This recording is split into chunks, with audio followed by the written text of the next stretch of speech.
All right, if that happens one more time in the next 30 minutes, I'm rescheduling. If that happens one more time in the next 30 minutes, I'm just rescheduling the stream. Ridiculous. It makes me so mad.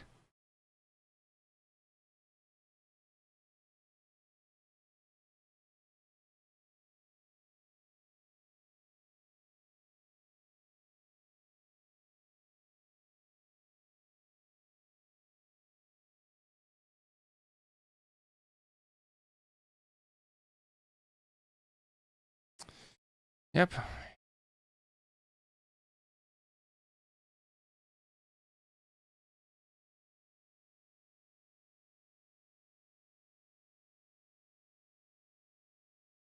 Are we even back? I don't even know if we're back. All right.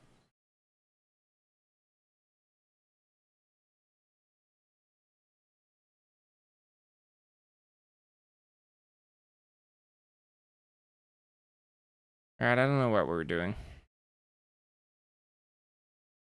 We just finished Bolognese gnomes. How do you pronounce this? Bolognese? Bolognese? Of course, in Italian, it'd be probably something very different, pronunciation-wise.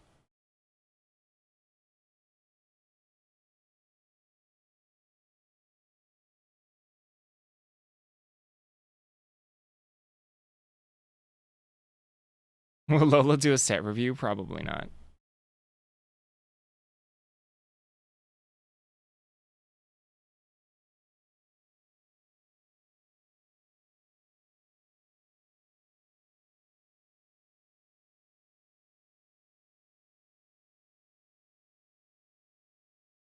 Bolognese? Bolognese?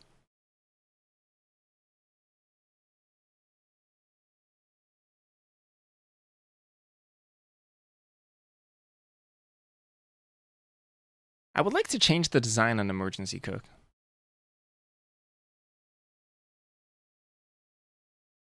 If it's emergency, like the flavor of Bolognese. But some say Niaise. Bolognese. Bolognese.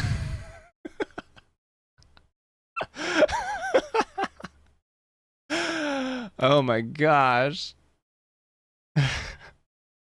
I sometimes love being the butt of just so many European jokes, just being an American. Just being observed by all of Europe and be like, yep, an American in his natural habitat.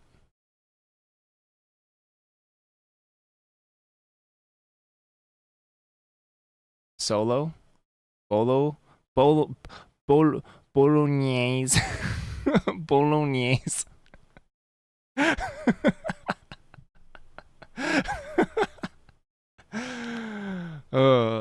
Wow, I can't wait to go home and have my Bologna sandwich.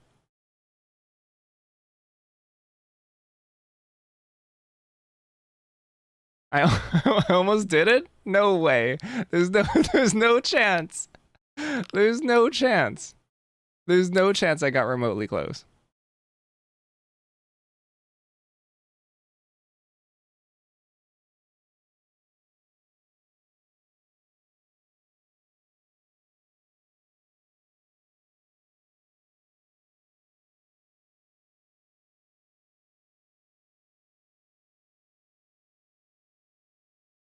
What if the flavor of this is like pantry style? Like it fills in the holes that you need. Which let's not go too deep into filling holes here. But like your choice of counters, perhaps. That's too strong. Could be a 2-2.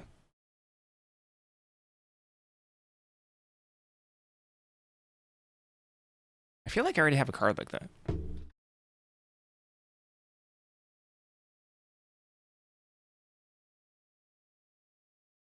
Yeah, something like this.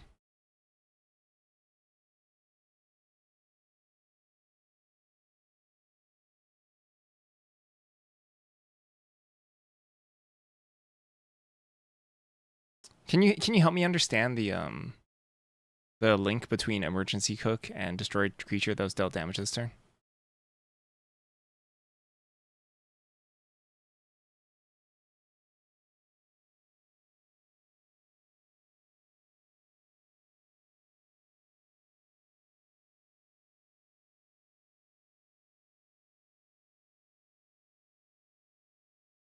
As he finishes cooking the creature, I see.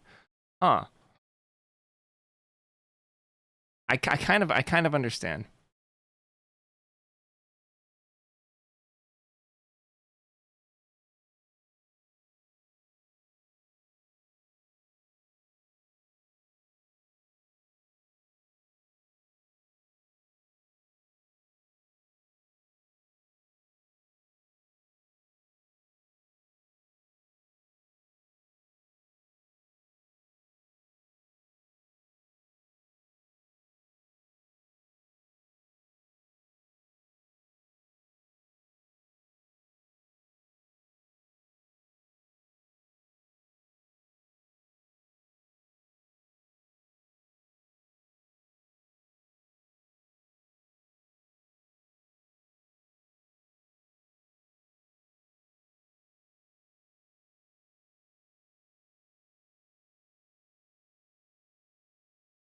I don't know.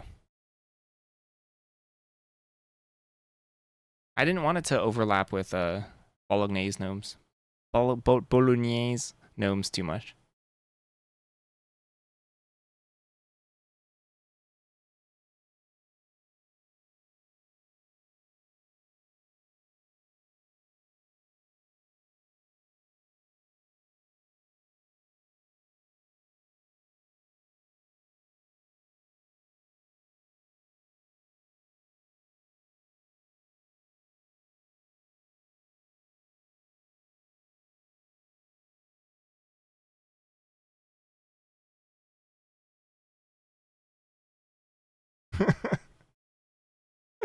I never had a breakdancing moniker. I never got very far.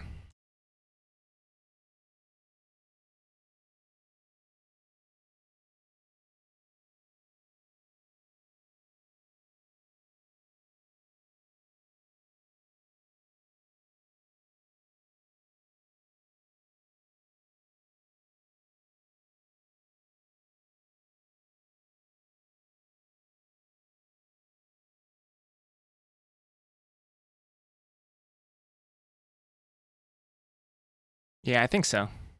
I think so. I think you're right. It really did. Really held me back.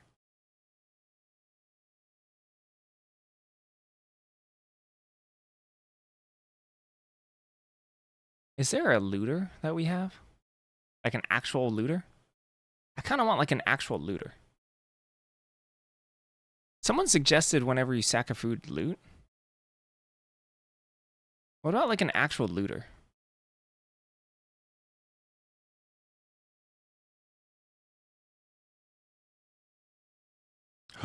Food walk.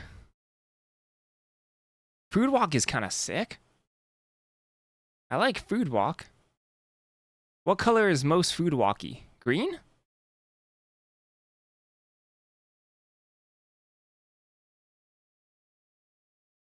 Green 2-drop with food walk?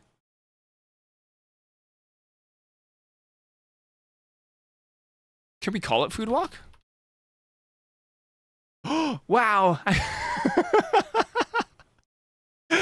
Wow, it works.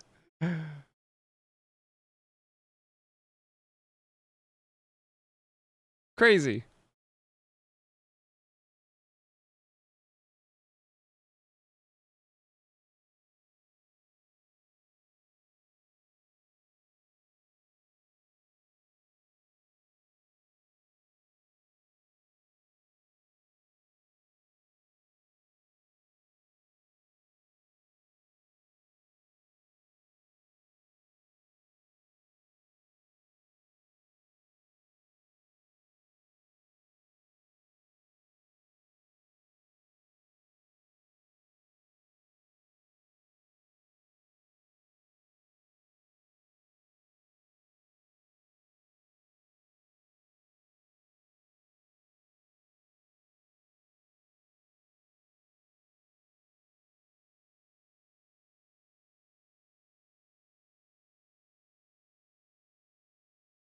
Wait, should Speed Eater have Food Walk?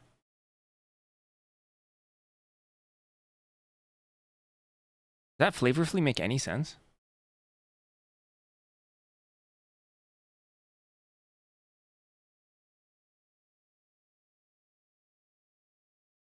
I kind of do want to just put Food Walk on here.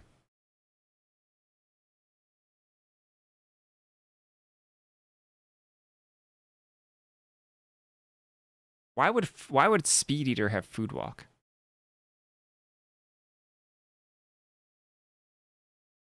And why does Speed Eater not have Haste?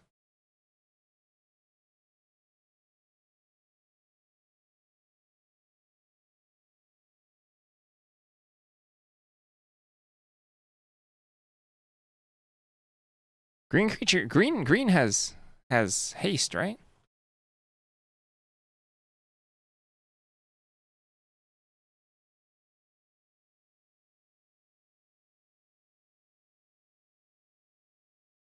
Does green have haste at lower rarities though?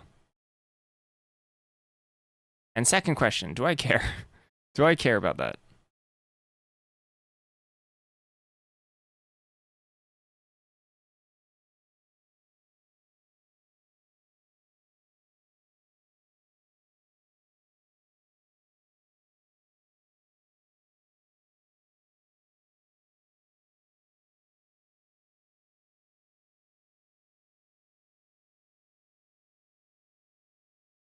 Cakewalk. Oh my gosh, Cakewalk. Unfortunately, when you append walk onto something, it has a very specific like rules meaning. Cakewalk is good though. Maybe Cakewalk can be a card. I think Cakewalk might be a card.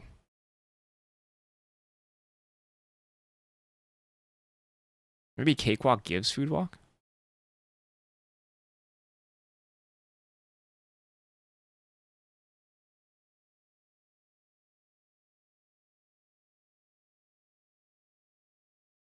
Food Walk in tandem.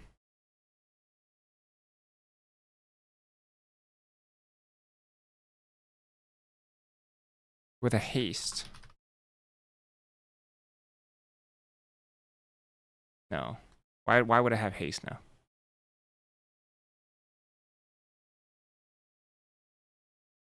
I think as a hate card, like a Kappa Tech Record style card, something that destroys food on damage is really, really interesting, right? Because it in itself undoes its own evasion, which is kind of cool, right?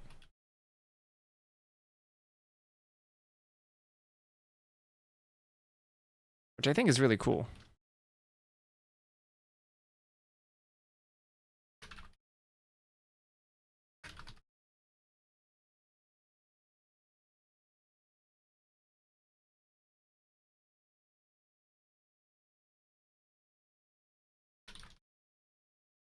And I think having it be mandatory is also quite interesting.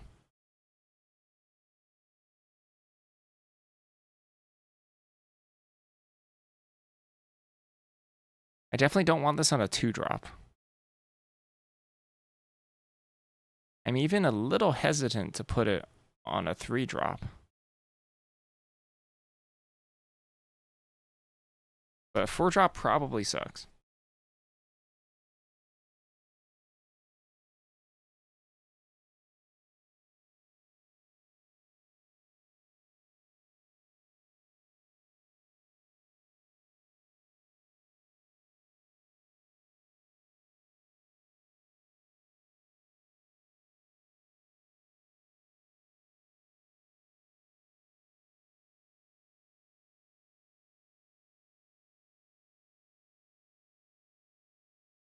Or so should be like a 4-2 or something. 4-2 kind of sucks though.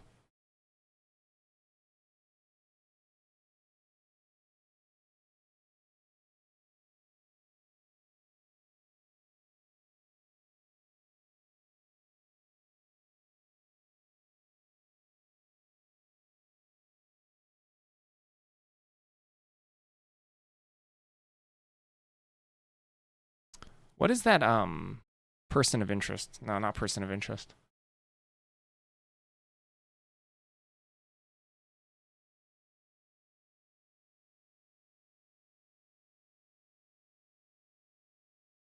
4-2. Citizen. Pompous Gadabout. There's no chance I'd remember that name. There's no chance. Pompous Gadabout? I had no chance there. It's hexproof as long as it's your turn. Can't be blocked by creatures that don't have a name.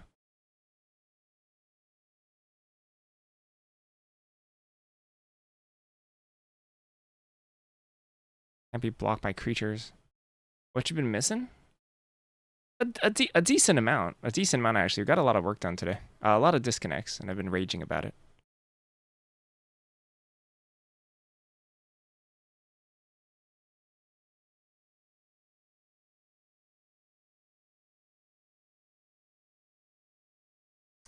So it has its own evasion. Hexproof as long as it's your turn, as a way to protect itself.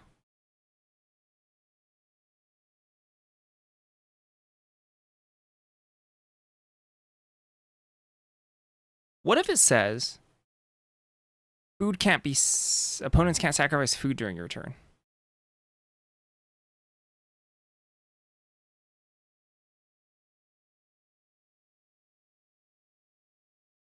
I anger pretty easily. I'm just incredibly repressed.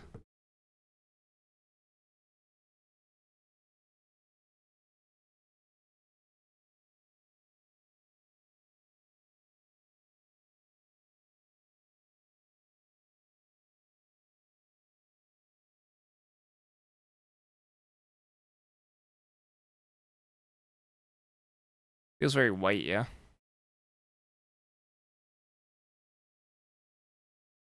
But it plays so much better with this effect.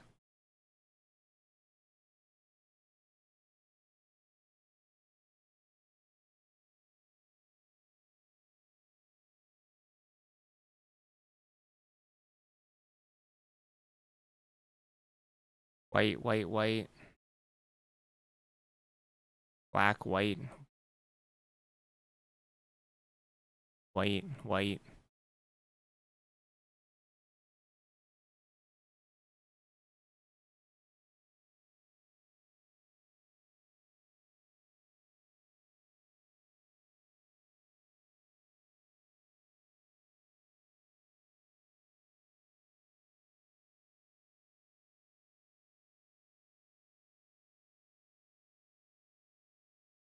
Poison counters.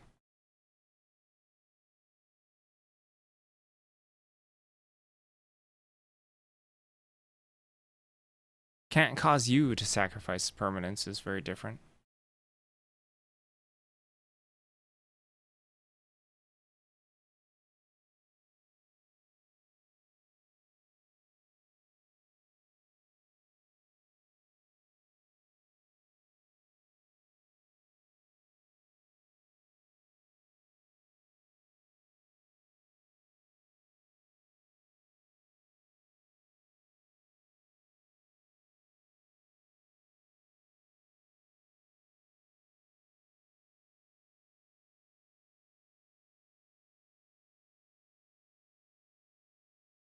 I wonder if this card is just fine on its own, actually.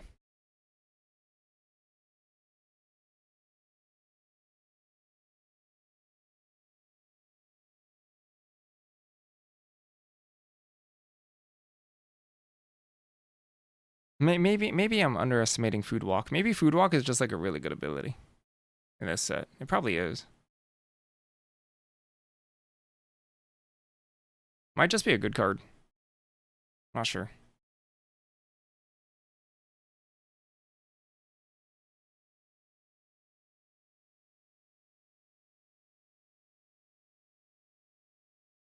Second ability balances unblockable, yeah.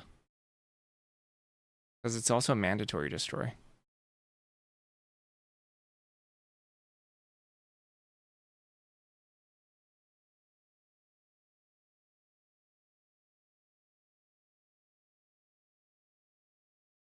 Make it gain 2 life.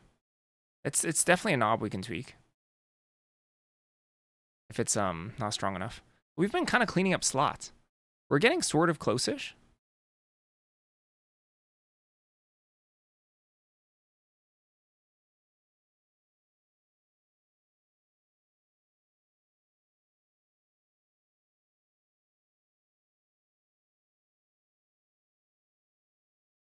to like filling out all the oh no, we're not even close to done. We're getting close to like filling out the initial text on the cards of at least the commons and uncommons. There still needs flavor text. There needs to be balancing.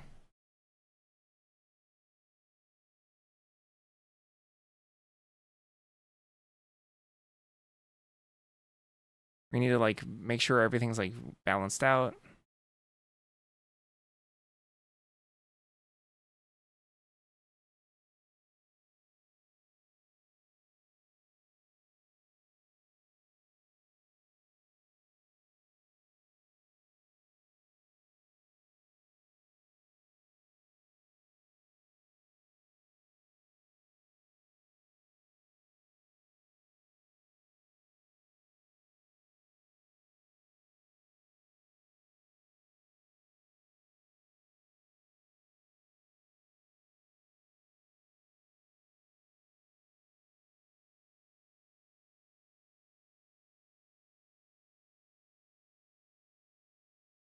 This white 4-drop I kind of chickened out on.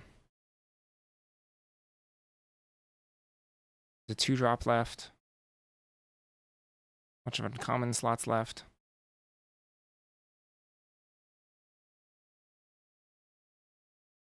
I don't think, Dustin, you saw that we made some elders.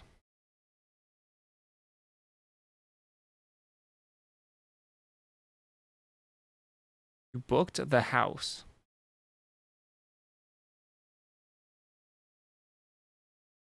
We have a cycle of uncommon elders now. And I think one of the other requirements was to make non-standard creature types. We made a whole uncommon cycle of them. And I kind of like them. The stats are to be changed on this. But we have a goat that flips the goat stereotype on its head. Goats will no longer be oppressed. Goat sacrifices humans. I actually kind of hate this. And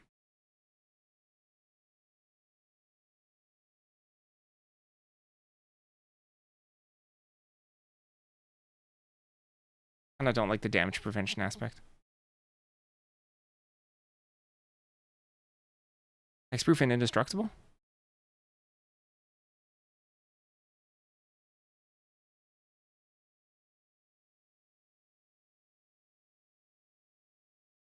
There's no like human tokens, so you're sacrificing a real card if you sacrifice humans to the Elder Goat.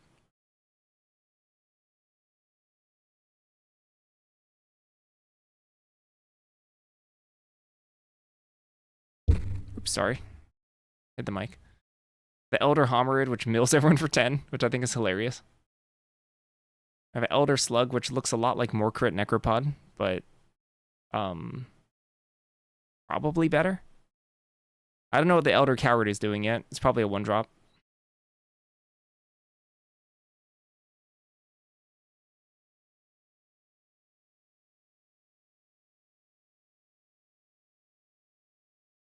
I love the Elder Sloth.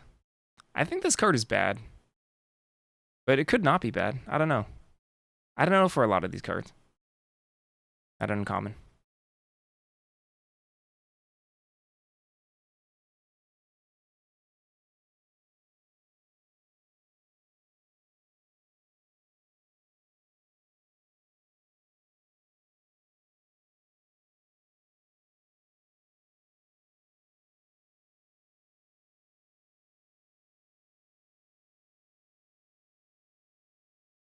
Can you do a replacement effect for death?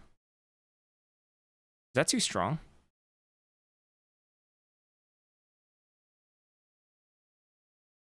What if it's like on death instead?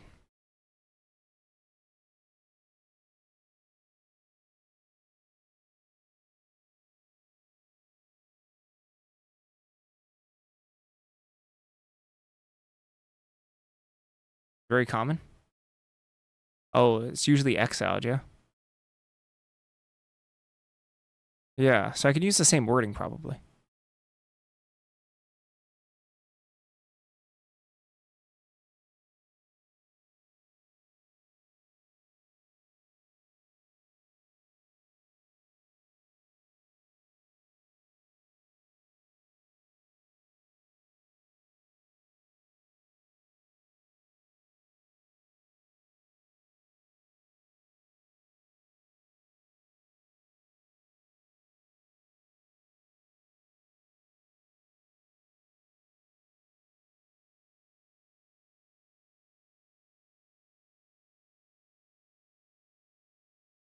I mean, this card is very strong.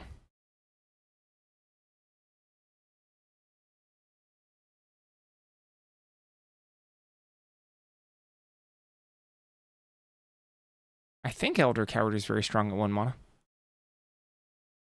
Like free sacrifice outlet too.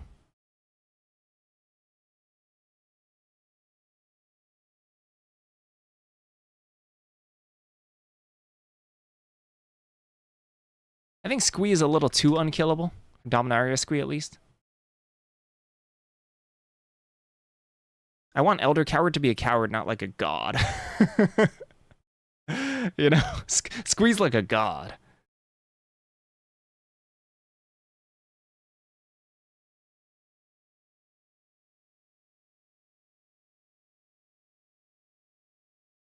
I think we could actually have this be 2 mana.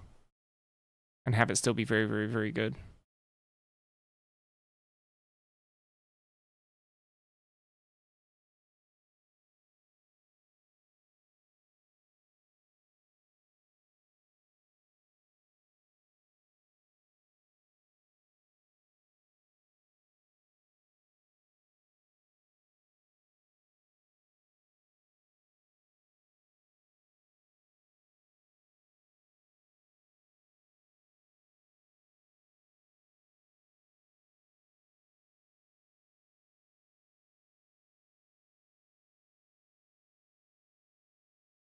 I wanted to see what Cavalier of Gales did. We could do that for gods. Some gods.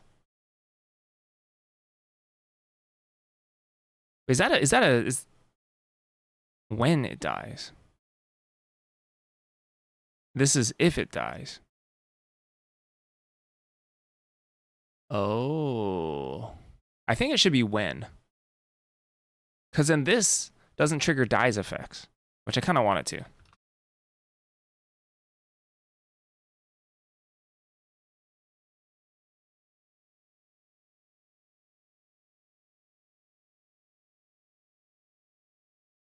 There's gotta be a card like that.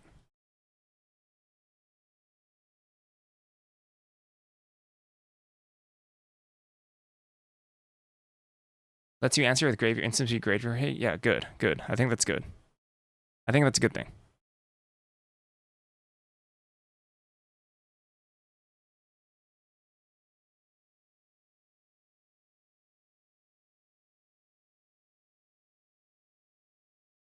Oh yeah, if his more flavorful, you're right.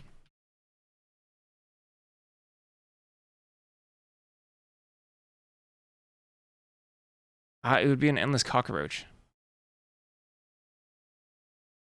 Ooh.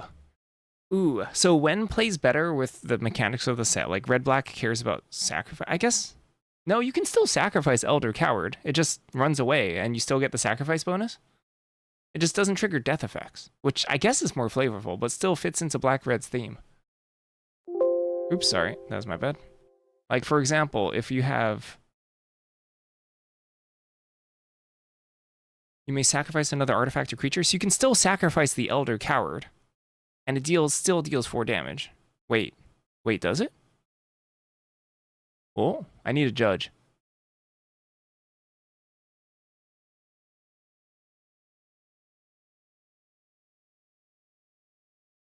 I've still successfully sacrificed Elder Coward, right?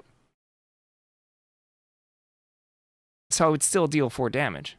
I'm pretty sure. Huh. Weird card, though. Yeah, okay.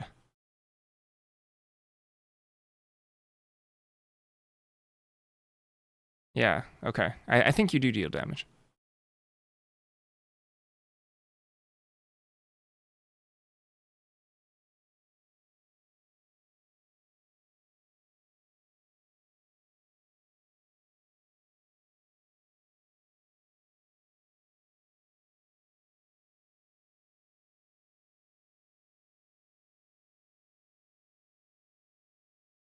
You can still sack stuff with Rest in Peace on board, for instance. Got it. Yes, that makes sense. That makes perfect sense.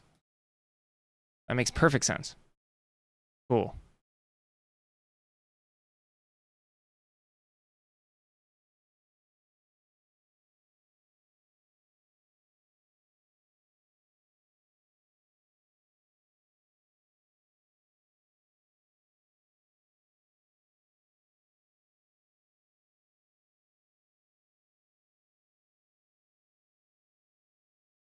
Okay, after I use the restroom, I will be right back. But I gotta pee. I'll be right.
Okay. Um.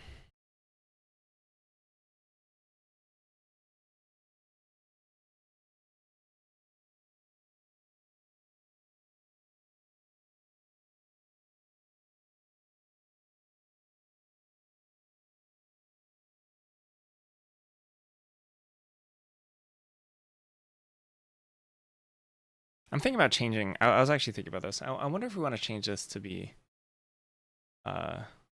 just whenever an artifact deals damage, draw a card, and then a liquid metal coating.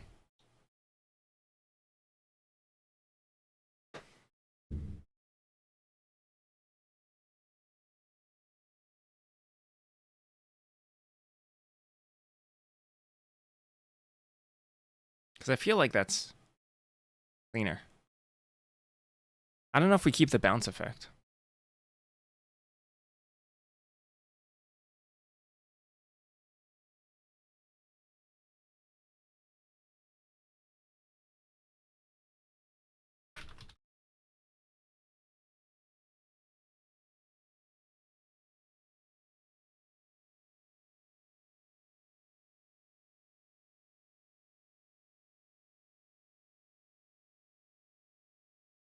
It is liquid metal curiosity, isn't it? So making it more powerful.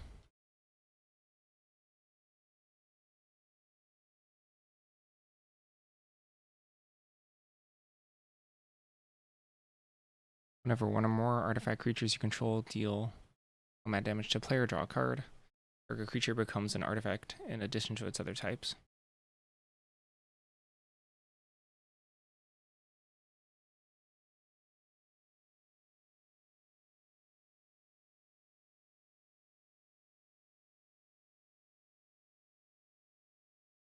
So it's more powerful.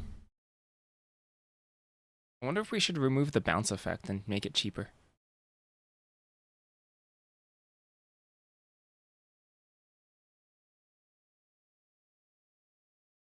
It is pretty dang strong, huh? Because the bounce effect is kind of insane at this one. And we don't, like, need it.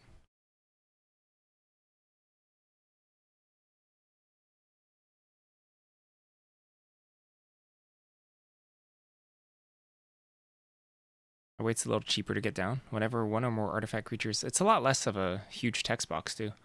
Whenever one or more artifact creatures you control deal combat damage to a player, draw a card, tap, target creature becomes an artifact in addition to its other types. And I do like the fact that you can target your opponent's stuff. Make them artifacts. Blow them up. You think 4 mana is fine? Even without the bounce effect?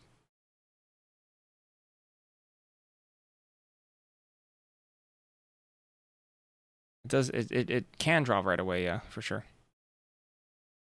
With any attacker.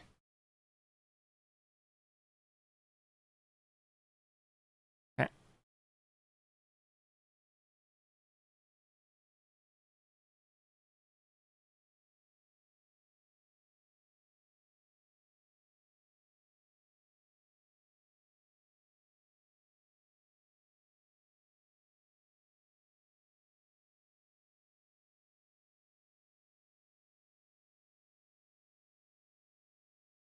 You played an Aether Drift at 4 mana? Okay.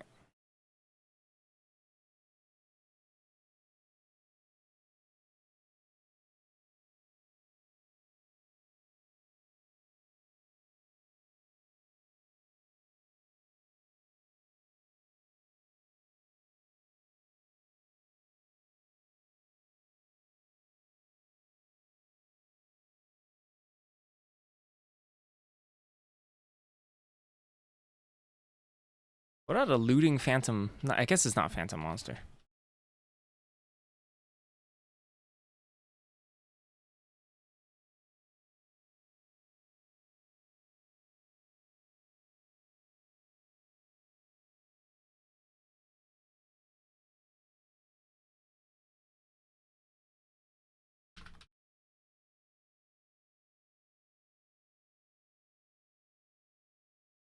Because I think we want a looter, but I don't want a cheap looter.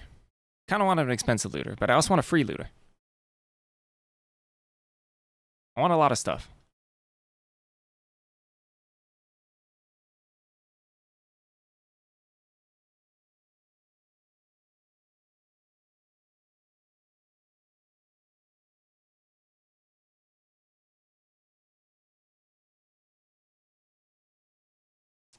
Draw a card, then discard a card.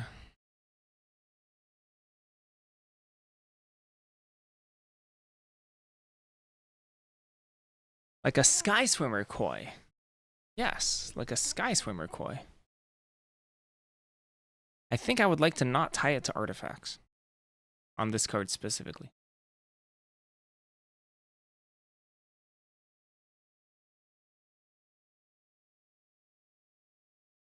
There have been flying looters before, right?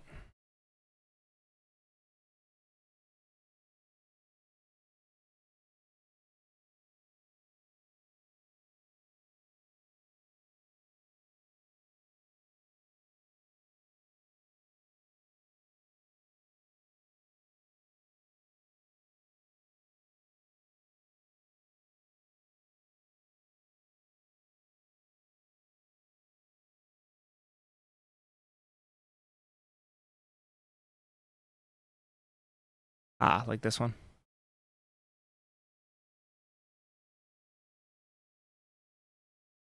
Ah. Inspired Sprite. When was that? That card sucked. I think 2/3 Vigi is better. Likeness Looter. Yeah, rare, okay.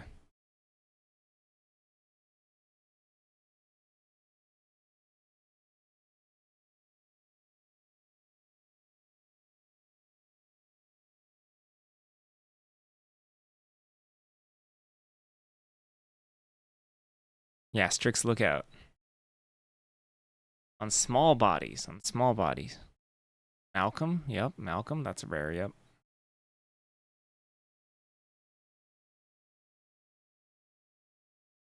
Alright, I think I'm okay with this as a looter.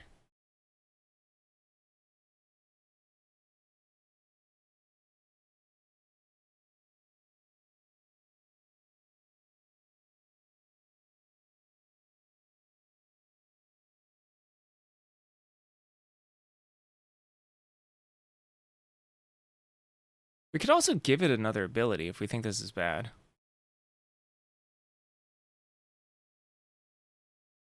Whenever you discard a card, gets +1/+0. That too much? And it's like actual 3/3. Probably want to make it a 1/3 at that point.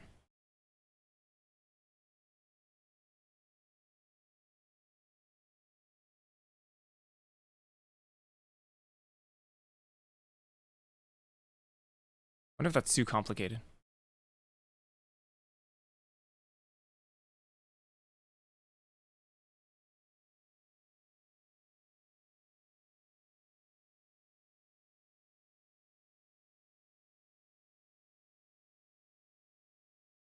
So it's actually way.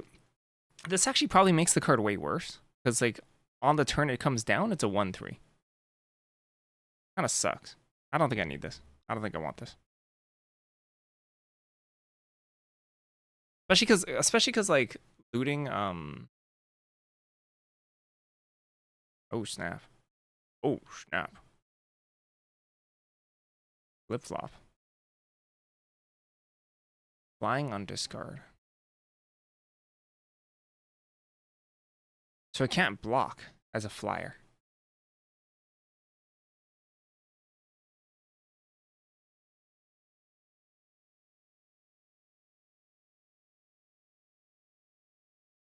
I actually really don't mind a bear that does that. Do we have any 2-drops left? We don't. So if you fly, you lose the blocker. That is very interesting. And you can never fly block. You can never fly block.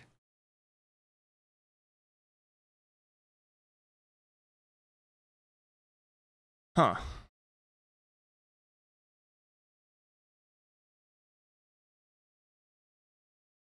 Unless you use other cards. Yeah, it's true. Unless you use other cards to discard.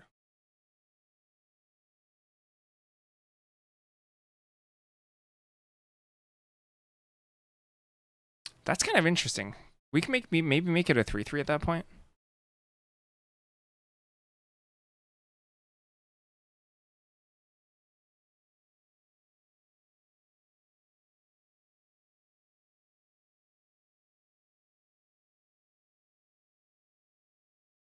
No, I mean this is fairly spicy.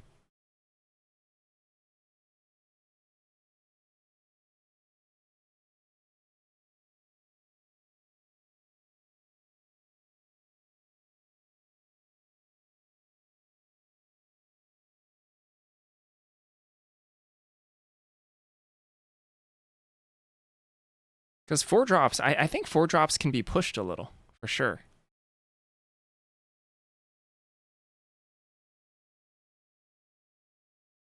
So that they actually deserve a slot in your deck.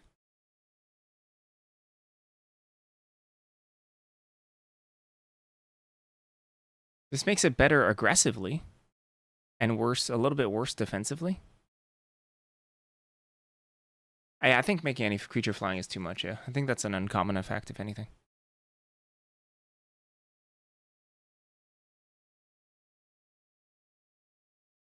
And I don't think we have to work super hard to give discard payoffs.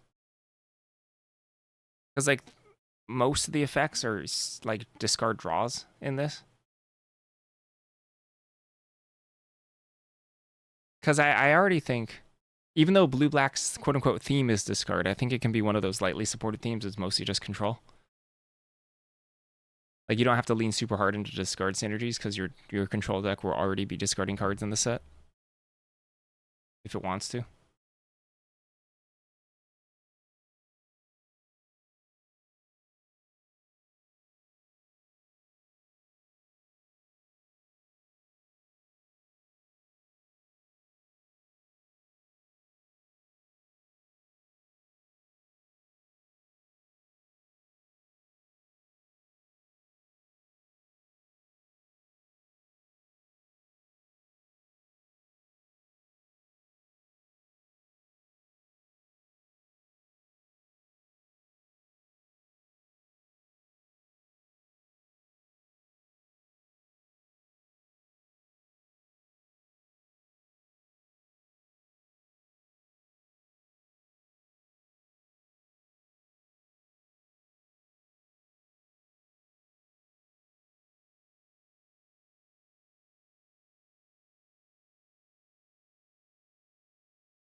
Yeah.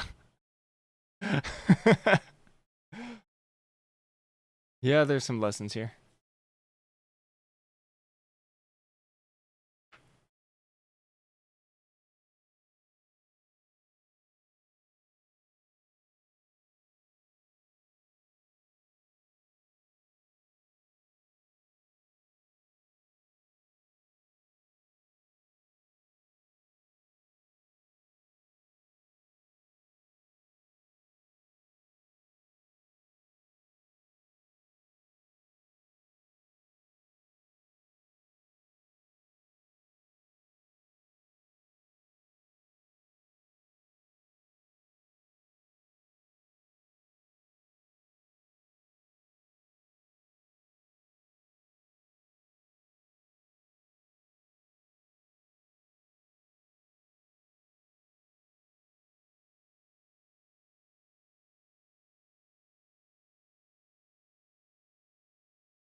Hmm.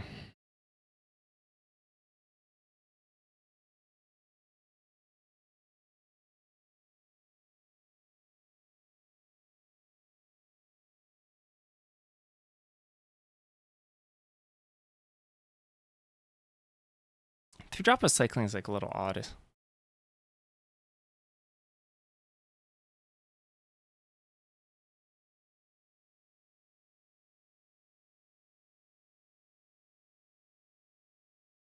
Four drop of cycling makes a little bit more sense to me.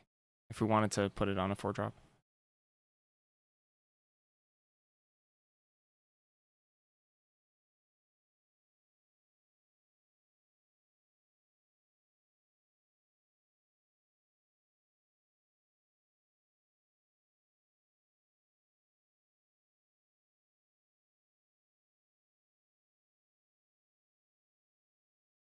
Can this be like a stupid 2-1 that dies into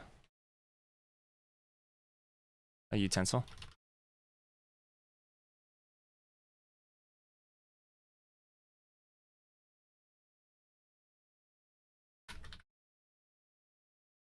Stupid goblin piker.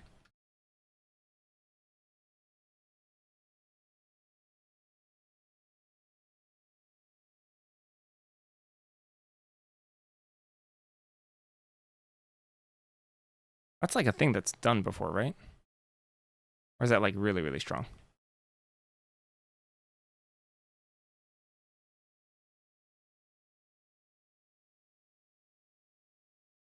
Is that usually black?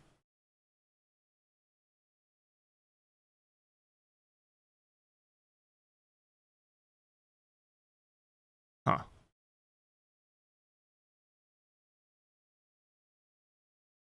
What's when, that's why.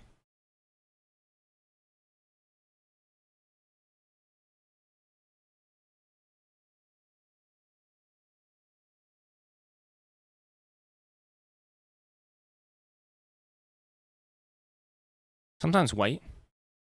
Oh, it's like literally Beskir shield mate. Aryan Thrall. Never blue, yeah, never blue. Huh.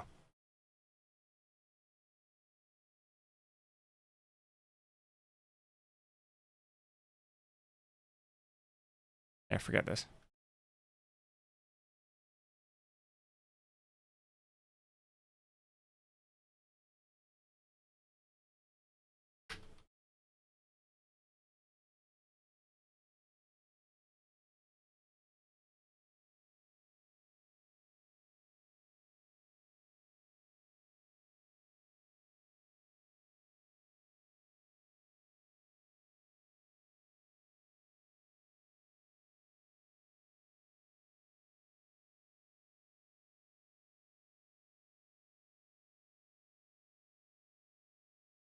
Only on expensive creatures?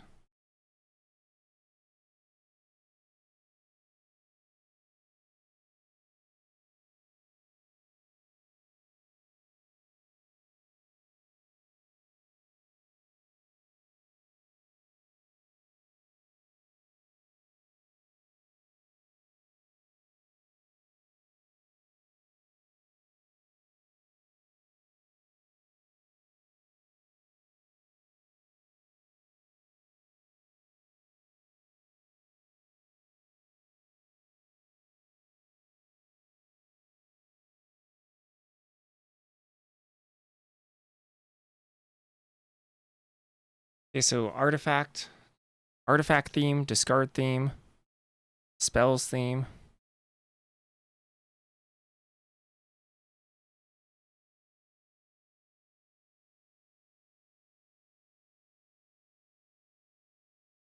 What if it's like a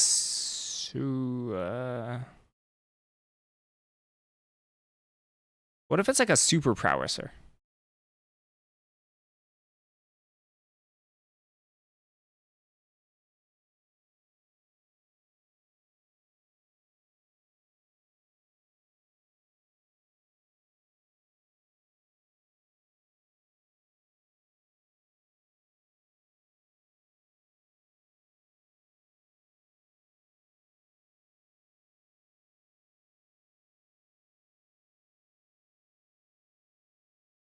That's dangerous.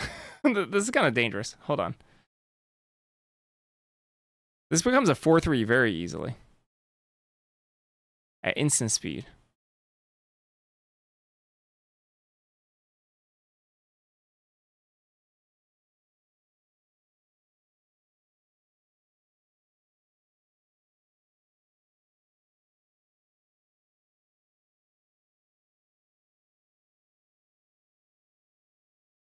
But maybe an aggressive 2-drop is totally fine for blue. Like these cards are never good.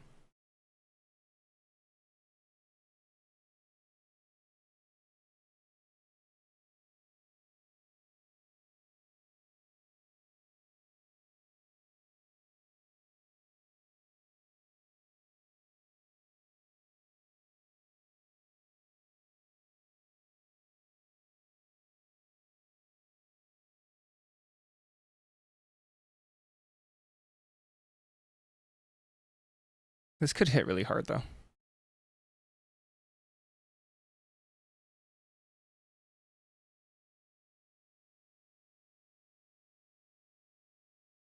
So like it's +2 +1. Like as soon as you cast catalog, it's +2 +1.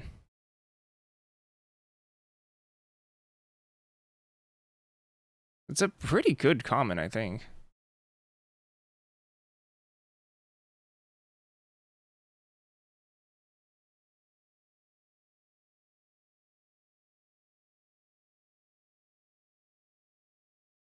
But it's probably weaker. I mean, it's definitely weaker than Prowess, which is good.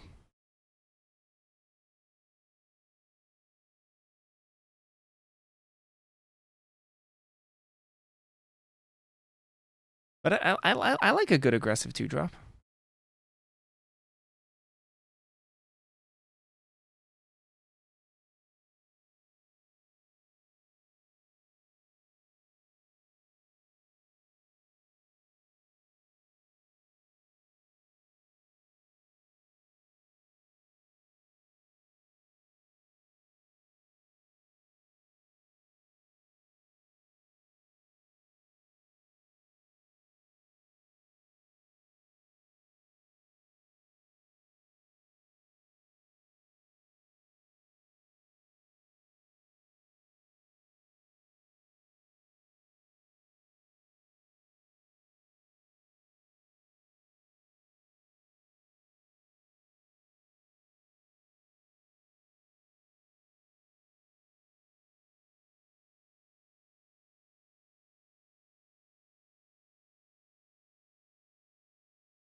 Um,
I kind of want a Skimmer's type effect.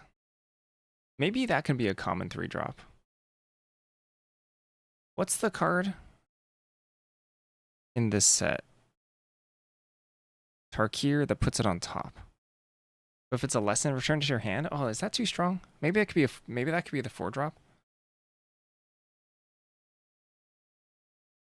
Because they also had the Scob, right? Some power level between the Scob.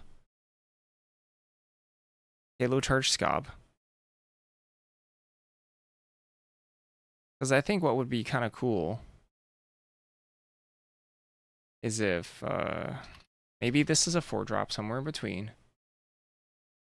When this creature enters, put target instant or sorcery on top of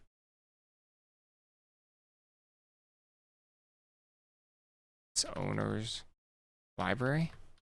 If that card was a lesson, return it to your hand instead.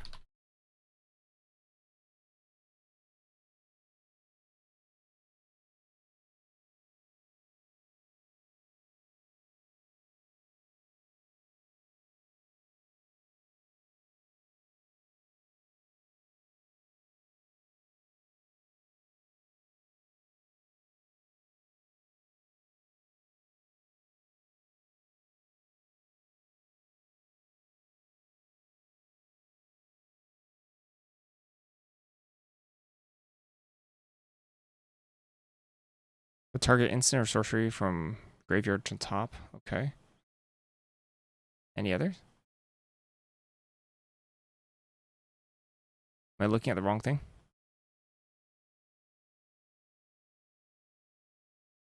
I feel like I'm looking at the wrong thing.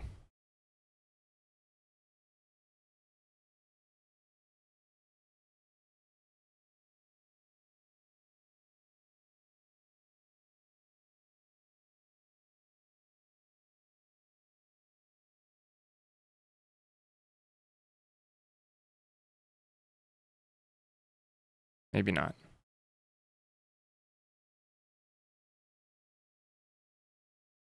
Meld Web Curator. Ah. Meld Web Curator. That's the okay, this is okay, so Meld Web was not very good, right? When Meld Web Curator enters,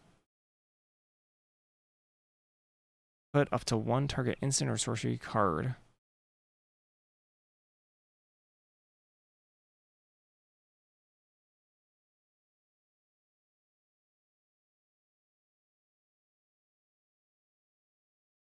But this is a lot more powerful than Meld Web Curator.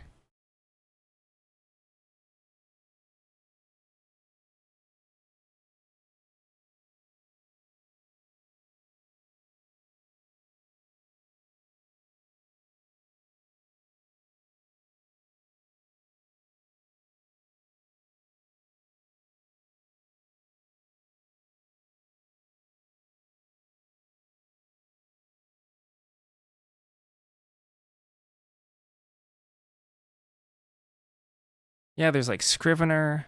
There's the red one for that's a 2/1. A common that they printed before, Ardent Elementalist, I think it's called. So it's weaker than Ardent Elementalist.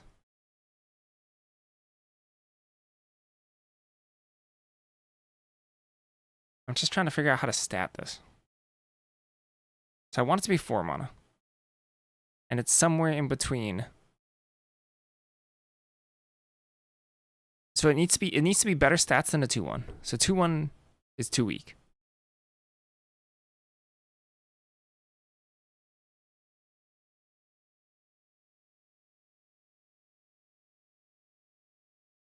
Maybe it's 3/2? Or is that just weaker? That's pretty weak. 3/3? 3/3 might be right.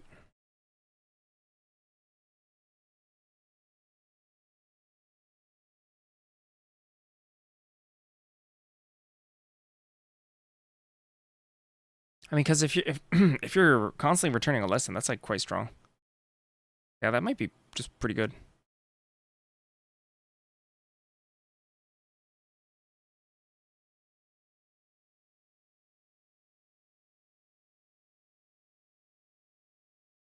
I'm not sure if the was a lesson is the correct wording here.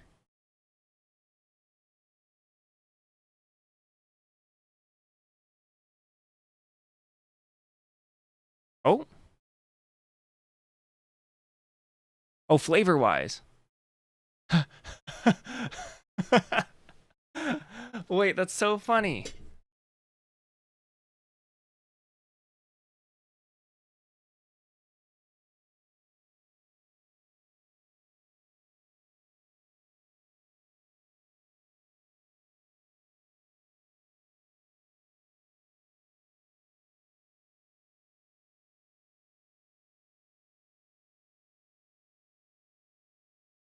That's good.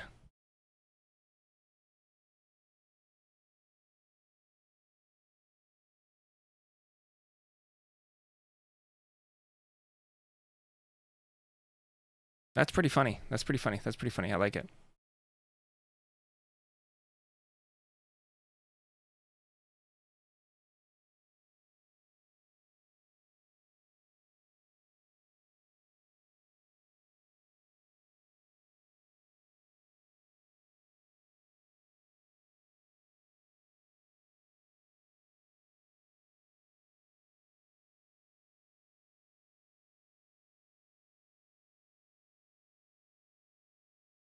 Three drop.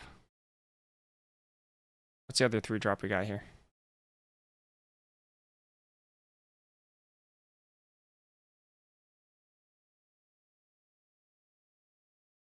Huh? Where's the other three drop? Oh, the utensil shapeshifter is the other three drop. Oh. That's an artifact.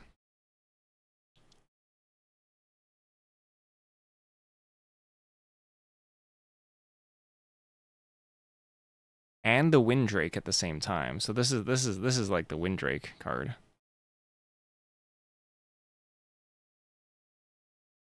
Even though it's like a Windrake with like very minor upside.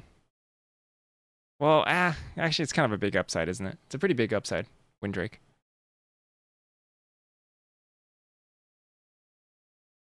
The design space wise, where does that leave us? Yeah, huge upsides. It's a huge upside.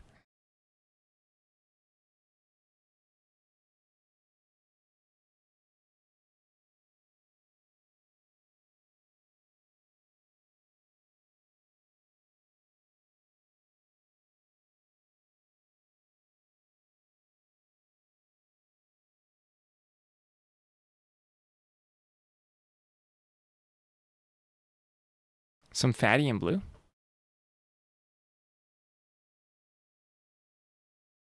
I believe the blue fatties are the well, there's a learn 5 drop here, which is a 4/4, which I think this card is really strong.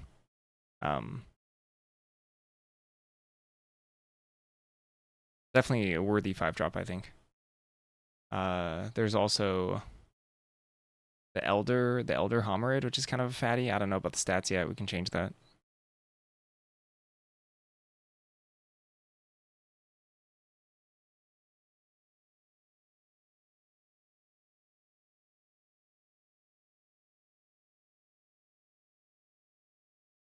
Like prowess. Learn 4/4 seems really, really good, yeah. I wonder if it needs to be like a 3/4 or something. Like 4/4 is huge.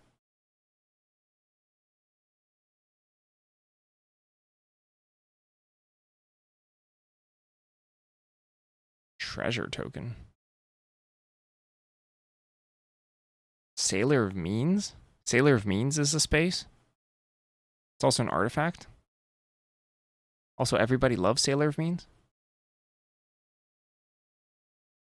Definitely not. I don't think Cloud Conceer is the way we want to go here.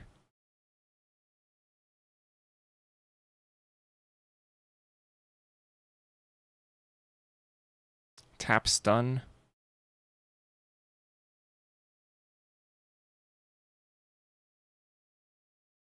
They're a creature with evasion outside of flying. Outside of flying? I don't think so.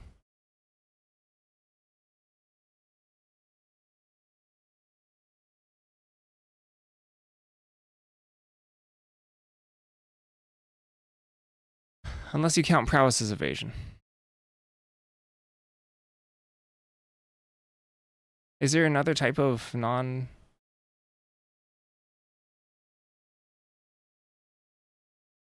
Yeah, nothing like that. There's food walking green now.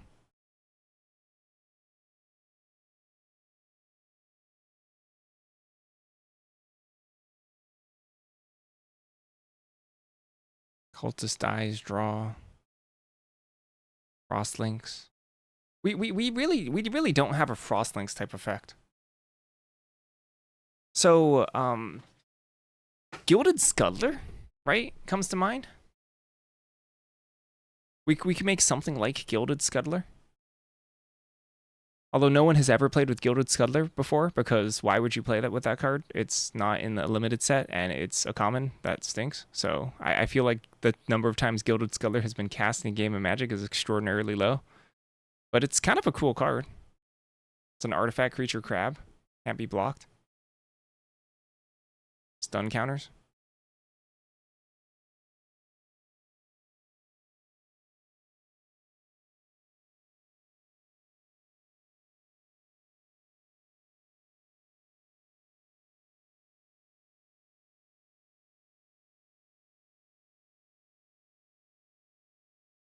We could also...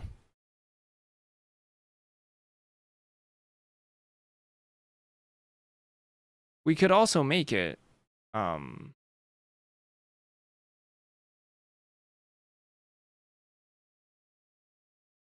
into like a common version.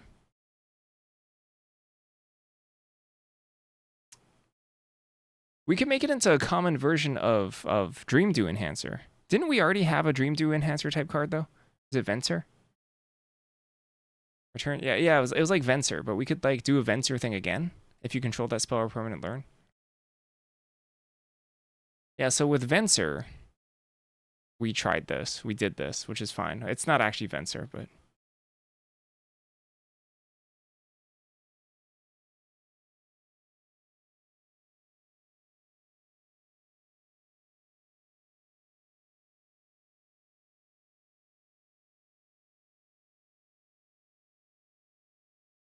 we could try like a Venser type thing, which I'm kind of into. At common, and maybe it loots.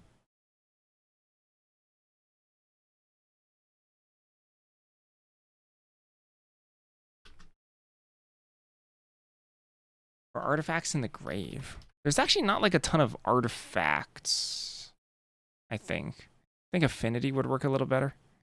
There's not like a whole lot of artifact types. A lot of things that make artifacts though.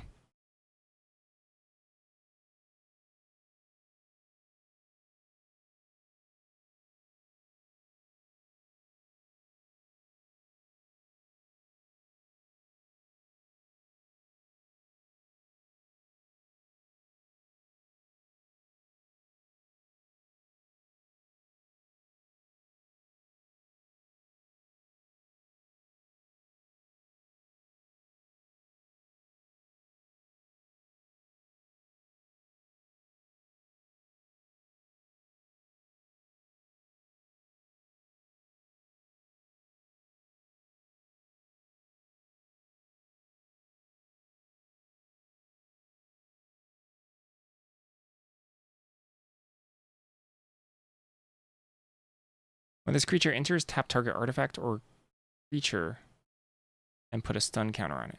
If you controlled that permanent, draw a card. If you do, discard a card. I mean, this is literally baby Dreamdew. It's like the same text, right?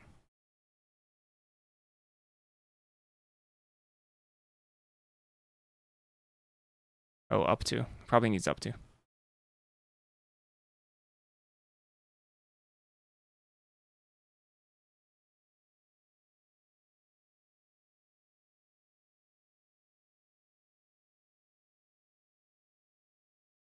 So this way you can tap food as well. You can tap your own food to rummage, to draw.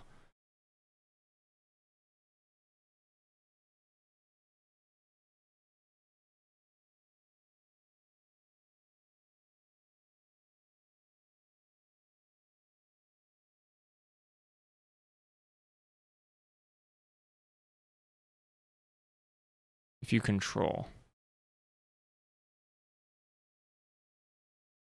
When this creature enters, tap up to 1 target creature and put 3 stun counters on it.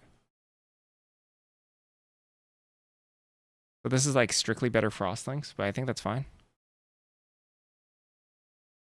Okay.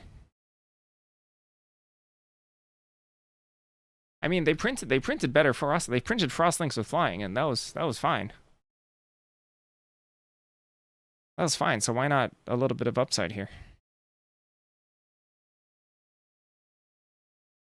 And Dream 2 Enhancer is a joy, so playing with it at common is kind of a joy too, I think.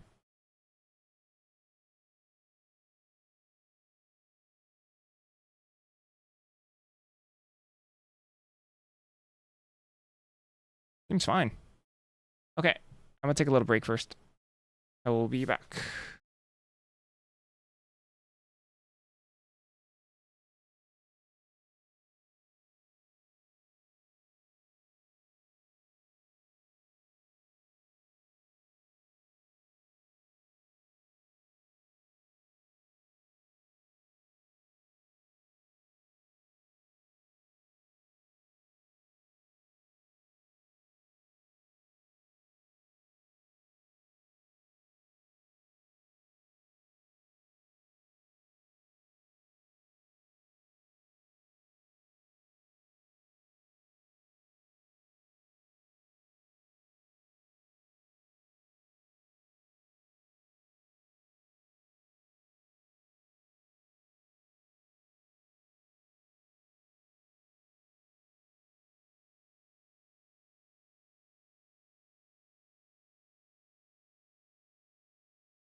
I kind of like that can stun itself. I kind of like that. Our common's done.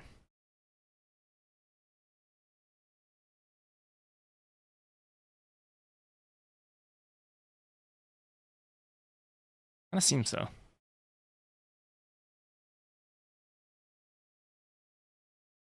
So are the commons done here?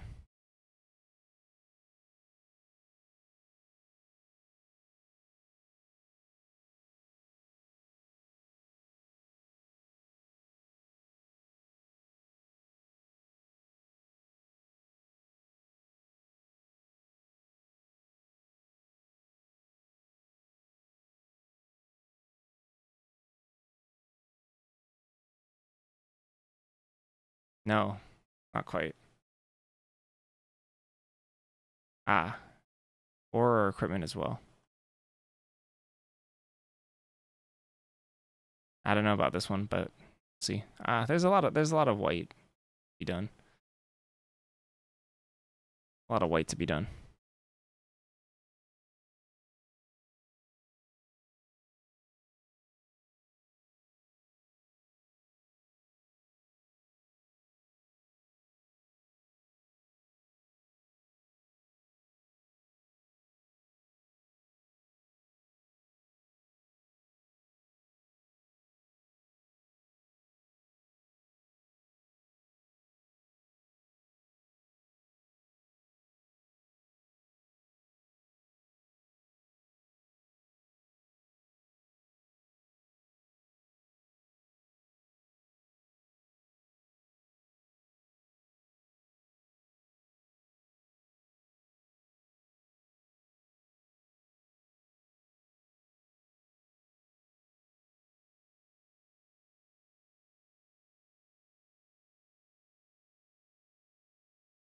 A little bit of improvise in every color. Improvise here.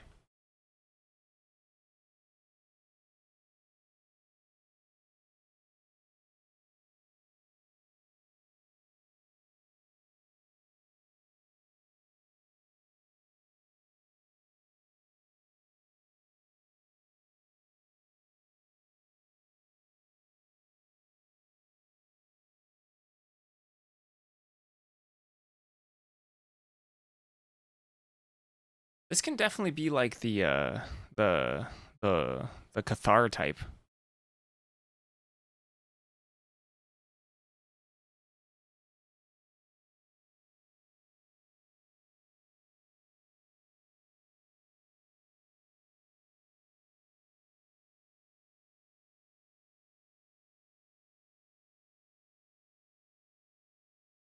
Where have they gone with the Cathar space?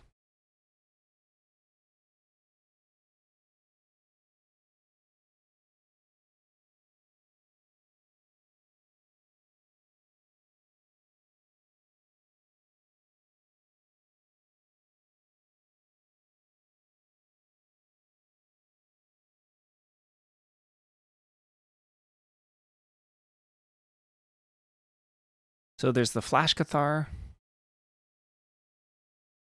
Sanctifiers, Cathar with set mechanic. Yeah, Cathar with set mechanic. There are always 3-1s. Why are there always 3-1s?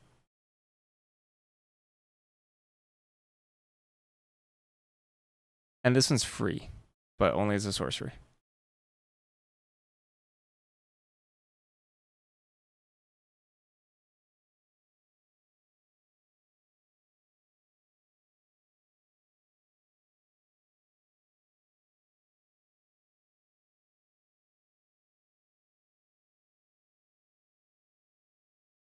Maybe this one can't be blocked by utensils.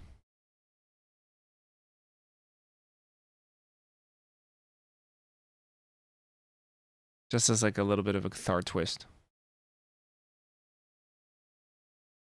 Because then that turns it a little bit into Audacious Infiltrator.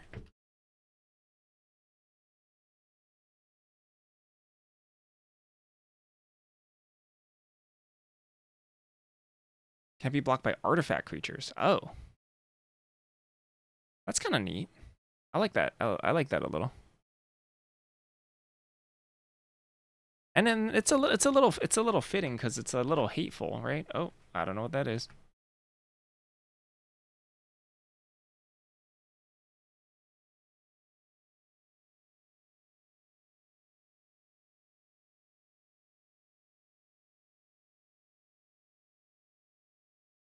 Maybe to avoid the utility of saving as a blocker. More straightforward, worse if you always have to trade.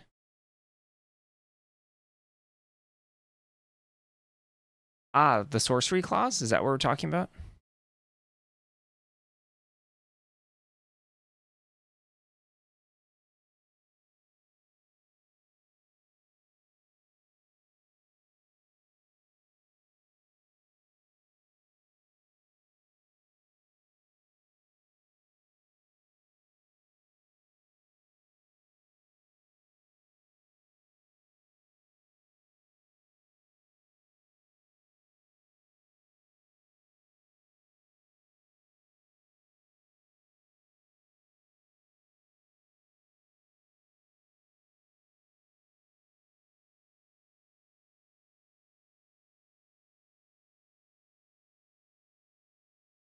Oh, no, no. You're talking about just the stat line of a 3/1.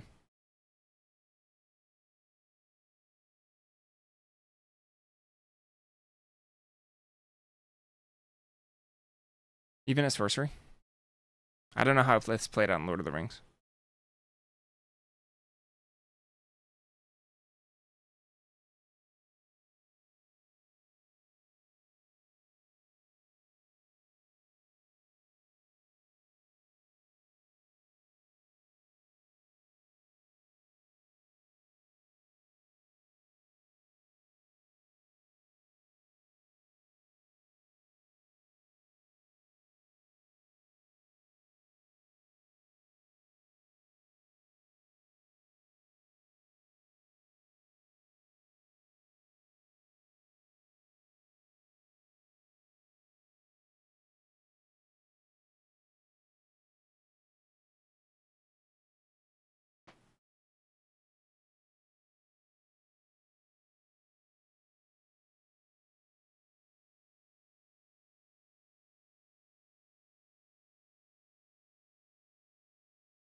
Or drop.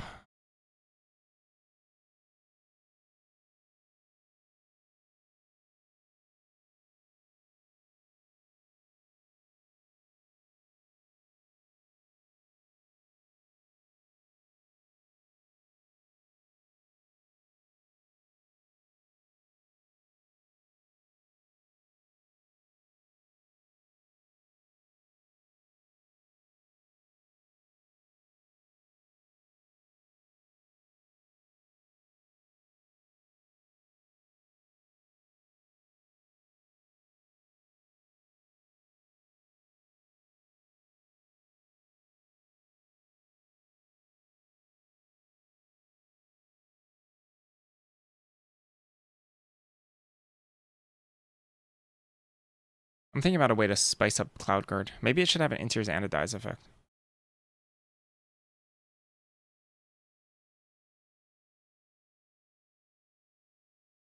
Whoa, nothing?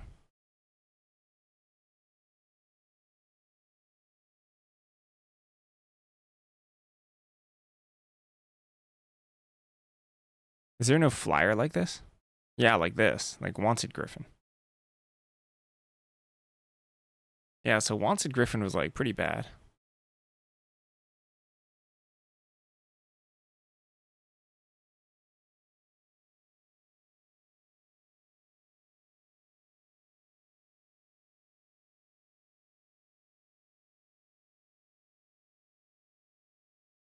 I wonder if that makes it playable. Or I wonder if that's like, okay. That's probably fine. Doesn't seem that good, actually.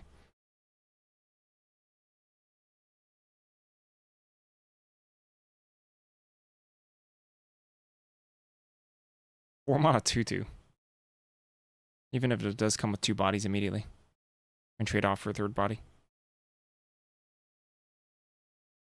3 bodies is a lot of bodies, though. That is a lot of bodies. And 2 artifacts. Definitely this on its face should not be an artifact.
So no ETB and 2 on death. That would make it much worse.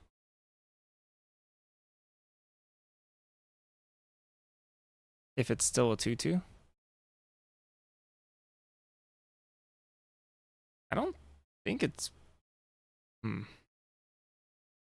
don't think it's busted as it is. Maybe it is. Maybe I'm wrong. Maybe this is busted. I mean, as it is, it's already more stats than Ultec Cloud Guard. Wait, no, I'm sorry. No, it's not. Literally less. It's Pinata. I think if we're gonna go like full all-in Pinata, I want to raise the rarity. Which means maybe it's like an uncommon or something. I was thinking something for the 4-drop. What was I thinking? You think when is still correct? I think we have cards like that. I think I just looked this up this way.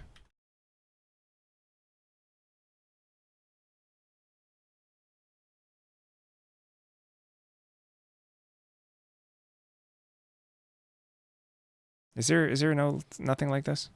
What's a card that enters or dies and does something?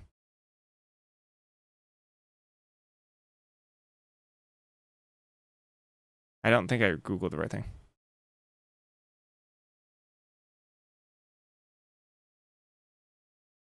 Oh, yeah, Mycoid. Mycoid is where I got it from. Unless this is incorrect. Really? Wizards, come on. No. They're Sanguine Evangelists with the opposite.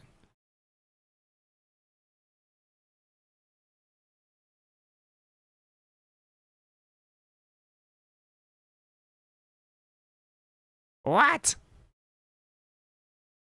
What's the difference? All right, I'm going back to when.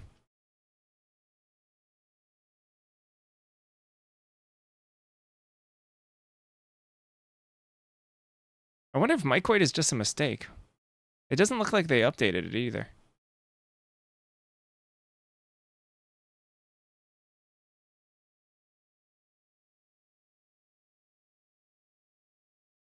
Because when makes more sense to me. I also like less words. I like that.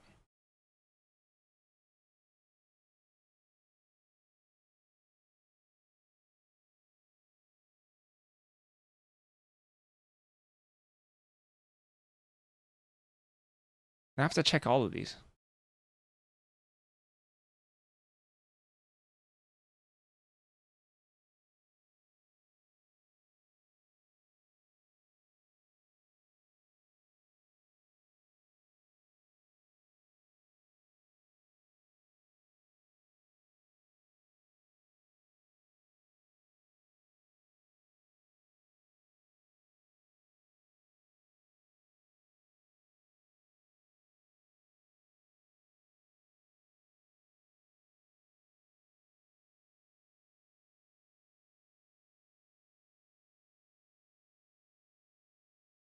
Gosh, I can't believe we just made Containment Construct at Mythic.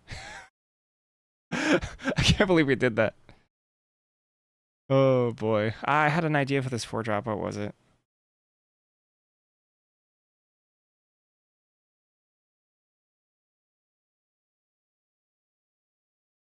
What if we just tack Scry 1 onto it? The growing? What if it's a growing 3-drop but it scries? We fixed everything.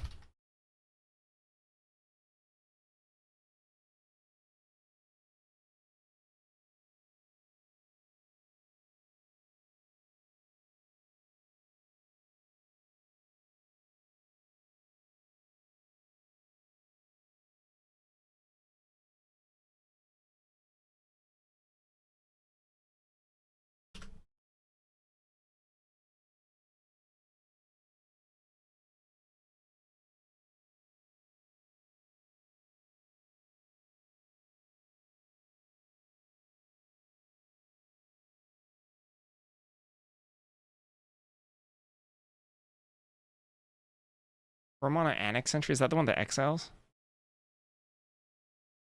I don't think I can do that at common. Maybe I can.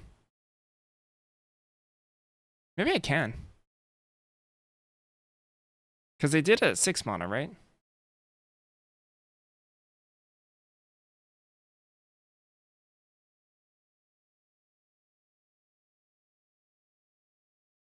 It would also be a way to eat food tokens.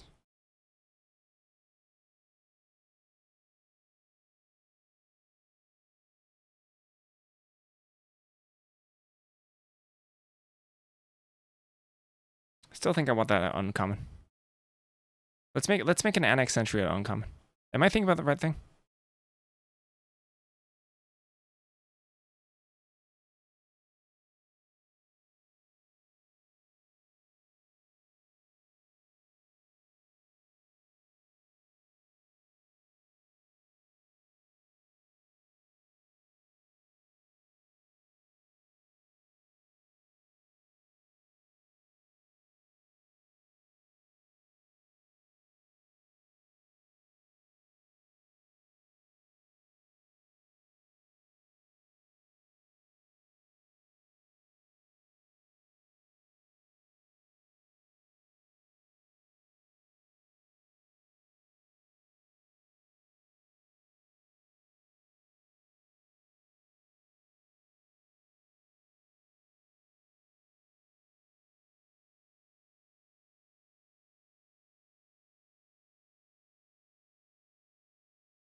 The surveil one even fix this? Whatever, it's fine.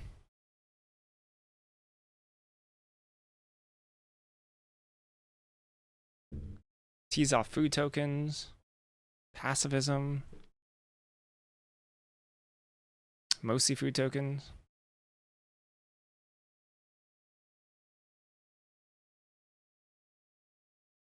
Do I need to make this confusing? Should I just say artifacts whenever artifacts?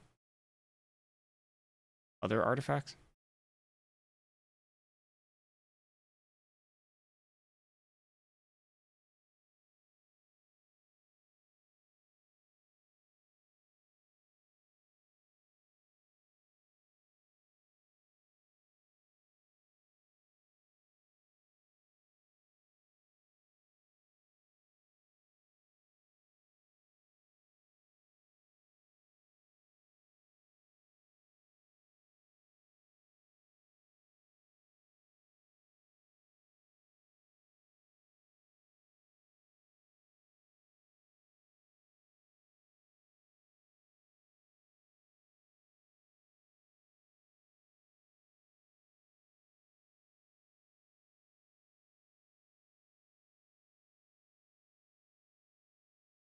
We can make it like a 3-4 or something.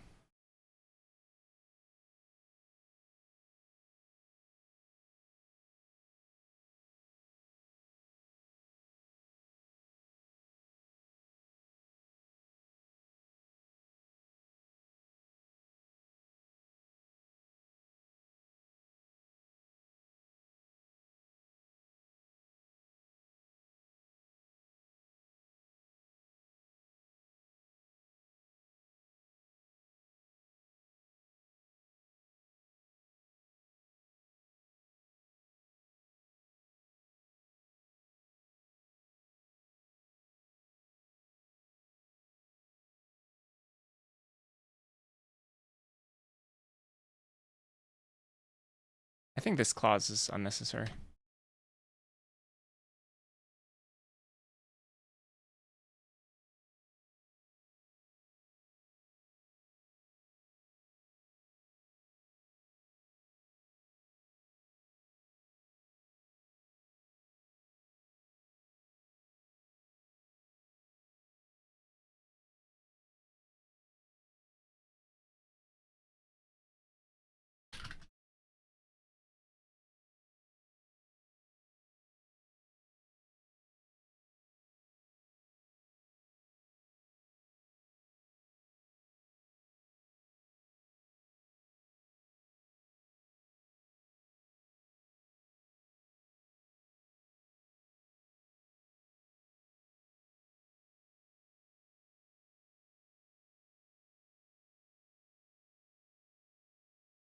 Whenever another artifact you control enters surveil 1, then put a +1/+1 counter on this creature if this is the second time this ability is resolved this turn. I kind of like that. I like the better. I like that that allows us to make it not so embarrassingly statted.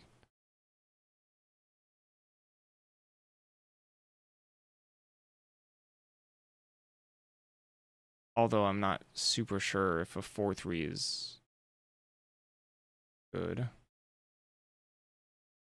Try a 4/4.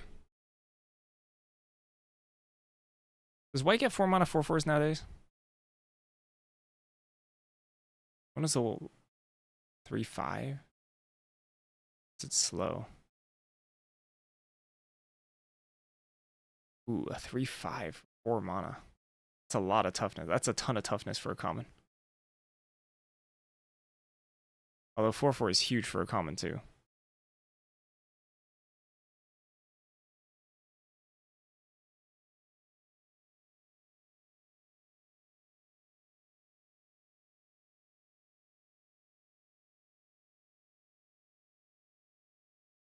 What if 4/4 and it's the third time? Is that way too much of a hoop? That's kind of a huge hoop, isn't it? Because like second can be triggered by individual cards.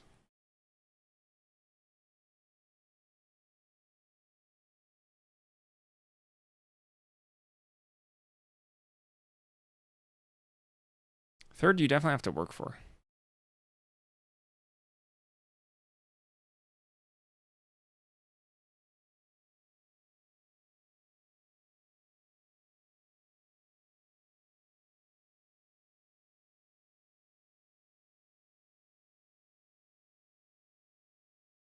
Yeah, I think we're gonna try it. I think we're gonna try it.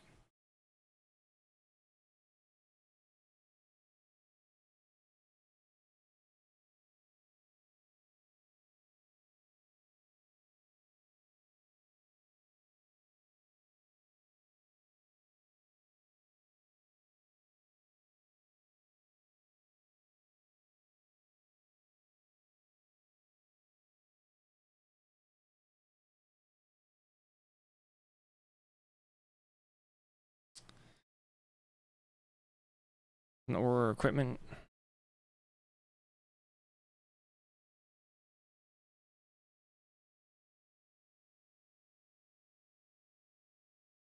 Ah, yeah. On 2 bodies, yes. It's true. That's fine. I'd rather this one go tall. Yeah, we're gonna try that one. We're gonna try it as a 4/4. It's a new era.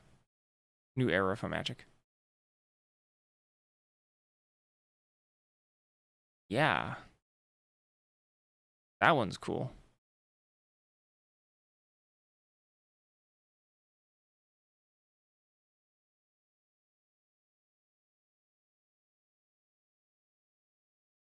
That was pretty aggressively statted, that one.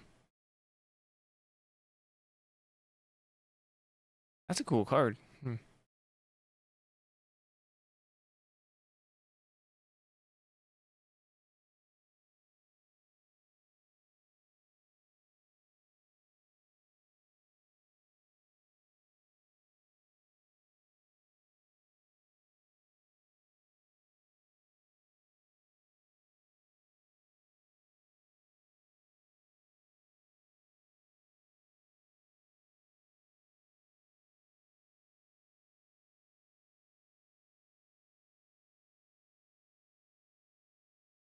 Harry Auxiliary is insanely pushed, yeah. Ended up being one of the best commons, right?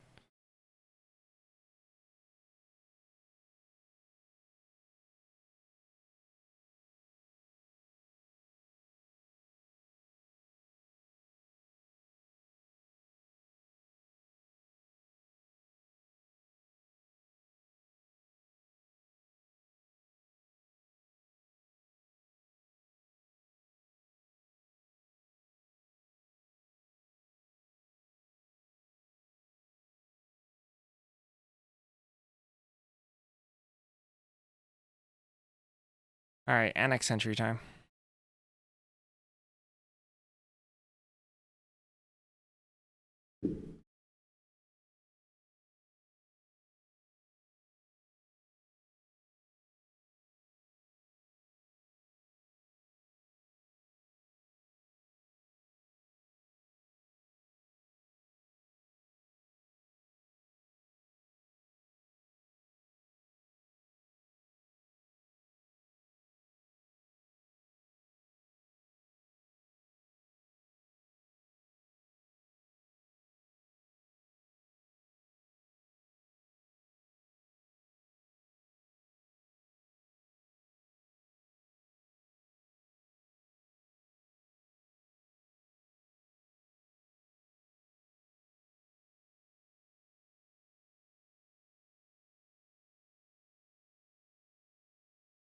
I really like those cards that return them to the opponent's hand.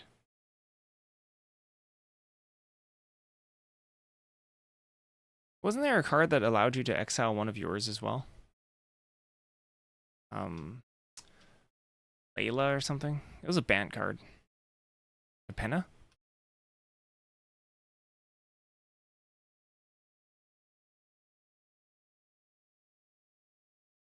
Or is that uncommon? Is that uncommon? Is that a broker's uncommon?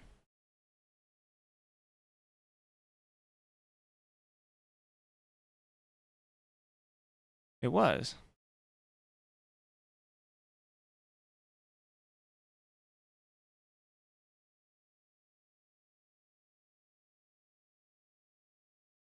Not neat.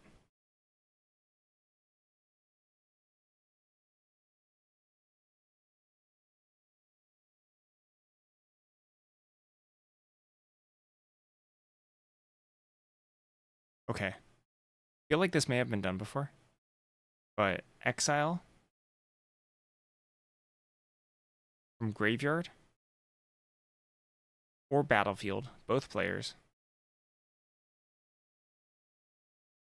Mana value 3 or less. Am I making a mythic? Am I making the stupid angel from MKM? The mythic angel. I'm starting to get a feeling I'm making a mythic angel.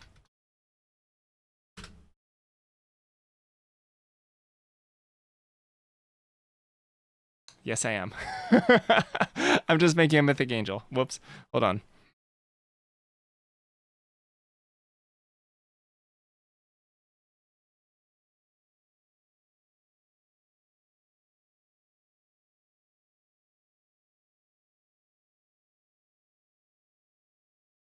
But maybe we can do this.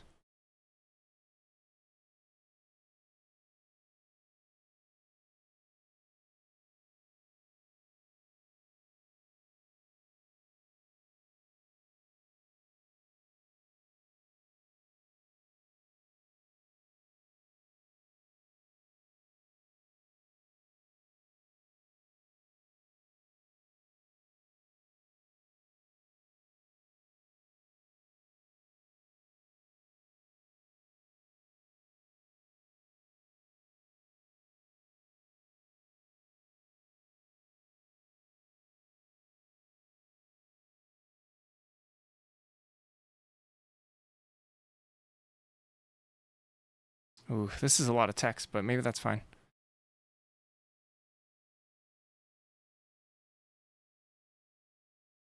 How's this worded?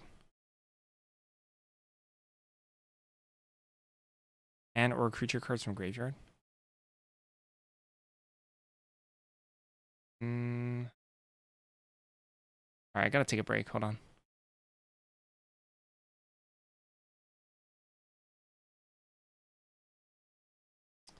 I'll be back, but I think we can fuse these two cards together and put it on an uncommon and have it be okay. I think so. I think so. We'll see.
Okay. Okay. We're gonna embark on this. We're gonna do this.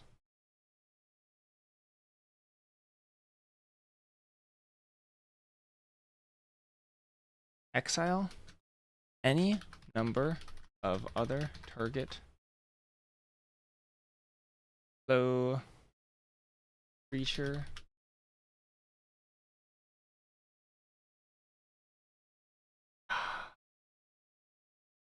owned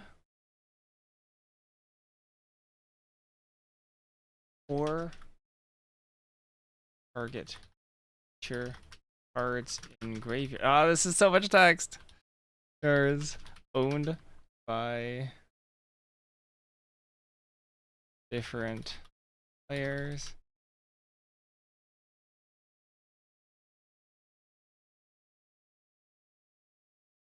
Ooh, I don't know if I could do those.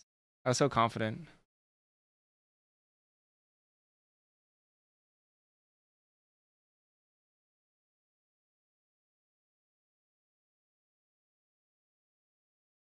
We're also gonna run into the old Banisher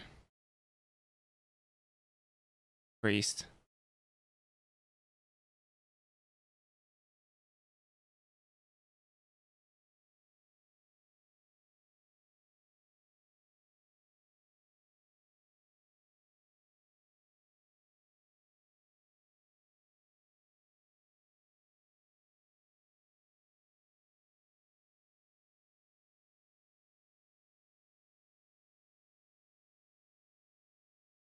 So up to one other.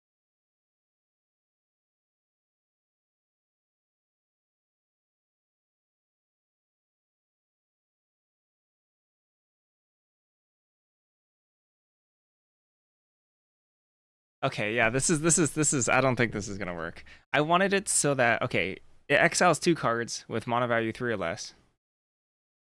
Really? Oh yeah, any number, you're right.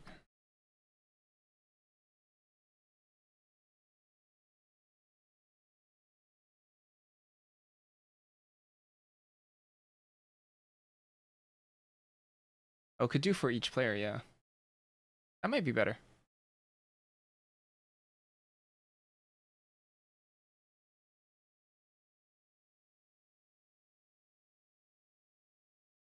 The idea is exile 2 cards, mana value 2 or less.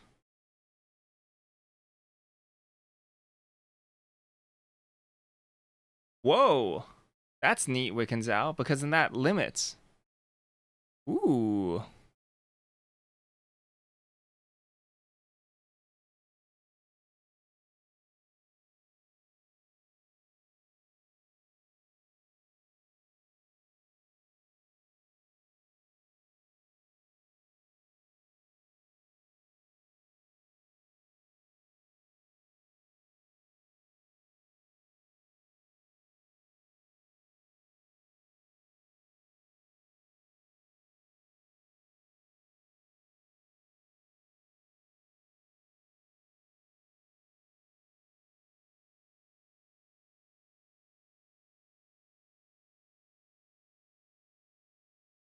This is just a mono white card.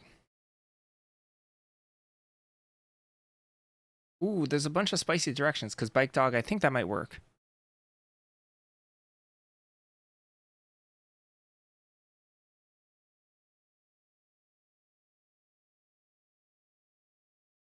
But we would also need to add a mana value rider on it. But the mana value cap total is very interesting.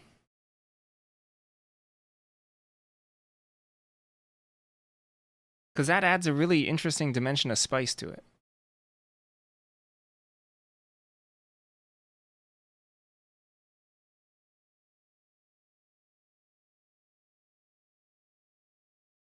Because then you can exile a thing on their board for 3 mana and the same thing in your graveyard for 2 mana. But then you could also exile 2 of their things for 2 mana. That's a little, that might be a little strong, yeah. Because then you could just exile 2 of their creatures.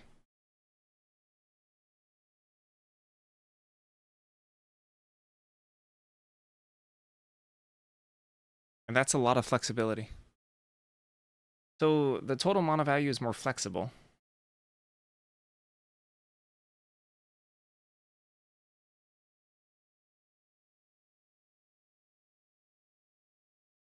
If you say owned by different players.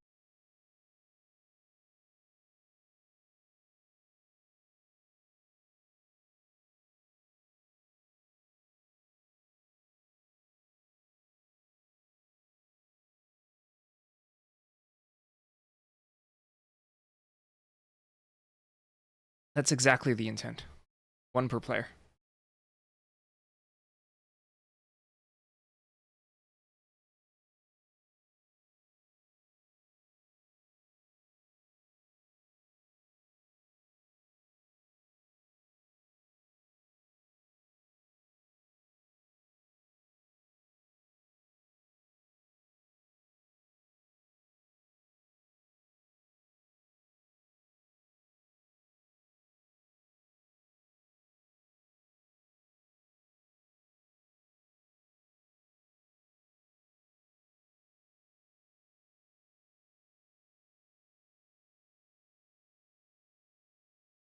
Why do we need it?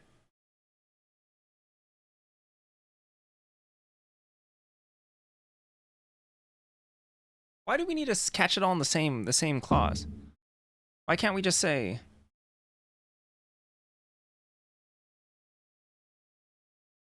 Why can't we say when it enters exile, then exile a creature in your graveyard? Because for this, unlike Layla or La Grelia or whatever, you're never going to exile a card on the battlefield on your side. I don't think. Ah, crap. I mean, I guess you could if it's like underneath a aura or something. You could.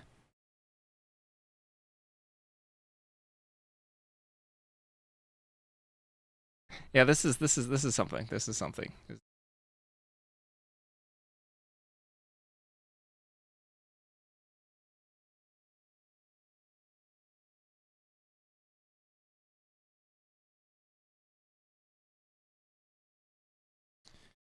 When this creature enters, for each player, you may exile a creature controlled by the player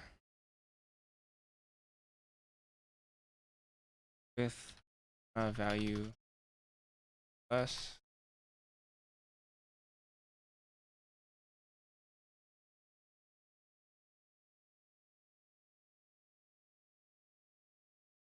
This creature leaves the battlefield. Yes. Can we just say leaves? Can we fix WotC and just say leaves? Can we just shortcut leaves?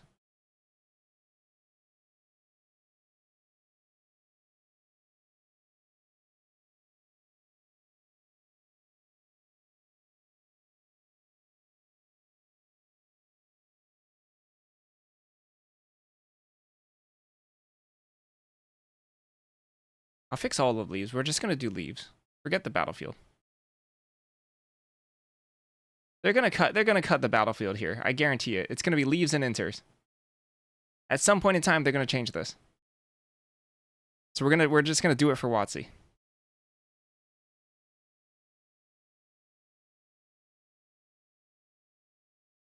I want them to come back into play though. When this creature enters for each player, the two separate clauses can be perma-exile, yeah.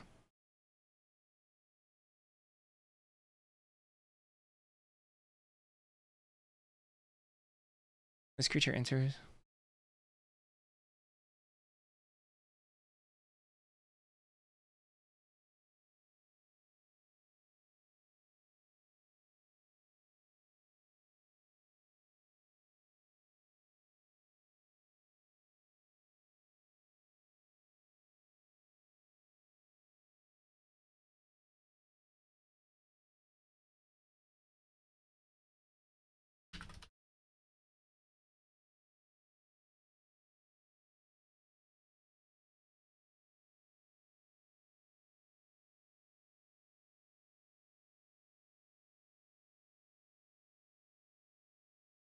Can we possibly return them all to the battlefield without having two clauses? I mean, Vindicator doesn't do it. because it changes zones. We're changing the zones here. It's a little tough. Because if I just say until this creature leaves, then it goes straight back to your graveyard. First of all, let's clean our templating. Leave. Oh, that's the only card I have that leaves. Okay, cool.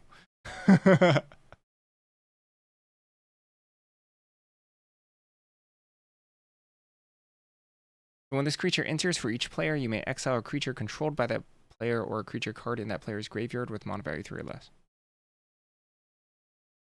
Oh, wait.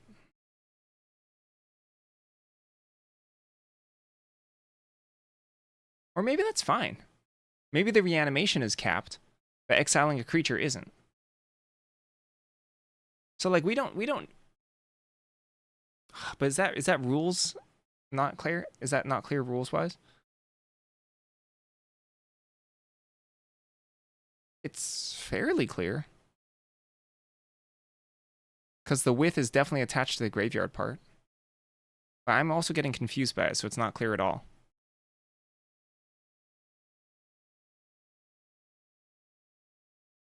I'm pretty sure as written, it can exile any mana value.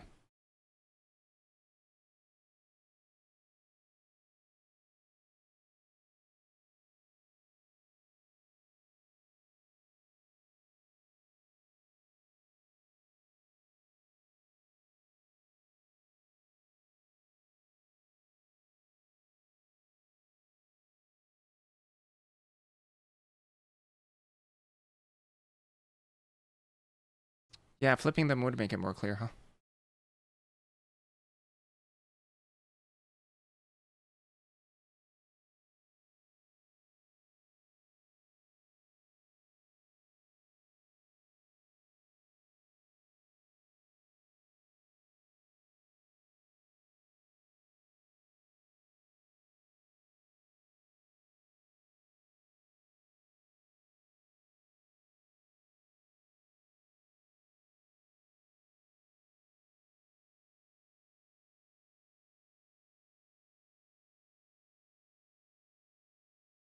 It could be.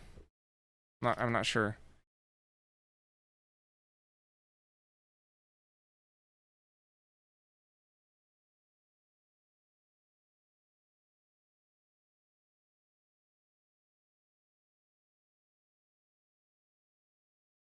So like, here's what I'm wondering.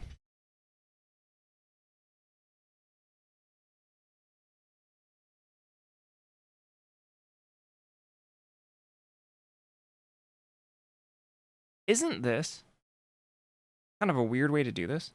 Why can't we say when this creature enters, exile a non-token creature an opponent controls, then exile a creature card in your graveyard with mana value 3 or less? Can't I just say that? I know it takes out some of the flexibility of it, but I don't think that matters too much.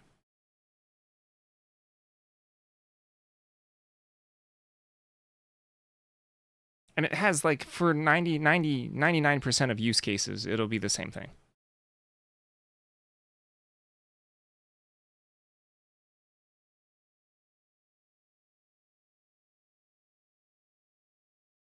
Because like I think this is I'm not in love. It works. I think this works, but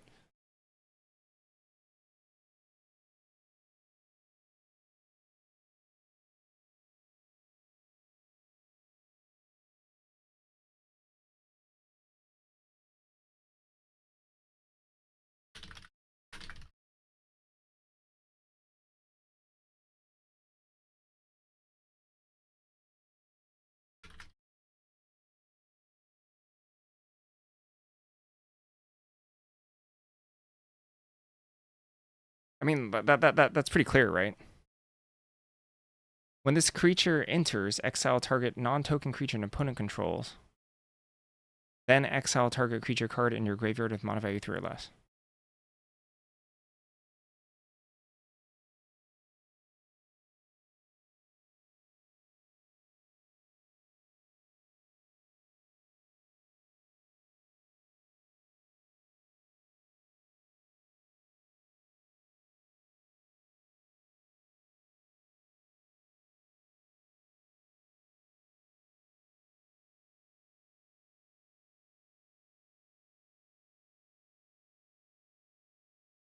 on your side, like a recommission?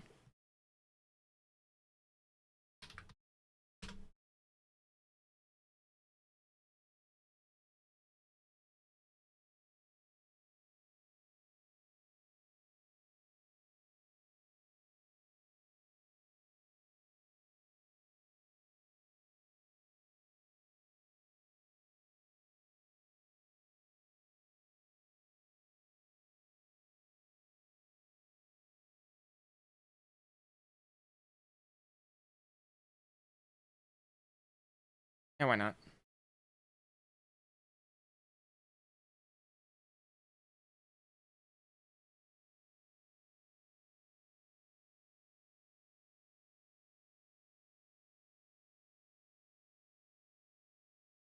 At 4 mana, what is it, like a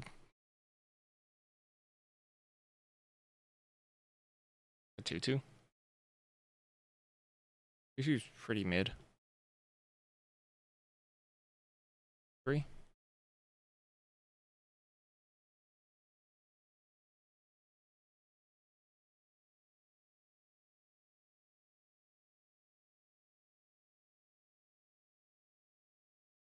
Had Banisher Priest as a 2/2. We've had Fairgrounds Warden as a 1/3.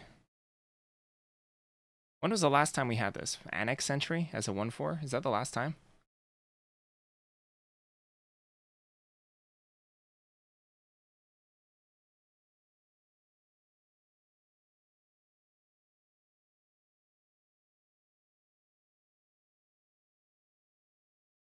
Oh, Detention Chariot as a 6 mana.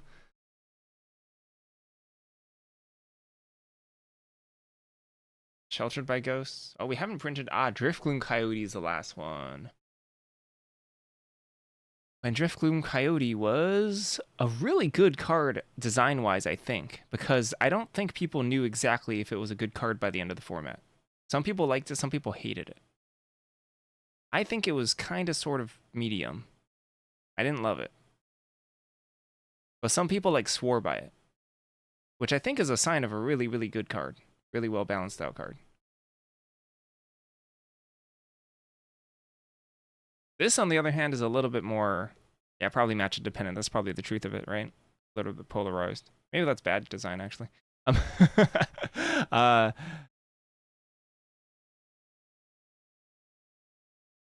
this one is just good.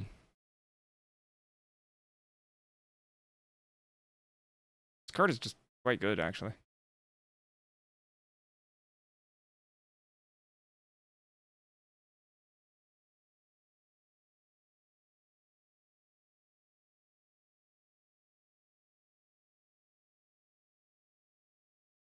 Do I not know how to spell is this the 5th time I'm misspelling recommission? How do you spell recommission?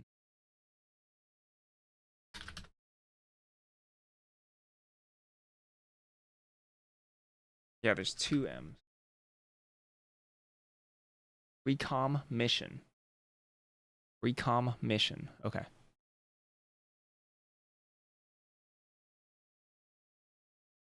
Cool.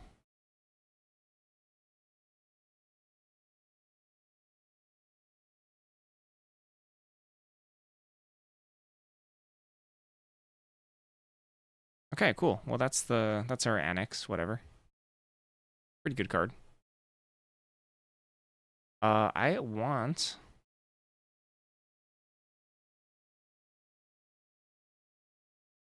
a I want an indoctrination assistant. Yeah. I want a Sun Pearl Kieran.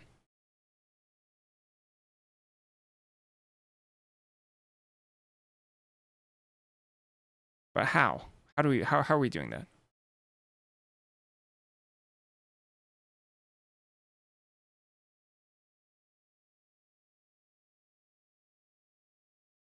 I think Flash is out. I don't think I want Flash for this one.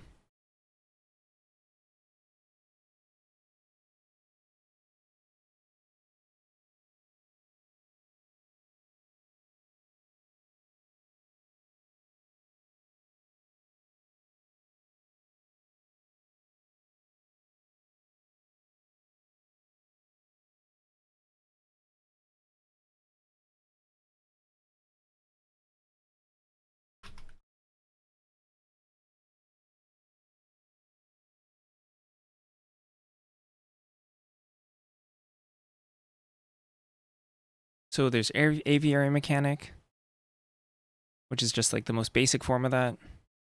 I believe there was one in Wilds of Eldraine that was a 3-drop. That was kind of cool. Both those cards were kind of cool. Nurturing Pixie gets +1/+1 counter. Chwinga. I don't think I want this to have flash this time. Stockpiling Celebrant.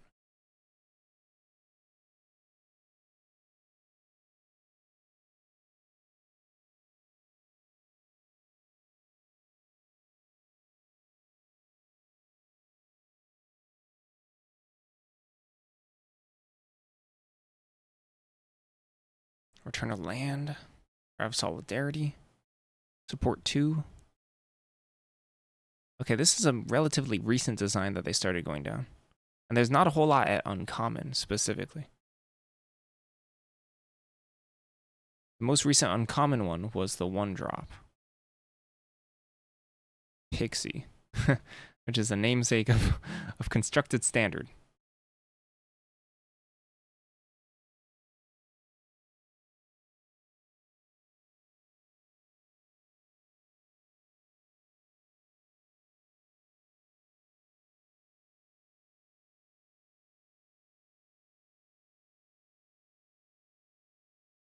Oh yeah, Sun Procure at Uncommon, yeah, Sun Procure. I guess I excluded that one because it has flash.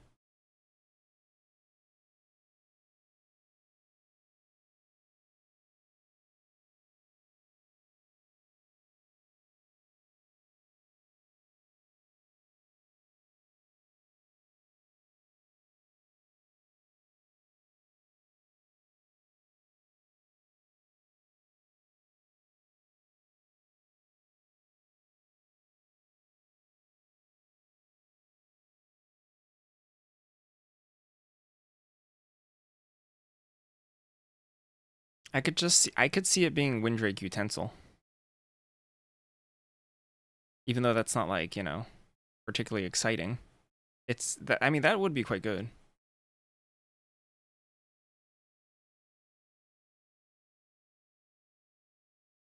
Because like then we're getting into territory of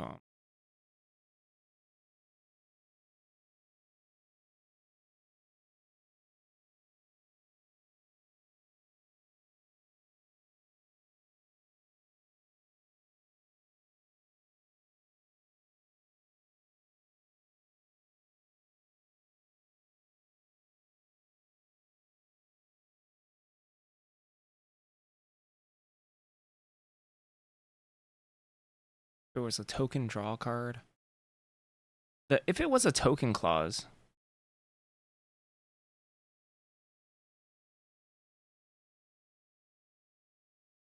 it doesn't have to be a 3-drop either. It could be anything.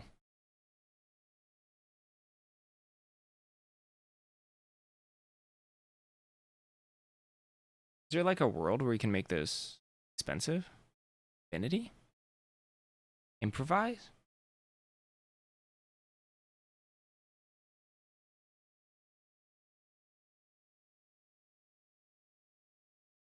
Return multiple things to your hand? For each token returned this way?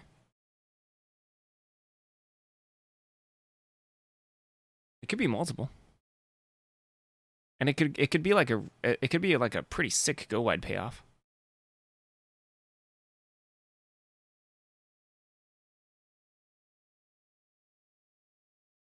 It could be improvise and bounce too.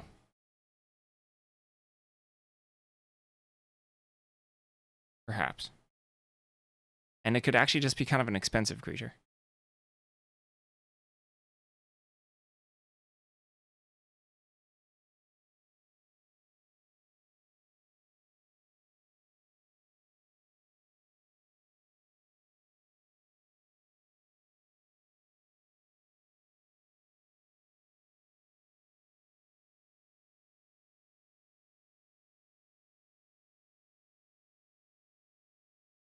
Permanents you control. Your owner's hands.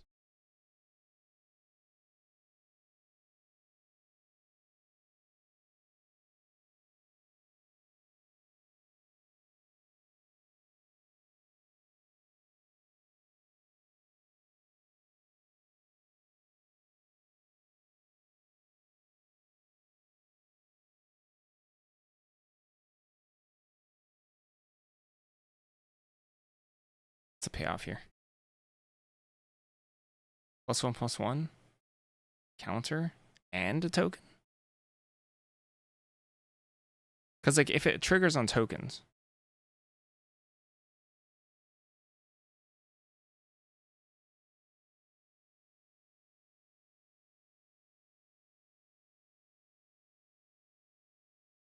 which means you can bounce utensils and food. It feels kind of weird to make a token as well.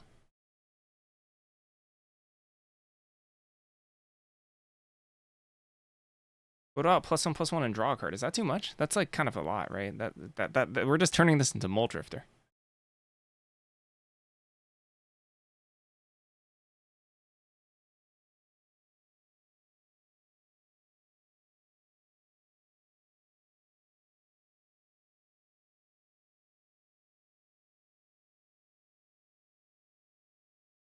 It itself is a utensil.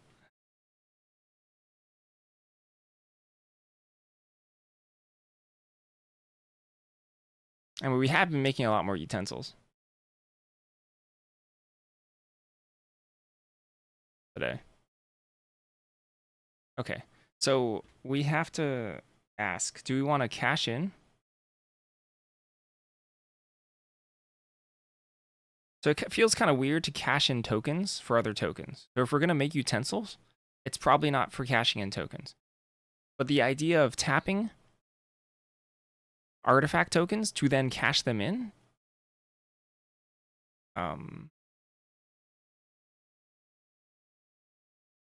sounds kind of nice.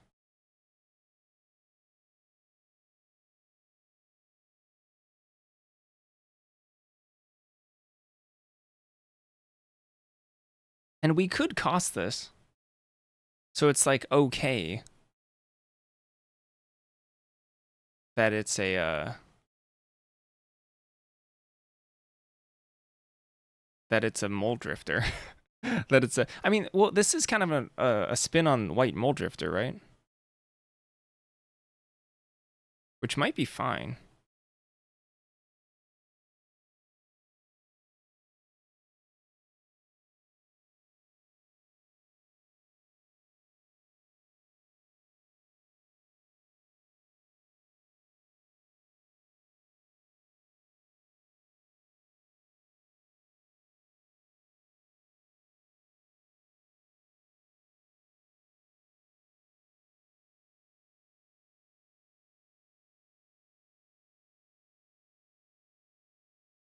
Every artifact tapped for its cost.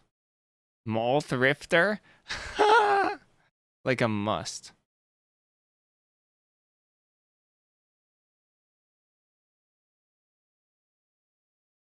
Like a must.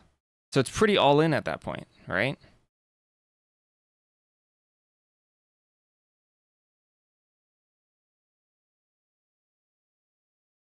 Or maybe not because you get paid off for it.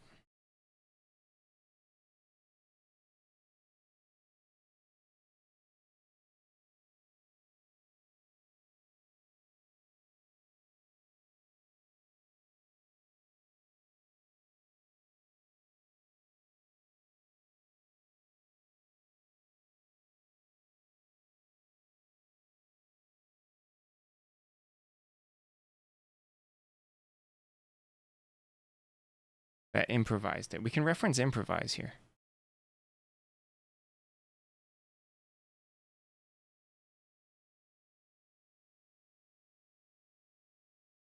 Return each artifact you control. Return each artifact.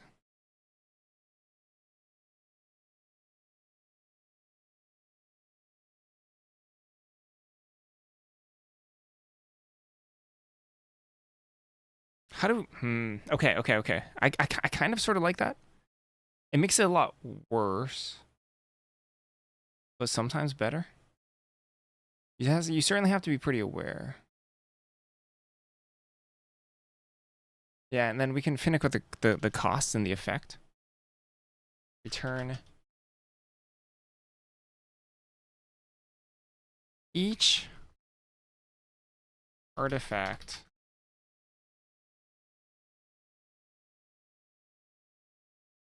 that improvise it to its owners.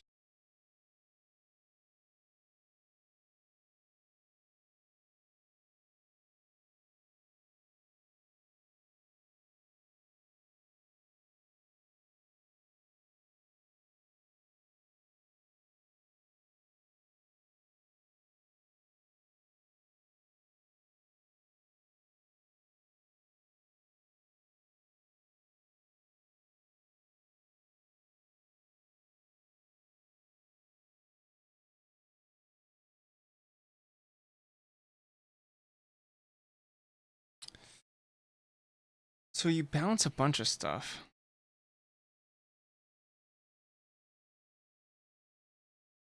Now we're getting into a design space that's could be very, very swingy, right? So you tempo yourself pretty hard. And ideally, when you build around that, that's already like...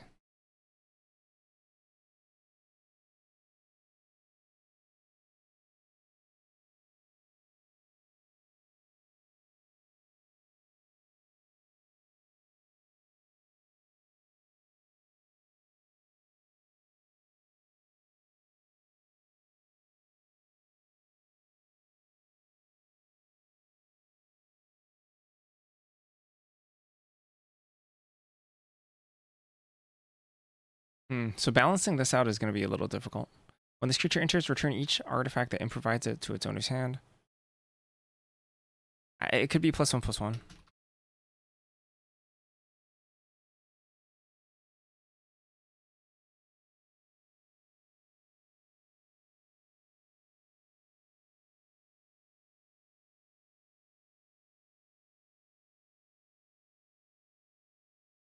How does paradoxical outcome? How's that worded?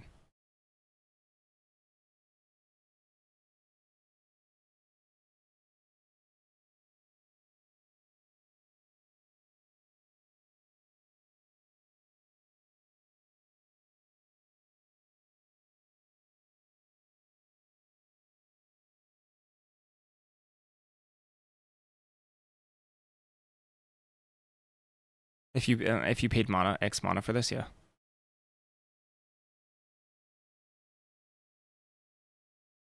For each permanent returned to your hand.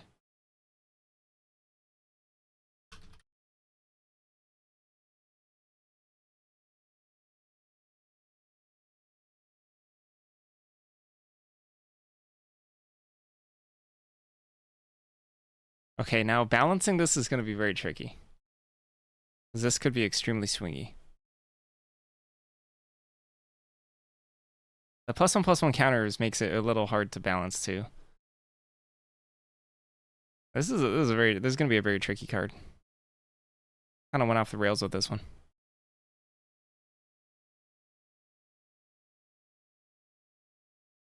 I need to sit on this for a second. Let me take a quick break. I'll be back. Be right back.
You know what?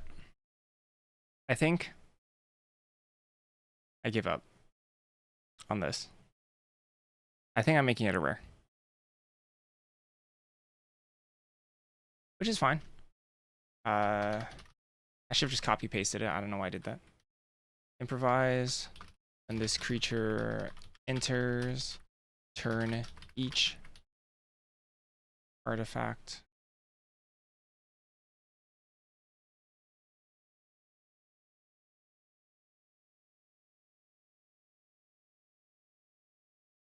That improvised it to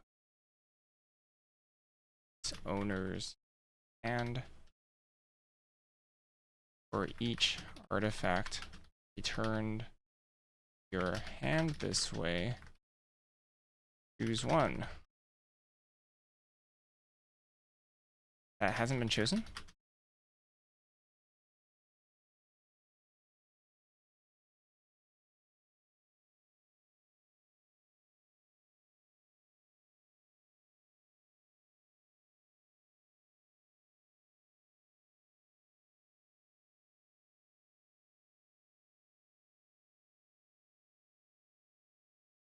That hasn't been chosen? What's the tech? What's the wording on this? Choose one that hasn't been chosen. Okay, cool. Cool.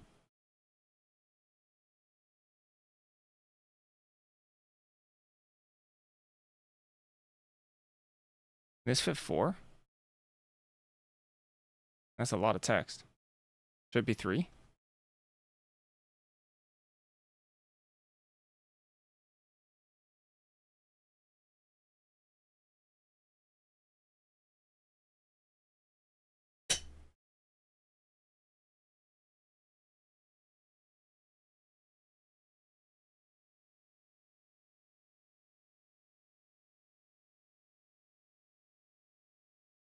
How about Titan of Industry?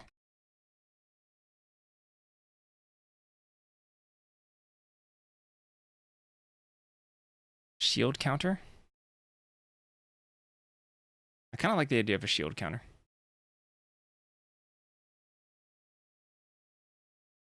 So you really want to improvise this for max, right? This is basically tap 3 artifacts, white, cast. What is the door card? Great Door or something. Guardian of the Great Door. Tap 4. So add a rare.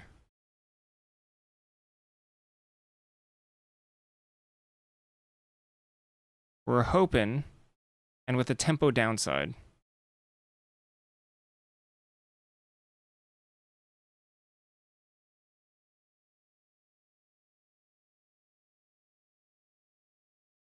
We're hoping to be much better than Guardian of the Great Door.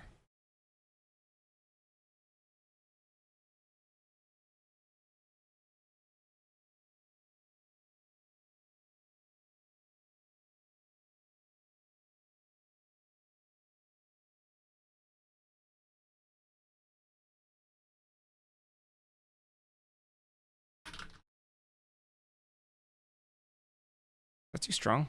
Okay, this feels like your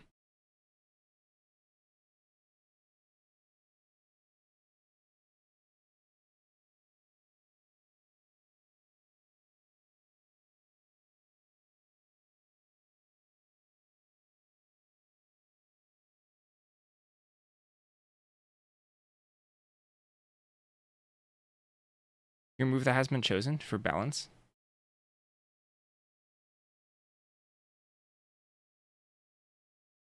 It's already an upside. I mean, returning might be an upside too.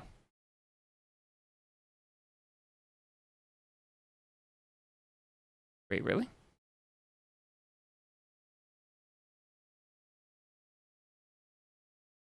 Really?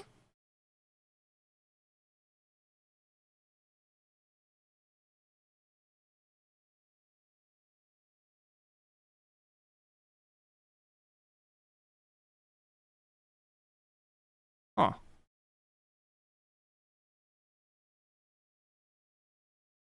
Let's look at for each chooses.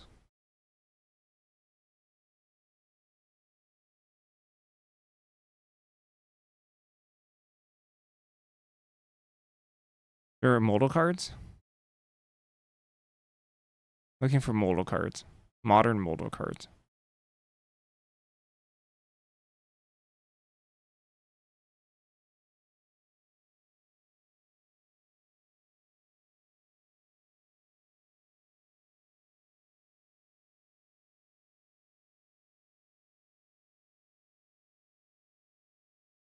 Okay, that's different.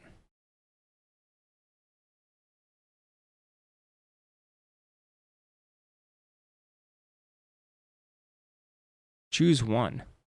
You may choose both. That's not quite it. Choose one. Okay.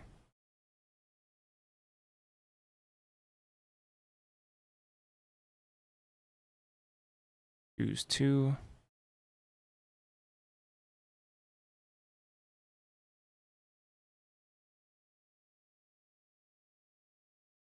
Is there any card like this? For each choose.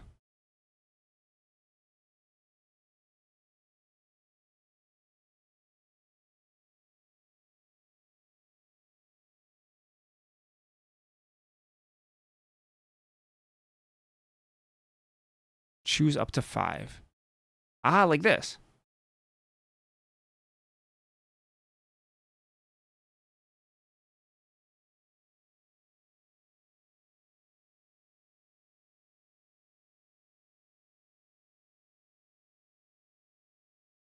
Is this what we're saying?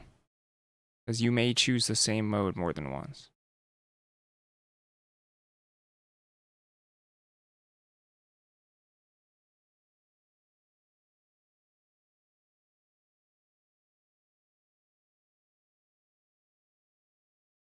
What about choose that many modes?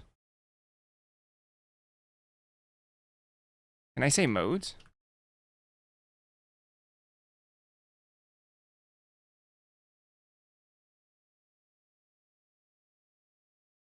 Is modes weird?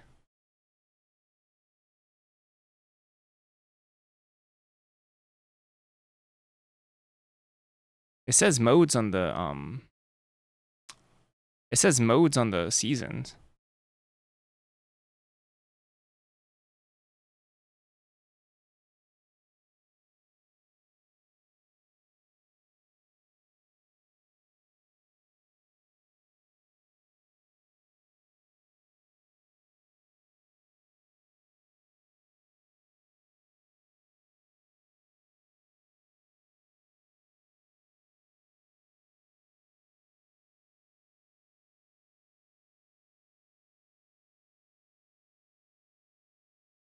Each player, you may choose the same. Choose X.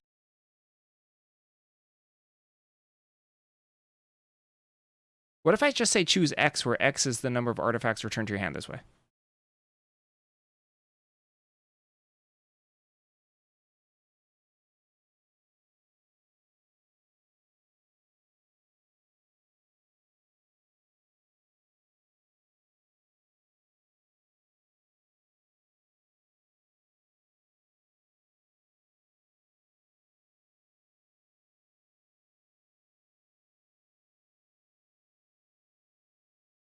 I literally don't know if it works.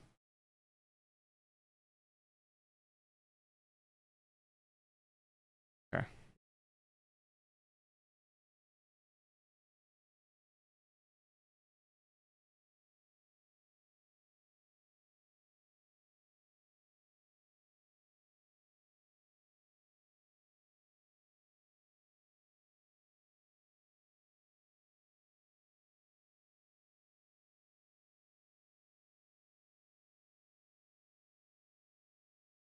Is there a problem? Okay, so what if there's a tax effect on this? And I tap 4 things to improvise it. Does that break the game? Choose 4, and there's only 3 modes?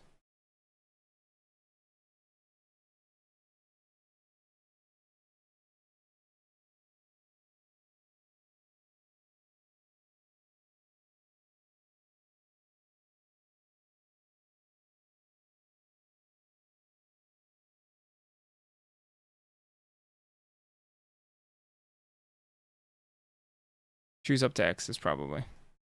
Yeah, magic is crazy, isn't it? Uh, you think that would break the game? Okay. What about up to?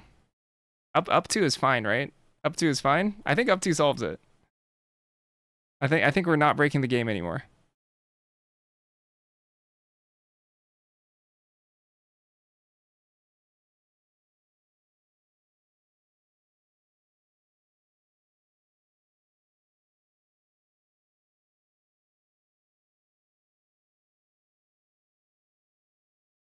Exile the top. Riku? Riku?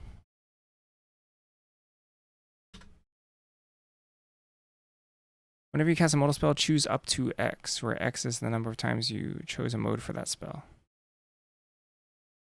Ah, yes.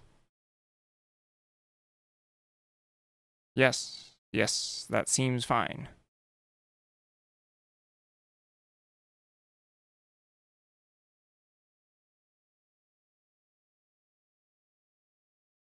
Okay. Yeah, because then you can like, because there's modal spells with like multi-kicker, right? I feel like, and you can like have tons of modality. Or you could cast a season and spam the one paw mode. So this literally works. Okay, it literally works.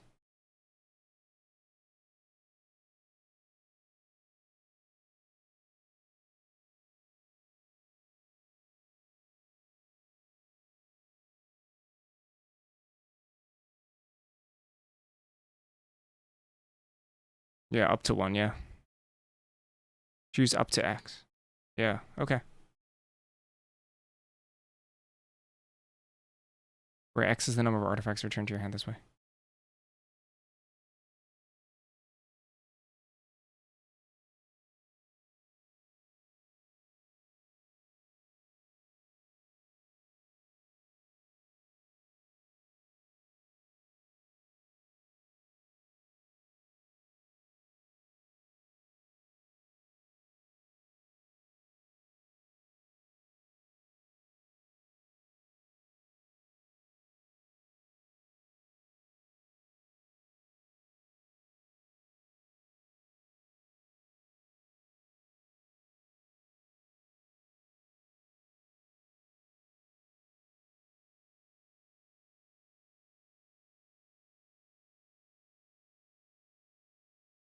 I think life gain.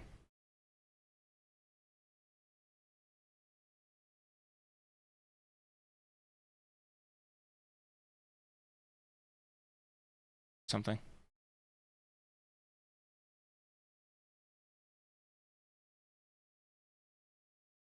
The balance on this might be super whack. Because what? This is like tap 3 permanents, pay 2 mana. Get a 4/4 flyer with a shield counter and you gain 2 life, surveil 2. It's kind of insane.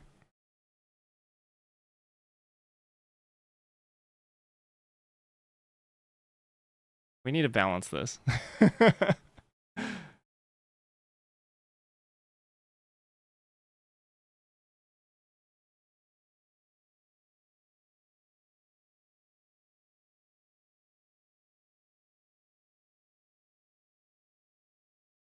And it's certainly a real cost to tap tokens because you lose them.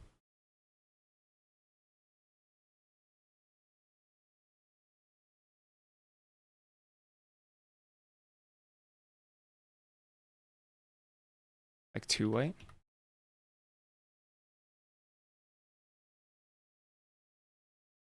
I kind of like it at 2 as well. Yeah, I kind of like it at 2 as well.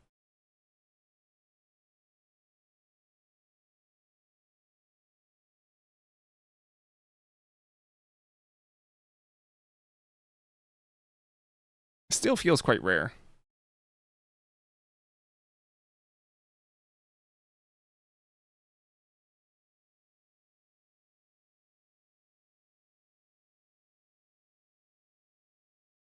Actually, at two white, you can cast this very easily on turn 3, which I suppose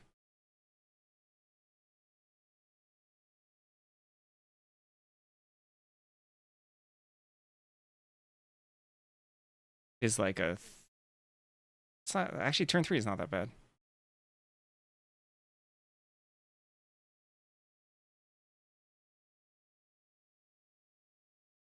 What 3/3 flyer for 3 mana? Whatever. Pretty bad actually. And you tempo yourself? Pretty bad.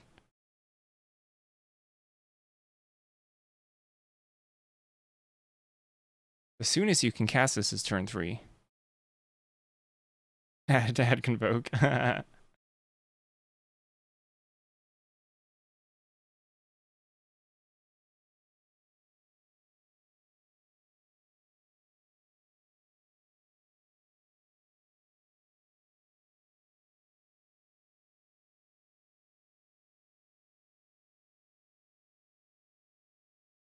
Capping it to 2 certainly reins it in a little. Weird card. This is very weird. This is a weird one.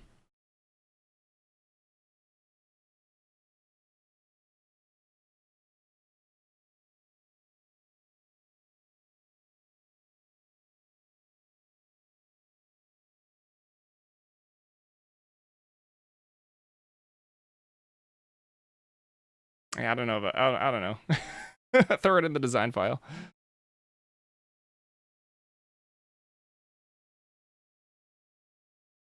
I don't know what to make of this one. Strange.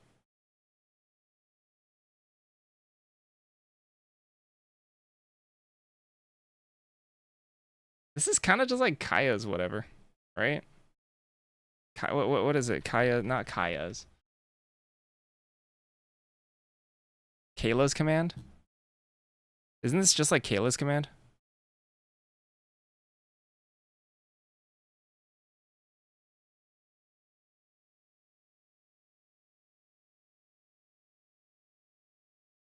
Double strike until end of turn. So it's like a 3/3.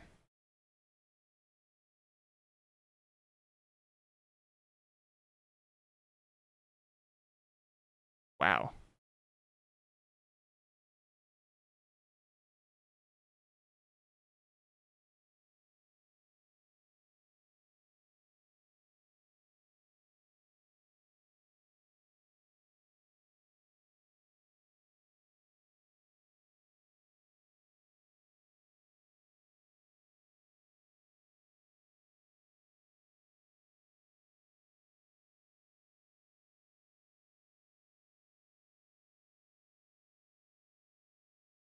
Feels kind of weird for it to not have a third mode.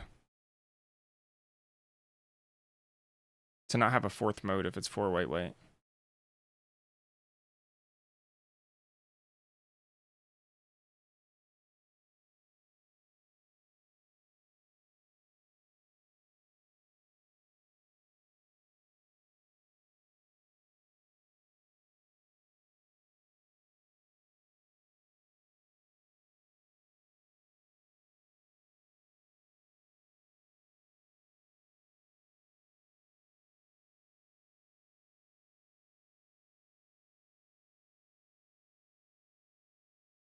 Maybe shield is too strong.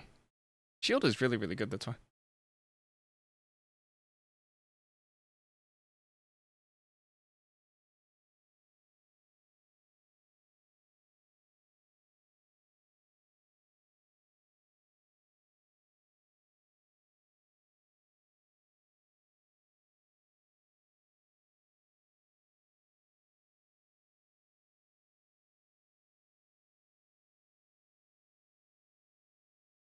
To be honest, this card's not like crazy, you know?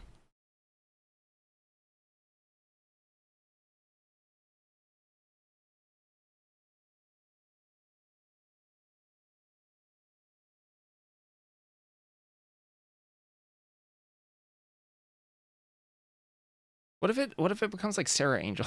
No, that's kinda whack. Um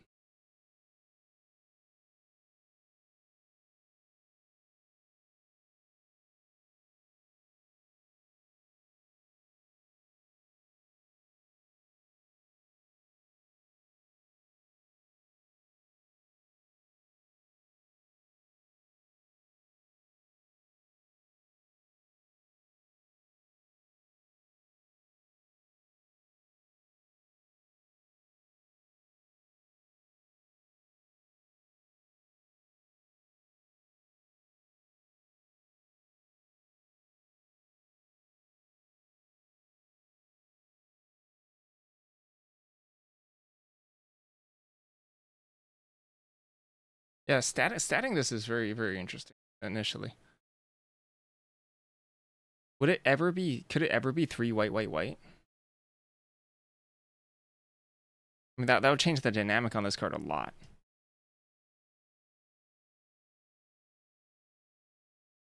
Now it looks like an angel. And now it needs to be a lot more powerful.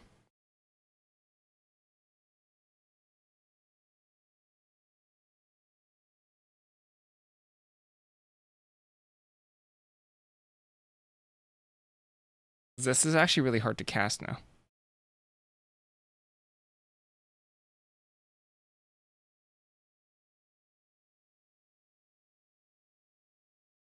There's an artifact land you can bounce.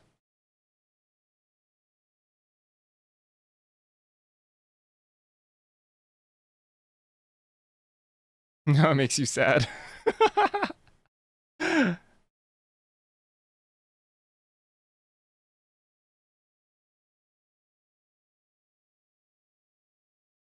The 3 bouncing is tough.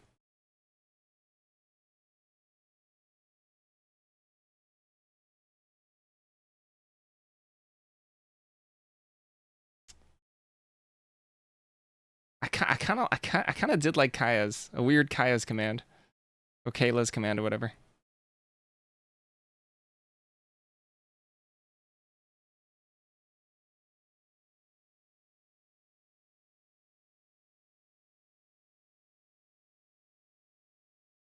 Actually, maybe this is just where it's at, huh?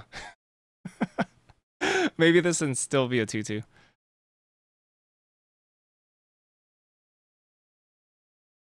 So you can still turn 2, make an artifact, turn 3. What if it's turn 1 artifact, turn 2 artifact, turn 3, pay 3 mana, tap 2 things. Then you tempo yourself pretty hard.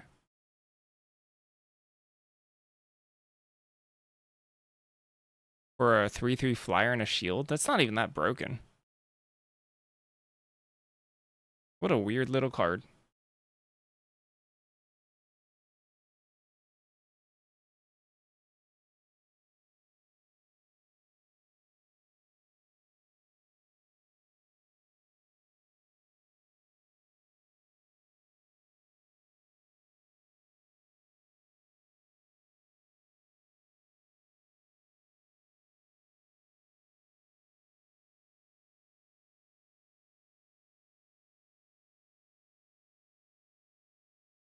Don't love the shield on a flyer.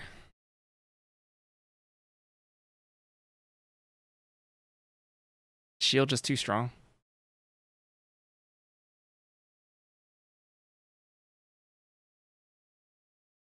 Artifact land untapped? No. It's tapped.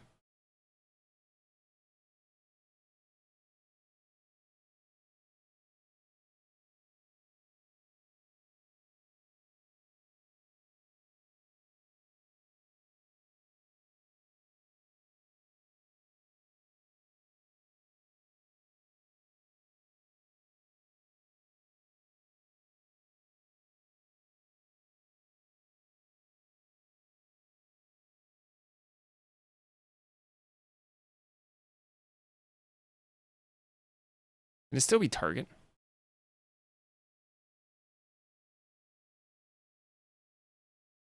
What if they're all targets? Is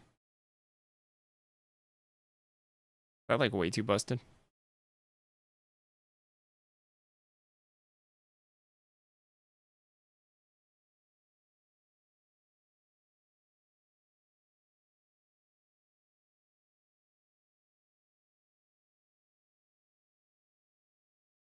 I kind of busted you.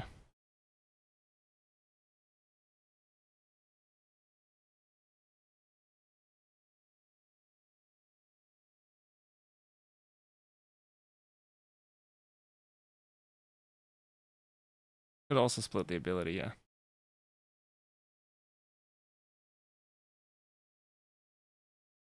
I kind of want to take away the life gain from the 3rd mode then. And just have it be like Surveil 3 or something.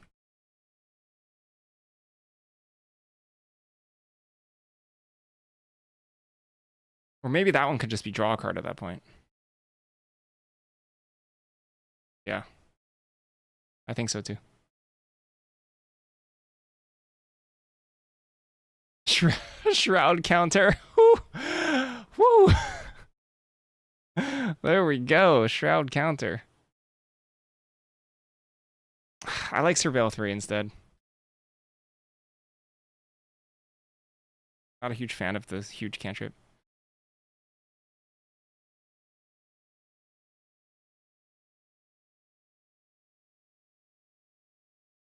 Untap a rare artifact land that can turn to this.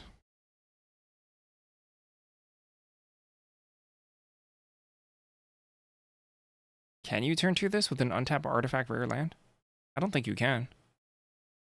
That's still only 2 artifacts.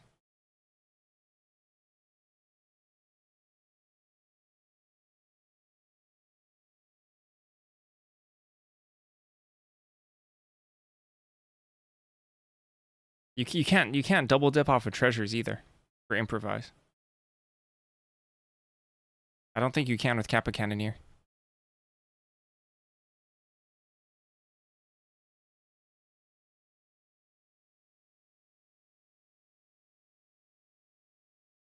Ah, you need 2 of them. Yeah, you need 2 of them. That tap for white. Wait, no, you can't do that. Yeah, that doesn't work. Yeah, you just can't do that. Okay, I think this is okay. I think this is okay. I actually made myself food or whatever.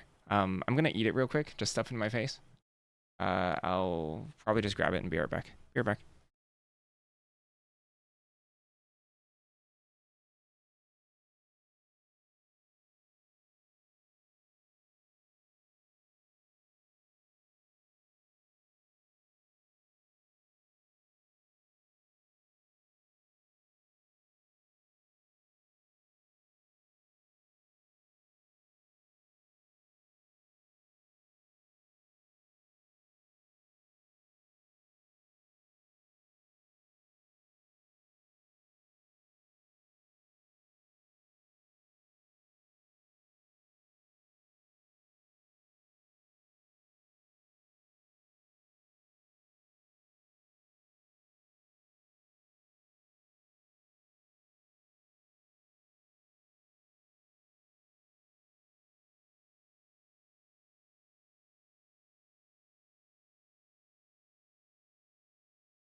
Oh yeah.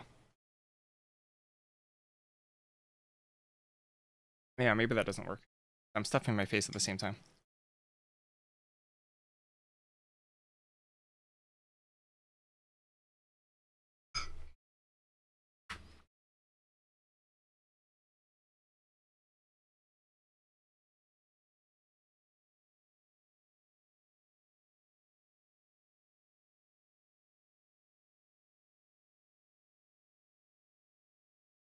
It's a weird card. Is this Uramoto fruit? It's called Cheerio.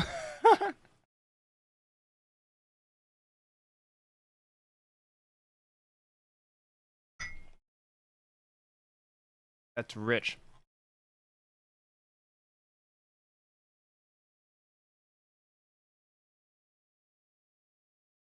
All right, that's a weird card. I don't know what to think about that. Casting this side, that's fine. That's fine.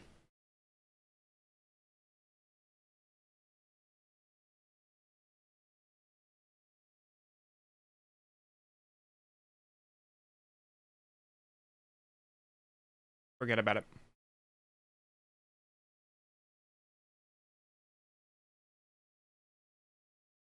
Black needs some help.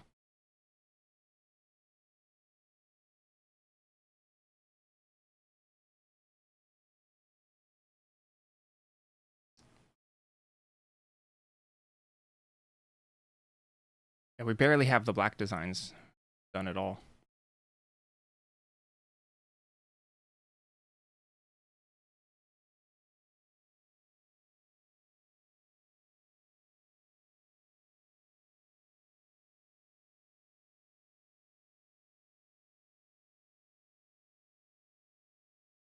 We have some mythics done.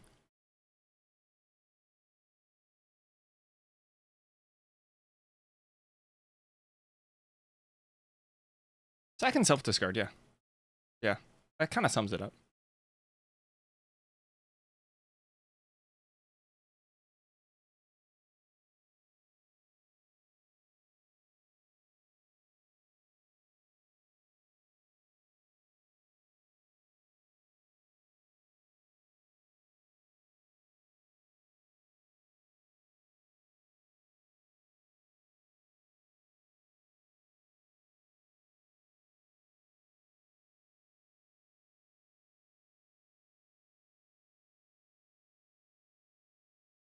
Sacrifice fodder. Great question. Besides food tokens, so there's food tokens. That's always a sack fodder.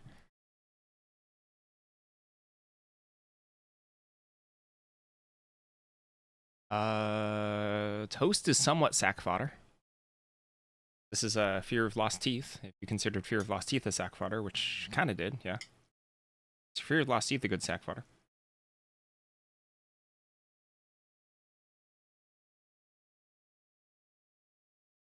I forgot who named actual cannibal, but brilliant.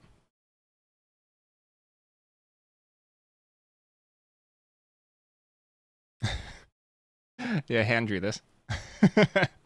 Hand sketched it out. I think it was a blue card. That's why the book background is blue.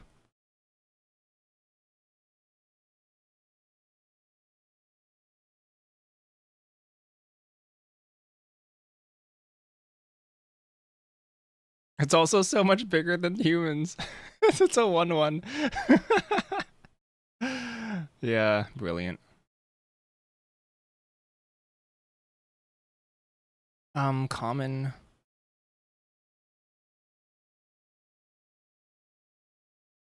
No, actually, we don't really have a good sack fodder. Which we could totally do that. We'll totally make a better sack fodder.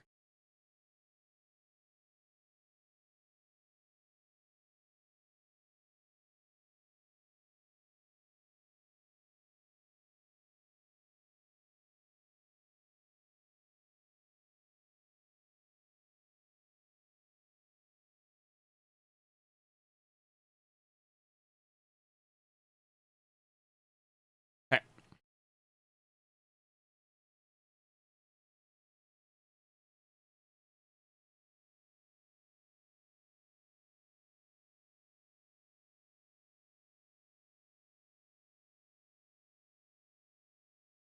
I'm thinking the goat one.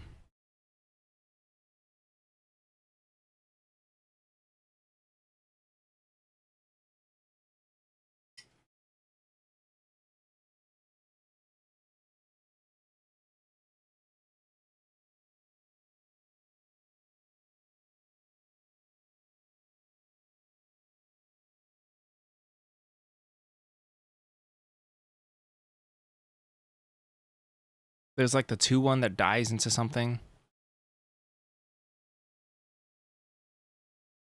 It could come with a snake. Because there's snakes in the set already with bitter summoning.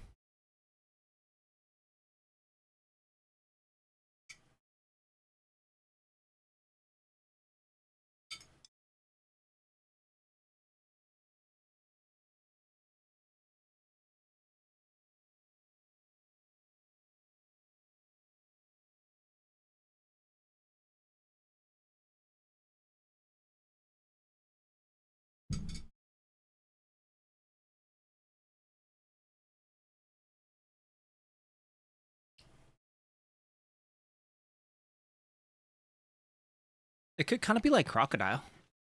Without dragons in the set, Crocodile might be an okay power level for the set, to be honest.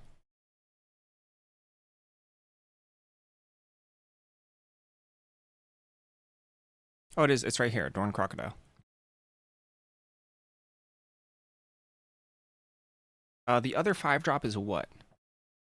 What's the other 5-drop?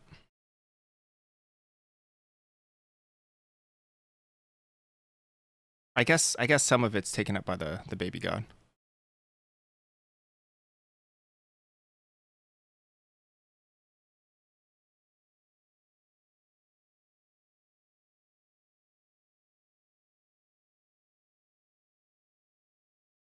It could die into a Death Touch snake.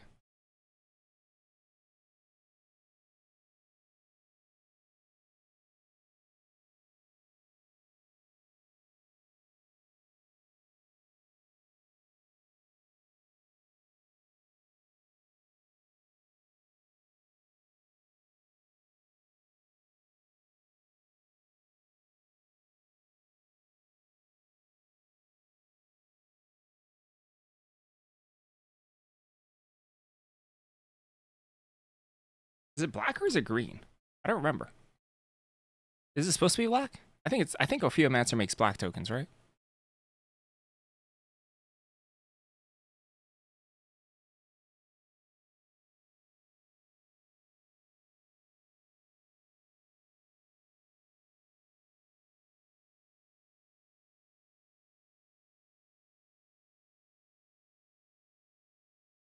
So 1/1 black snake with Death Touch is like much better than a druid zombie creature.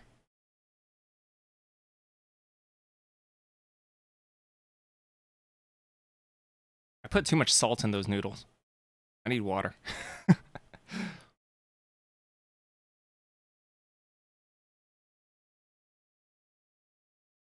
I mean, okay, what is Girder Goons? Isn't Girder Goons like one of the best commons?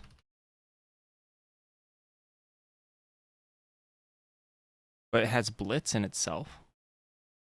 So as it stands right now, this is a little weaker than I want it to be, regardless of stats. Because all of these have like a little bit additional value. Girder Goons is great. Girder Goons is fantastic.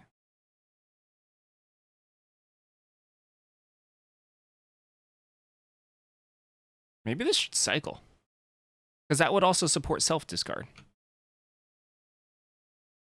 Is that just like... is that just what it is?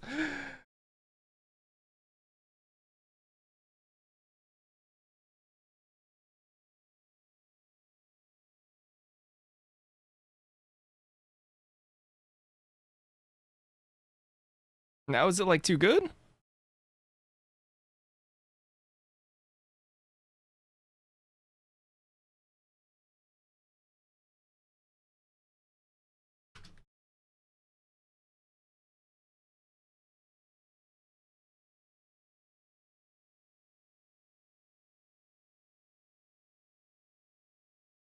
I mean, Kite and Gravestalker cycled itself, was pretty bad. Horror of the Broken Lands. This card is probably way better than Horror. Especially if I make it like a 4/4. Horror is like kind of mid.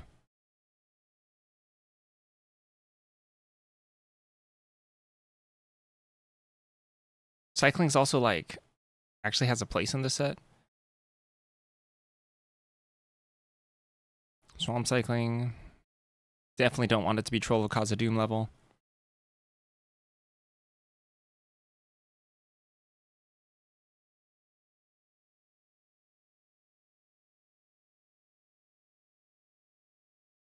Spiketail. There's not a whole lot of cycling for black. For just black. At common. Maybe that's just it.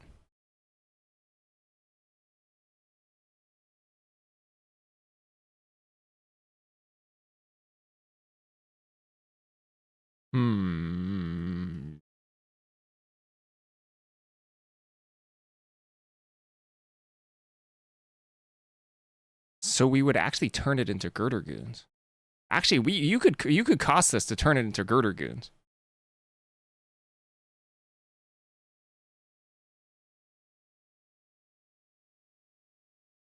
We could literally make Girder Goons with cycling.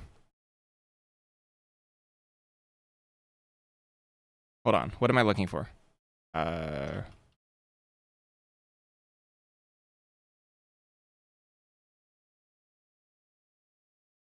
So it comes after the cost. Yeah, cycling goons.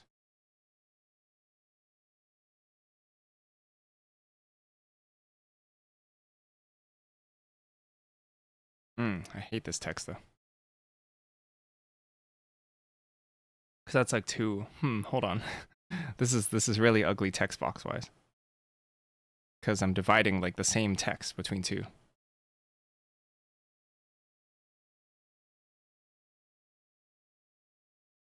Try to prevent that.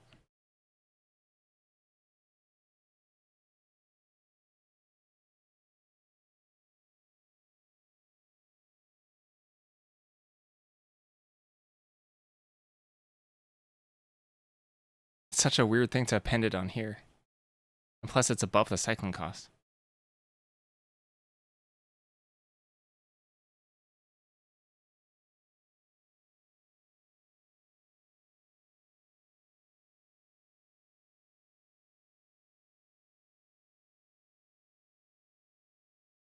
Oh my gosh, it's literally this text. Oh, I didn't realize I had this text. Oh, Bartered Cow, you're saving me. Oh my gosh, I didn't realize this. I didn't realize this had a death clause.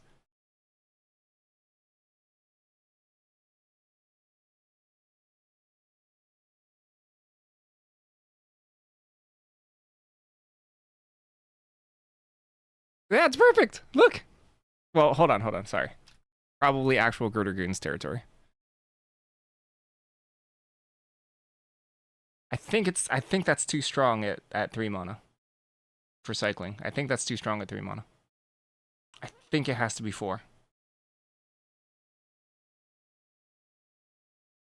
Wait, isn't this okay, hold on. This is this is kind of busted.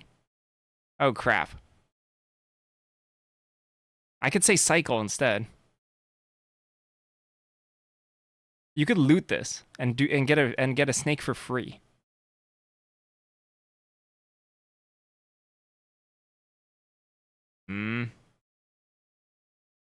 This is very strong. This is very dangerous.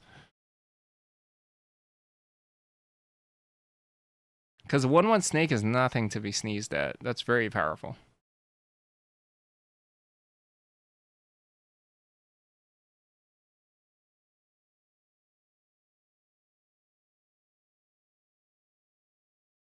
You almost like never want to cast this.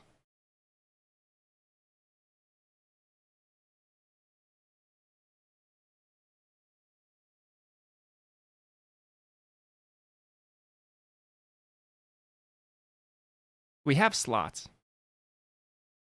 We have slots to upshift this. For sure.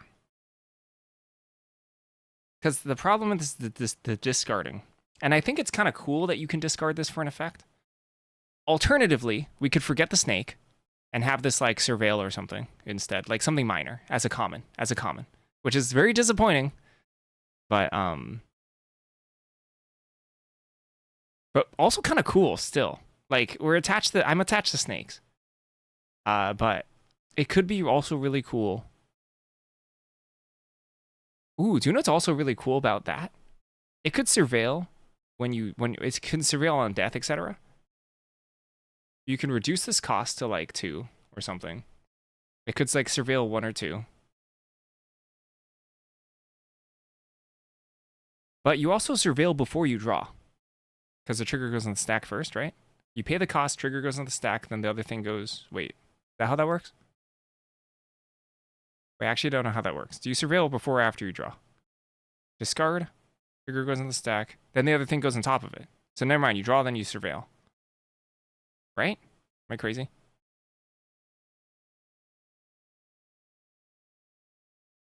And we can get rid of the on your turn clause.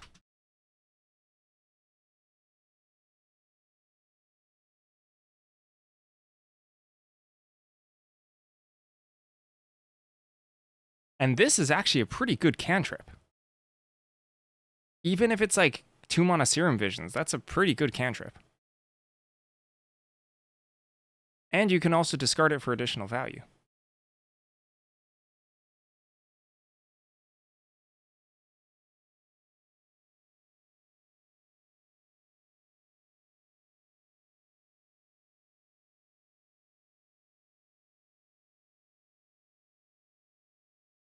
I definitely need this to be black. Like black in the cycling cost. Definitely can't be too colorless.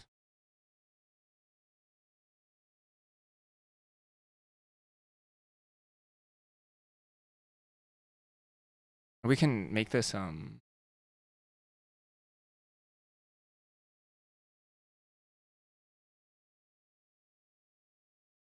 how did we get when?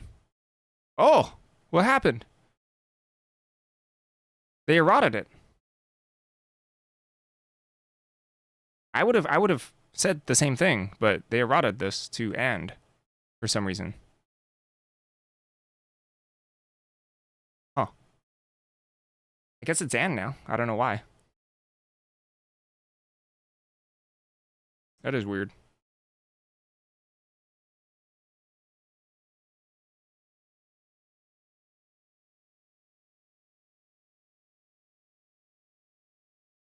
It's so funny that like we're in a food set and I'm like literally not using this bartered cow. Bartered cow will be in the bonus sheet. Oh my gosh, bartered cow fits so well with the set.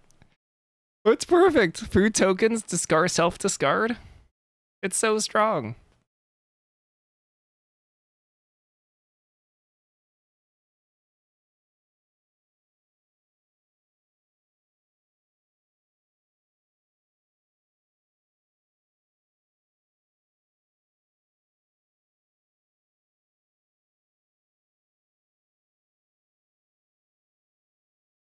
Wait, can this be enters now?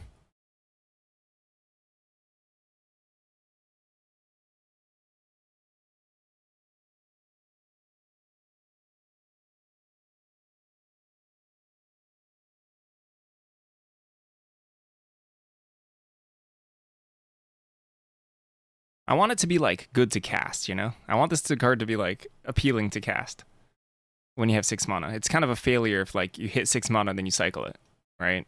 That's pretty bad.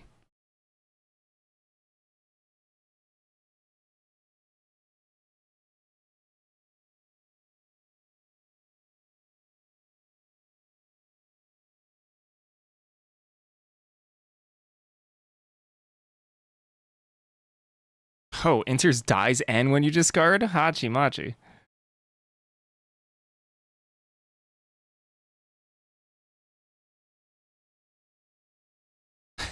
That's a stacked common. Maybe it's a real one at that point. But I want discarding it to like I want this also to be somewhat appealing. So I kind of want it to be expensive. Yeah, actually maybe. Yeah. So that way we can make it like quite expensive. And turn this to 5, 6.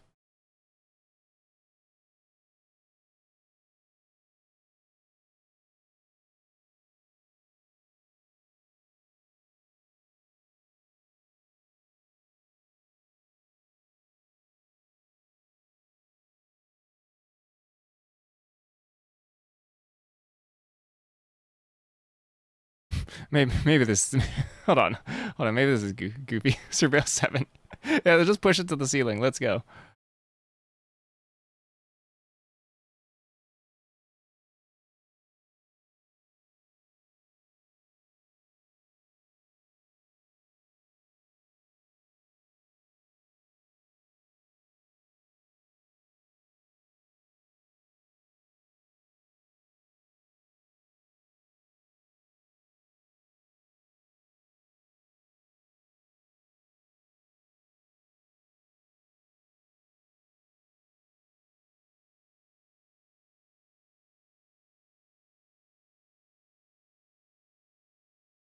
This is like Feral Abomination, except way better.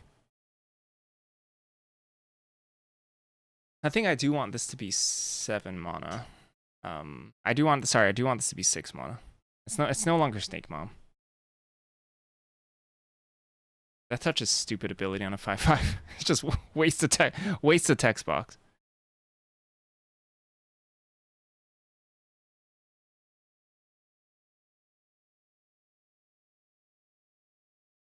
Maybe it could be like Surveil 2 Bog Stomper.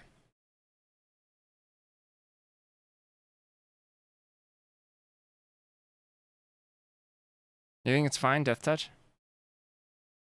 You think it's underrated on a 5/5? Alright.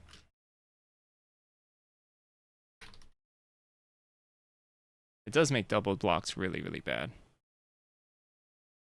And usually want to double block large creatures. I think that's a fair argument.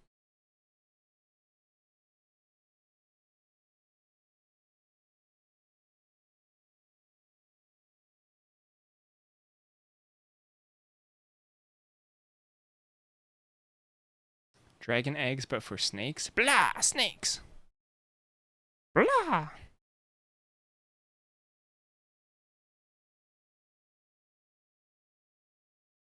Hello, good morning.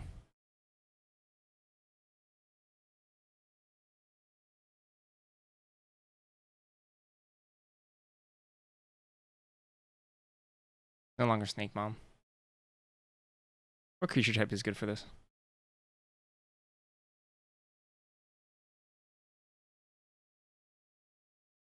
Crocodile, insect. What's a cool creature type? Because the creature type I don't think here matters. What's a cool creature type? Leech. Is it a leech? Elf, lizard, hound, slugs, nightmares, insect warrior.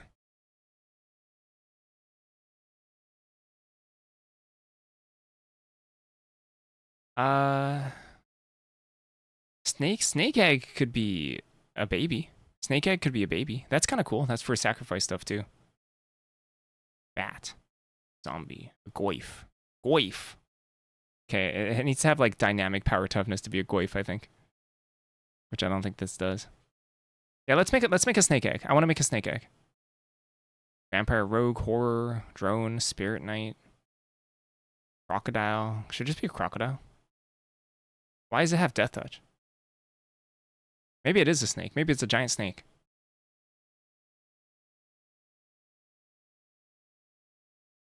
I just ended up a snake again. All right, let's go. Snake horror. What about a snake horror? Oh, because we might revisit the horror thing. Yeah, we might go back and actually make the horror thing work. More horrors. Let's go.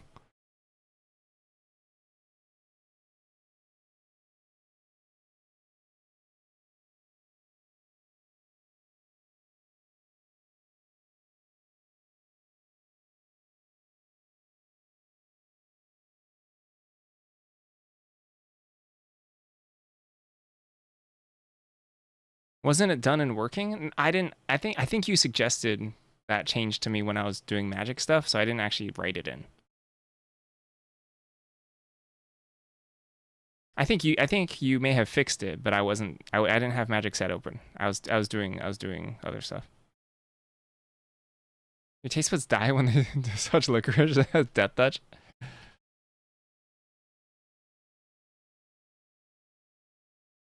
Food used in the graveyard. Yeah, that one I think works. I think that one works.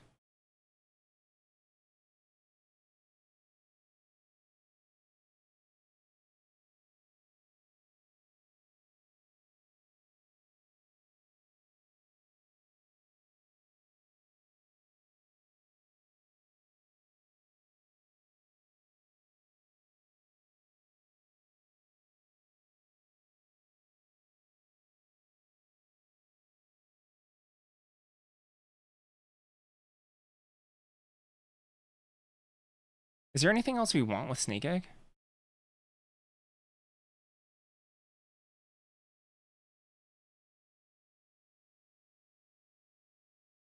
Is there an egg creature type? There is an egg creature type.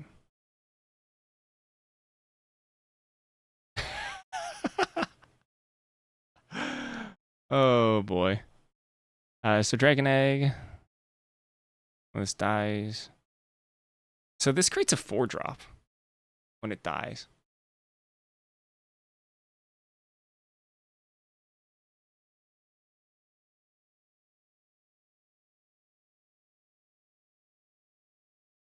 Back in whatever day this was printed, that was probably a 4-drop as well. 2 1/1 Death Touchers is kind of like a 4-drop, right? That's kind of like a 4-drop.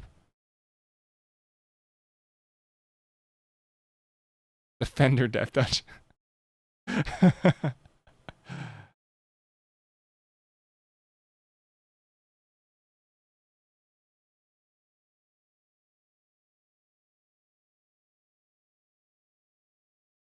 I mean, this is pretty good with sacrifice fodder being in the set. Or sacrifice effects being in the set.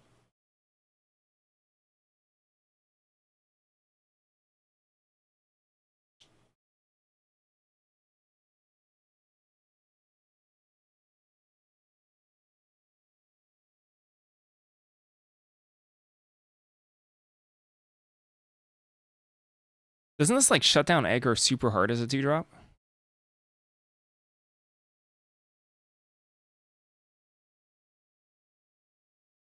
Because like once this egg pops, that's like super good against aggro.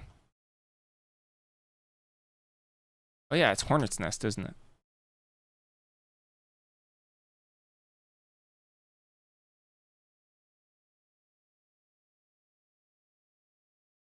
Yeah, but those fly.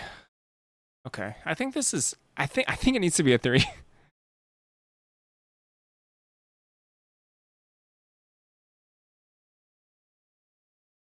It has the upside of being like 3 sackable bodies too.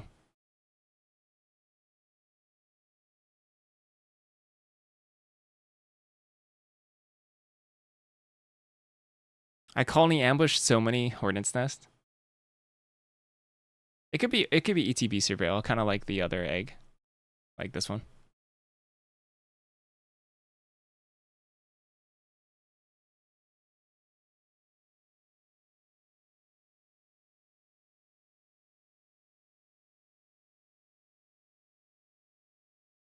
You Savage Punched every single Gate Colossus. Did you Savage Punch the Gate Colossus and then die immediately to it because none of the stupid Death Touchers can block it?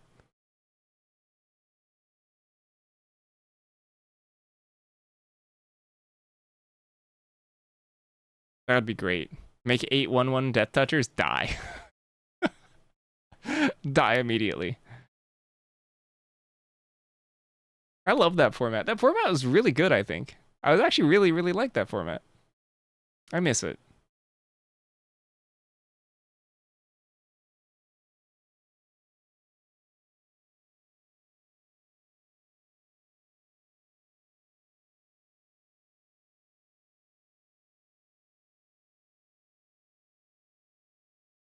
Sure, Snake Egg, let's go.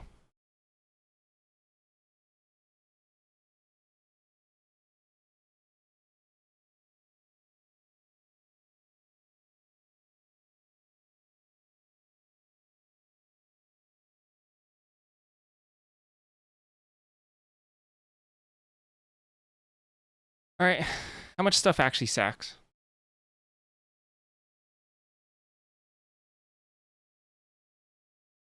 Sacrifice an artifact. This is sack outlet at common.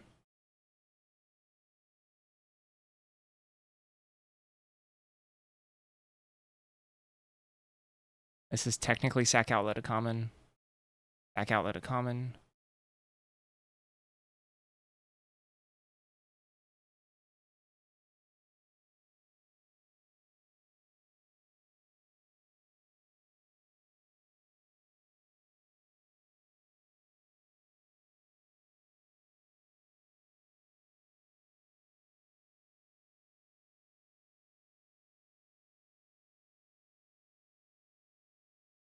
Are 2-drops ever sack outlets?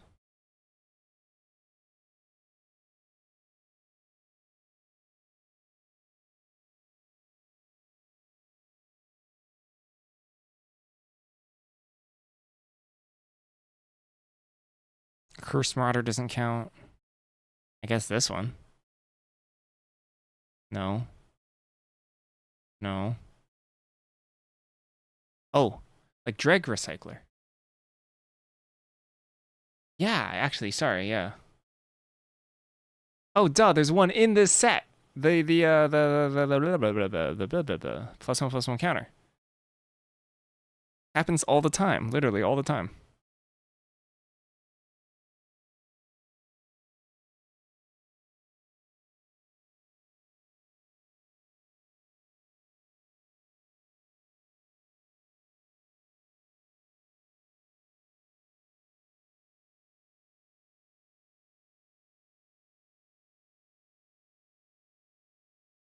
About the same, yeah. This set in particular has 295 cards, which is more than a little bit more than usual. I think we just added cards for funsies because we don't have to worry about like exact print sheets like Wizards does.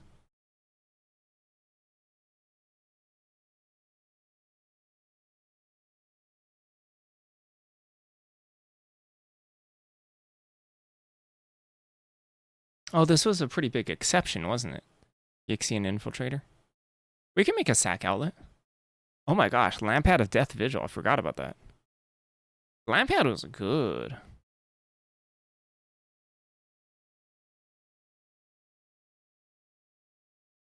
Huh. Oh, Hungry Ghoul. They make sack outlets at two mana all the time. Literally all the time.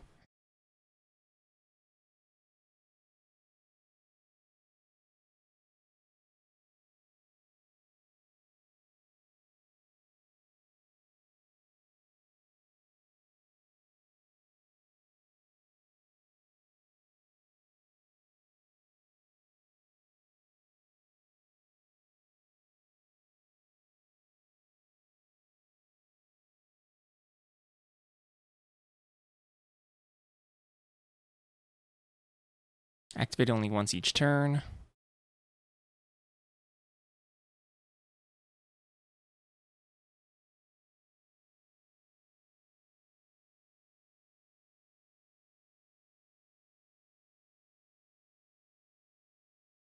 Was there ever one of these in like an artifact set?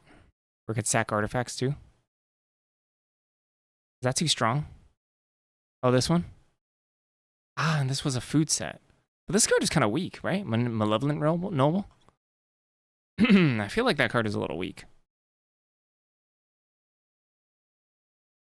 Earth Carver. Why is Earth Carver cost 2 to sack? Why is it 2 instead of 1?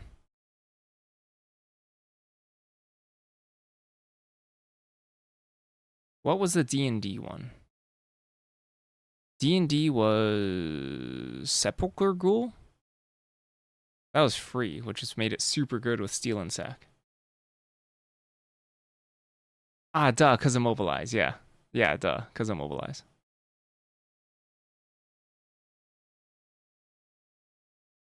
What if we make a slightly better Noble?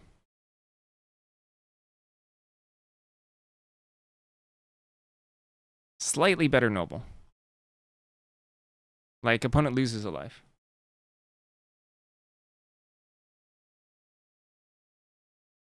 Ah! Ah! I'm dropping all my stuff.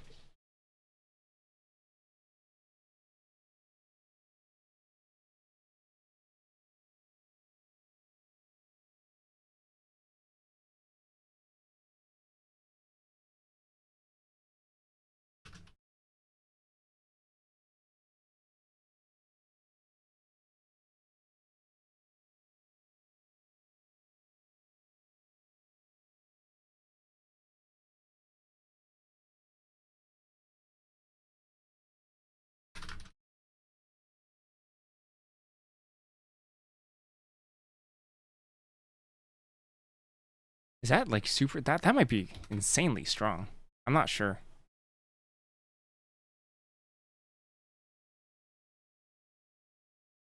One life is nothing to sneeze at here.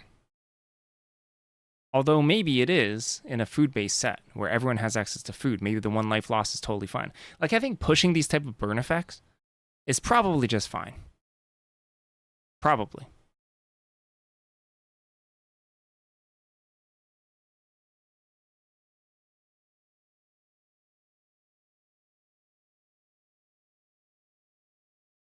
I think we actually need to push burn effects a little bit more in this set in general than normal. I think the burn effects should look pretty good.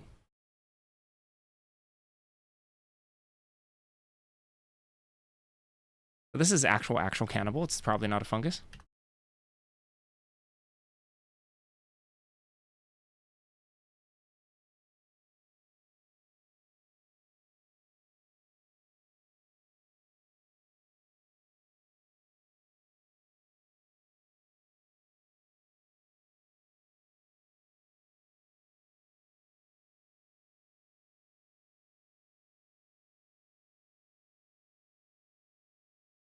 And this is the last blue or black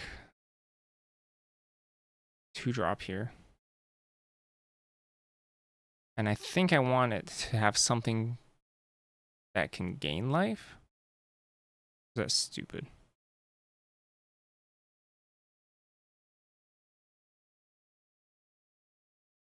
Because there is a life gain. Cost black to activate.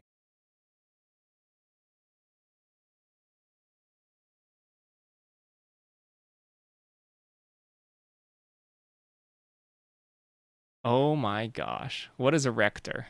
Wait, I'm sorry. That name is really good. Because I'm assuming that's a... That's like a play on Hannibal Lecter as well, right?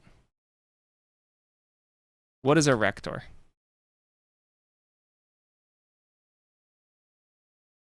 Wait, and this is a set with gods in it. This is a set with gods in it.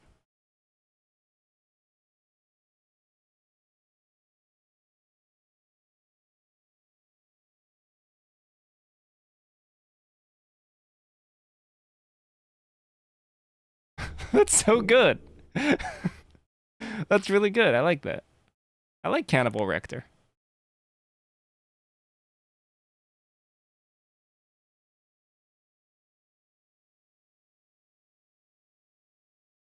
Huh. I'm in.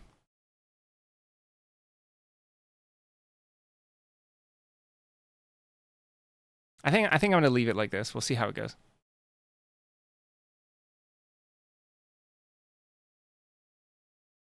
Okay. Oh, I should probably go get water and take a little break. I'll be right back. Here,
Gosh, I love Cannibal Rector. A great name.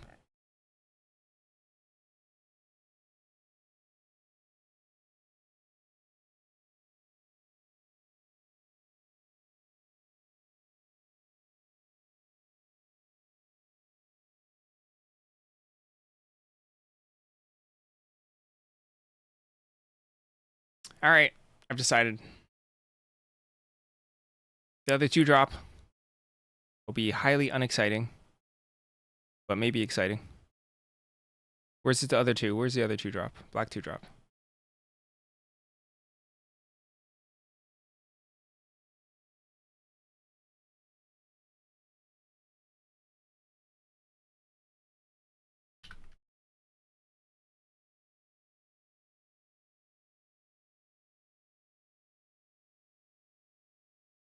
That text viable?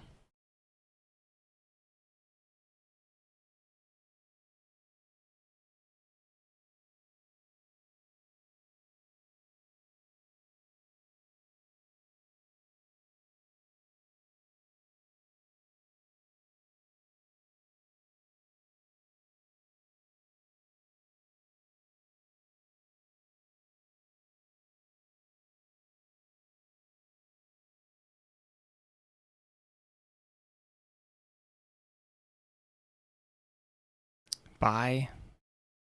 What's a card that? Oh no. What's a card that's an if? Can't be blocked if. If you did something, it can't be blocked.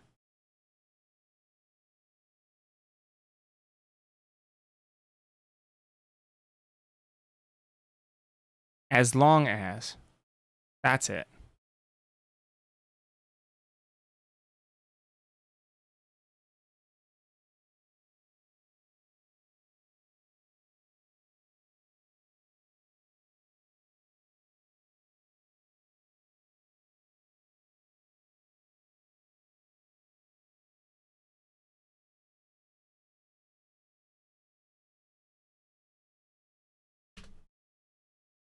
Where's this stupid Sanguine 1/3?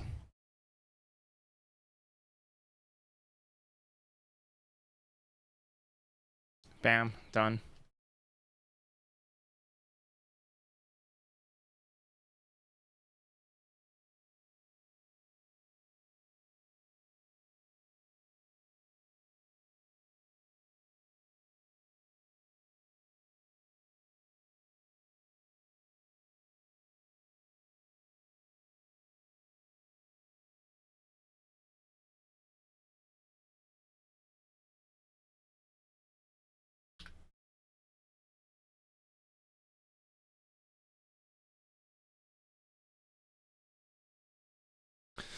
All right, strictly better Sanguine Siphoner, because Sanguine Siphoner needed a little bit of help, tiny bit. Honestly, in multiples, this card's kind of a nightmare. I think this card could actually just be extremely strong. I don't know. I'm saying that about all these cards, and honestly, pushing the commons, I'm fine with. If all the commons are a little pushed, I'm pretty happy about that.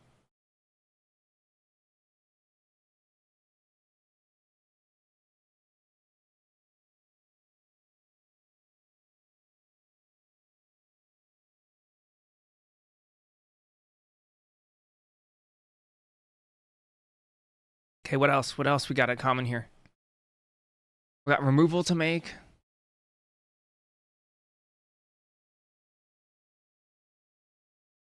Not really a mom anymore.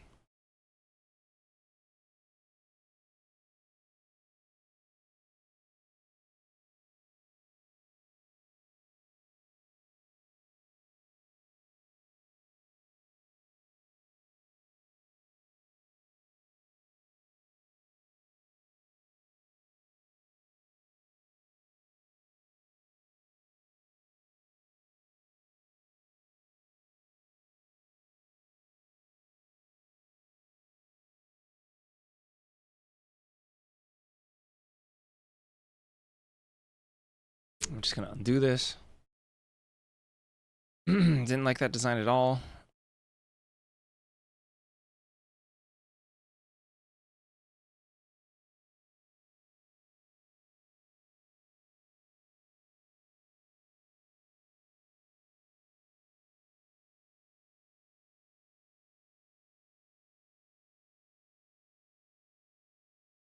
Are you talking about the card I just deleted? Yeah, it could be.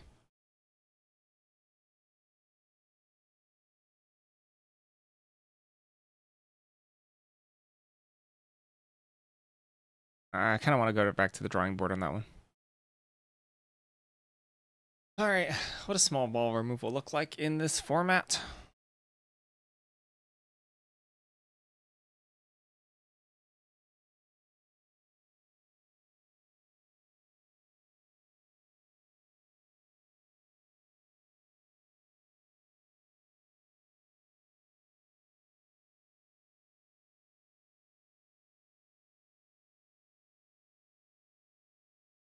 -3/-3 is small ball removal. The enchantment base could be like a Grim Bauble type effect.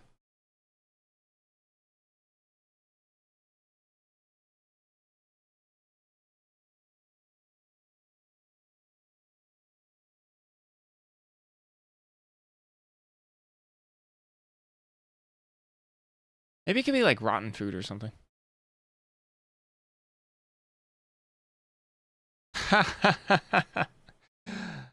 I was literally just thinking that, yeah.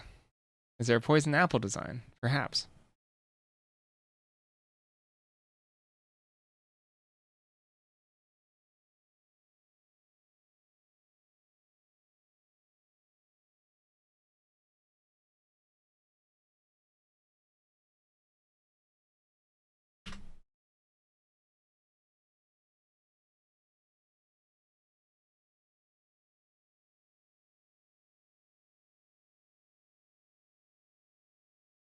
I'm thinking have it not technically be a food. Can't go. Yeah, not technically be a food. Or maybe it can be a food. Ah. Does food have a strict definition on what it is?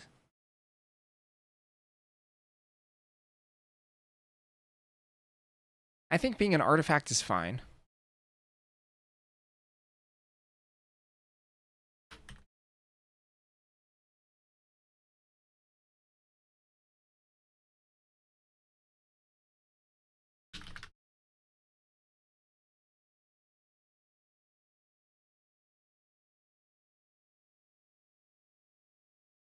I'm debating about whether or not we can twist the rules of food.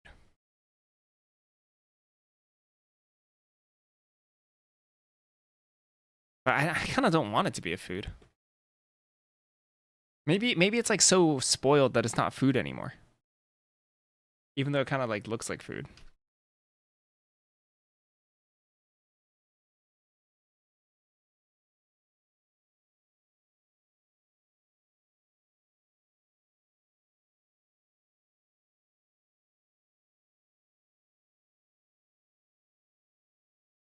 Something simple.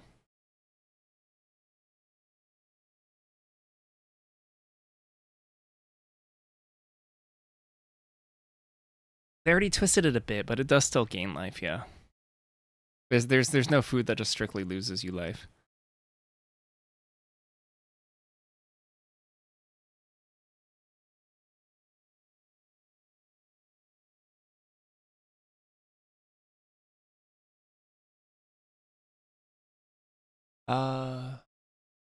What's pet? No, what is the card called? Start your. It's not start your engines. What is a red burn spell? Oh, start your engines is already a thing, huh?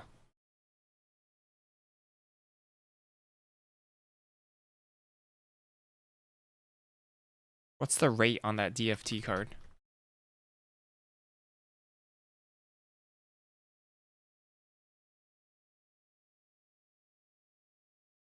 Outpace Oblivion. It's 2 sack deal 2 damage for no max speed.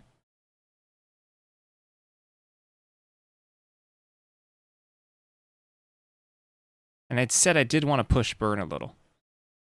So Outpace Oblivion probably has to be toned down because it helps it helps with speed, which is like really powerful in itself already. I think this is fine.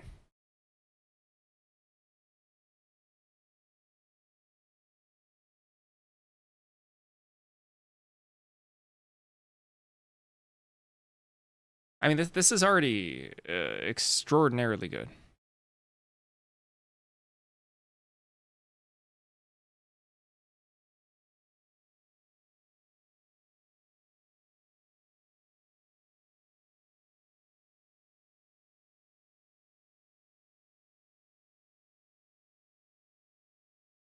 That could certainly be.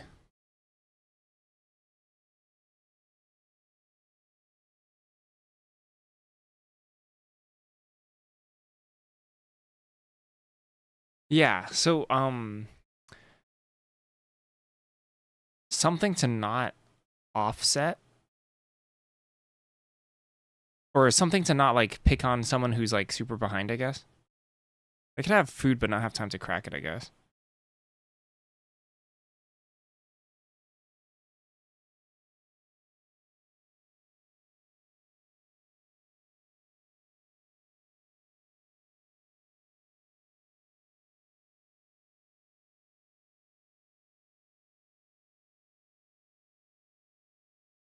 Which kind of means maybe I want to take the opponent who gained life this turn.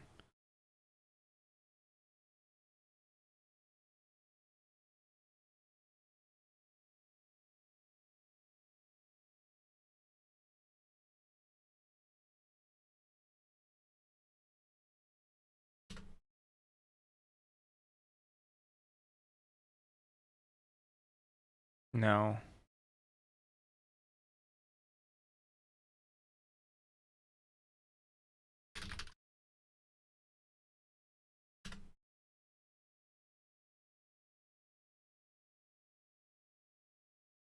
Oh.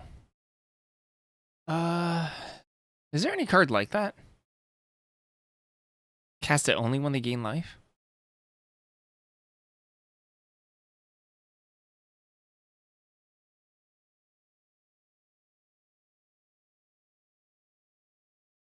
No.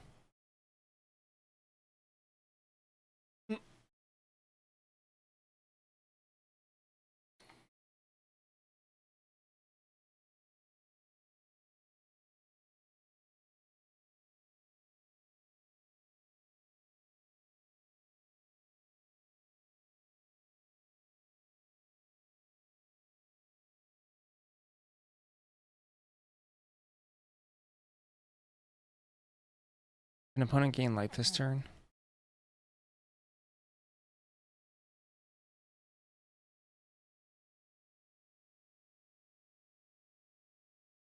If target player gain life this turn?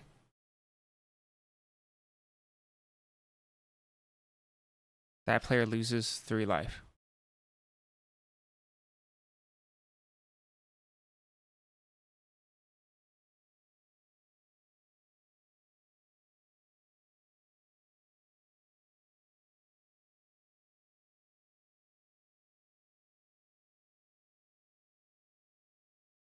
I mean, that could work. It's also like, it's certainly a lot more clunky than just saying each player loses 3 life.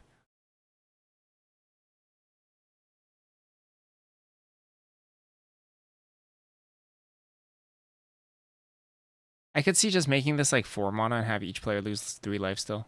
You know, have that be sort of fine.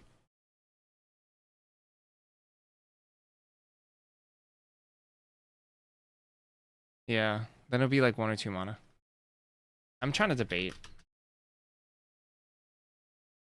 Cause like this is a much nicer text box. If we can get away with that. For a common especially. I'm gonna try leave it at just both players lose. Maybe it needs to cost 5 mana, I'm not sure.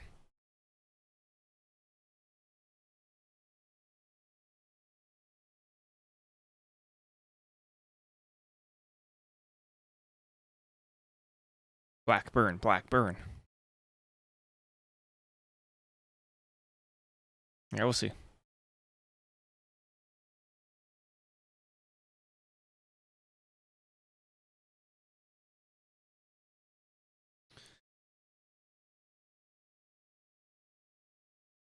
Yeah. It kind of doubles down on it kind of doubles down on just being ahead. It really punishes stumbles.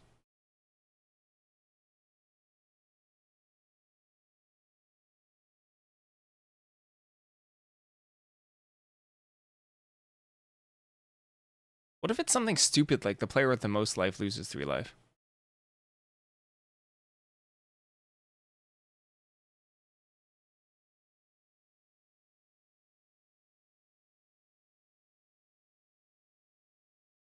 Yeah, you played even without the ability for sure.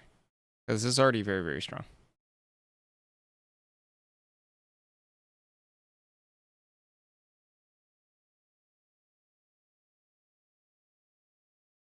Oh, no, no, I went back. I went back. We were.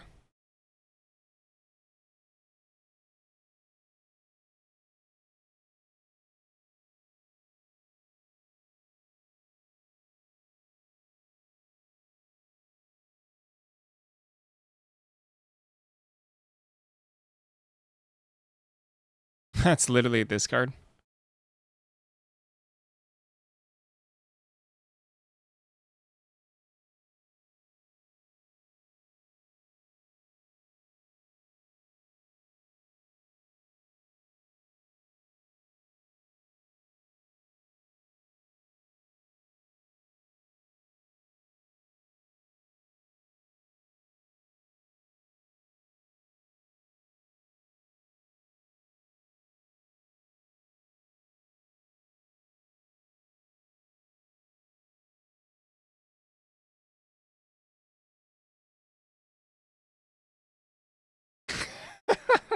That looks really stupid. It does look really stupid. Is there something wrong with it? It just looks stupid. Target player with the most life loses 3 life.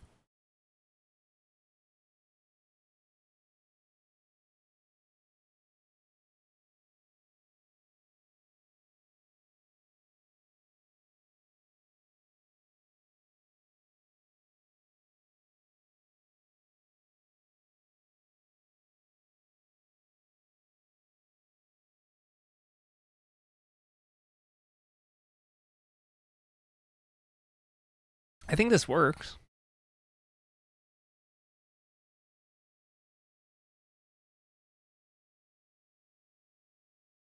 Why does it always say tied? Just don't use it if it's tied.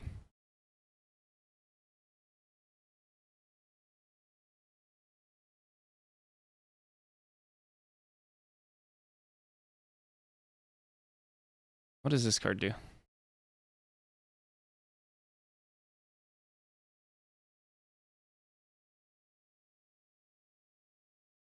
What if they gain life in response? I'm pretty sure it fizzles. Wait, gain life? What do you mean if you gain life in response? I mean if they lose life in response? I think that's fine.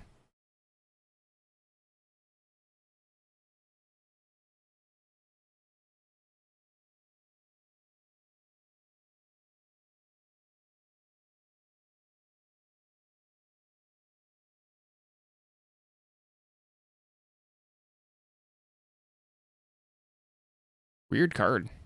This is from Planar Chaos. I've never seen this card before in my life. What a weird Magic card.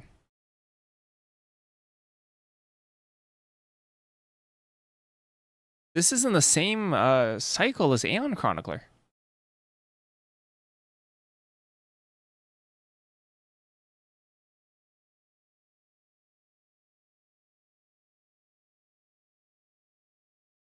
This could cause weird board stalls.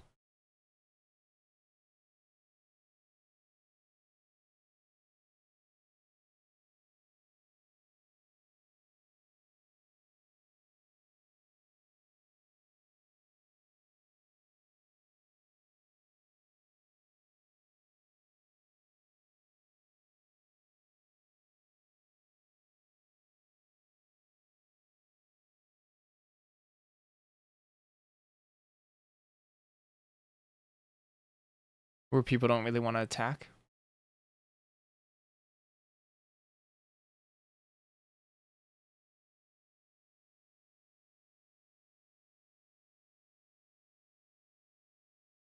Maybe, actually.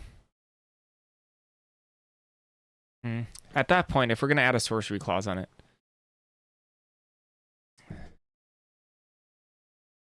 I think I would rather just add the if they gain life this turn clause.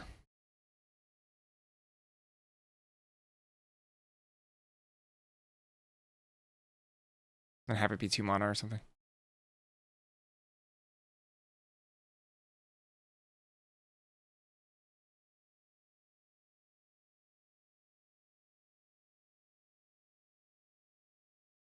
Target player that gained life this turn loses 3 life.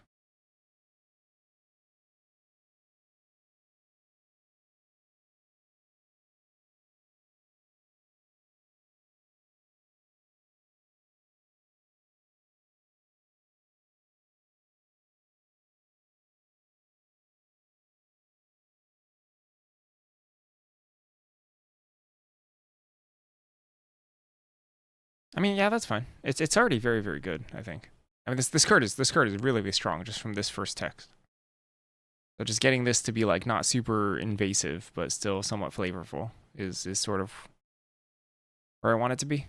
Because it's for like 90% of games, it's gonna be a 2-mana removal spell that sticks around to improvise, which is kind of insane.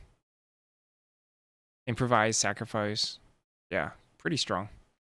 Definitely like one of the best black commons territory.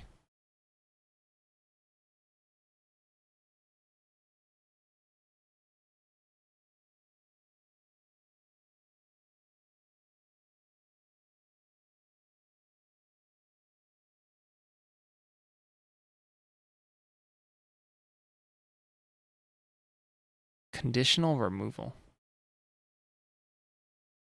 We could maybe tackle remove anything first.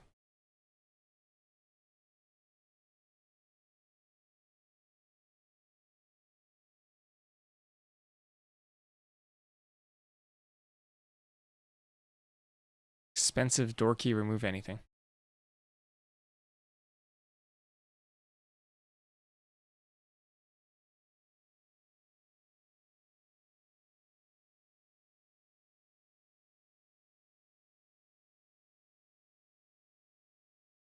Could be more expensive if you target certain something. Could be cheaper if you target certain something.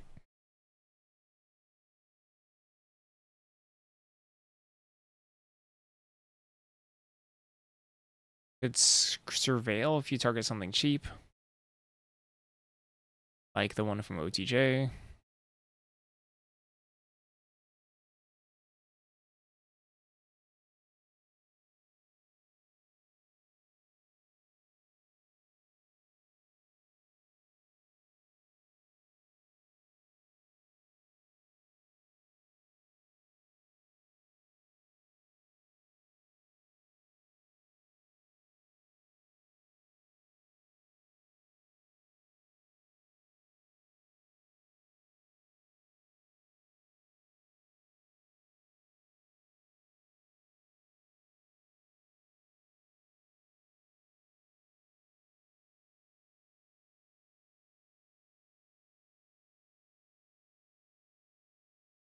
Could be murder, better than murder.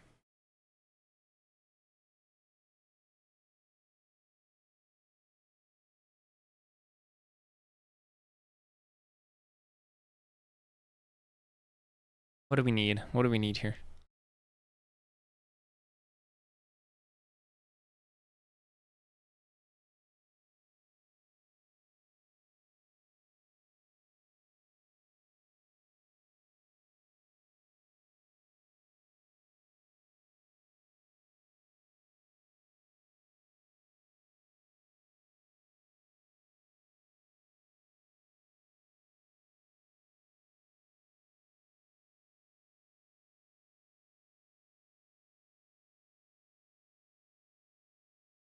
Reprints are gonna go on another sheet if we're gonna pick out reprints at all.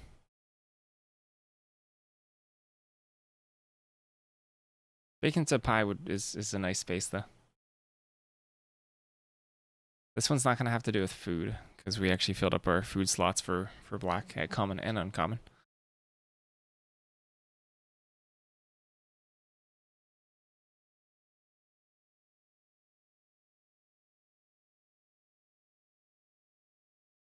What is ashes?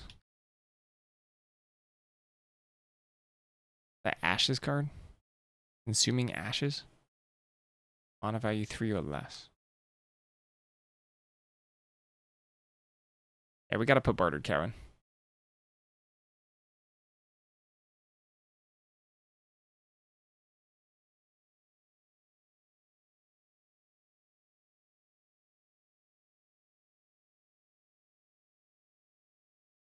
I mean, that's kind of appealing.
I, I just don't want to do. I really like that design though.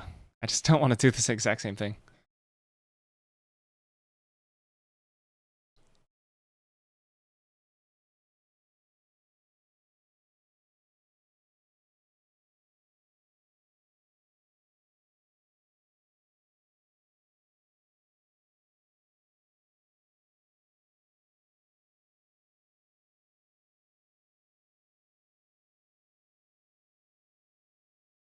Kapapapapap. Kapapapa. Kapapapa.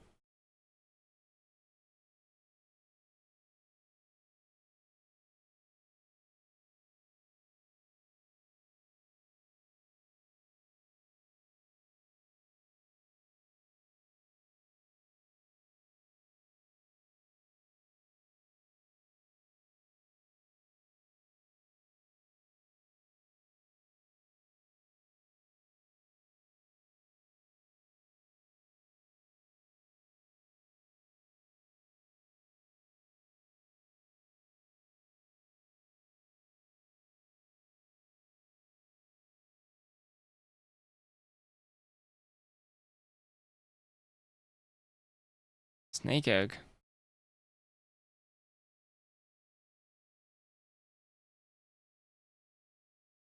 Oh boy. Okay, come on. Come on, come on. What is this? What are we doing? Do I need a break? I might need to refresh my brain. Yeah, like, give me a second. I'll be right back. Gotta think of something for this.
All right, I've decided.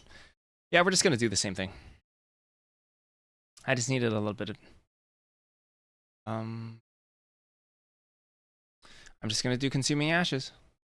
No shame in that. But it's gonna be destroy. I mean, this is just really, I really, really like this design. It's actually quite good. Have it be easier to cast.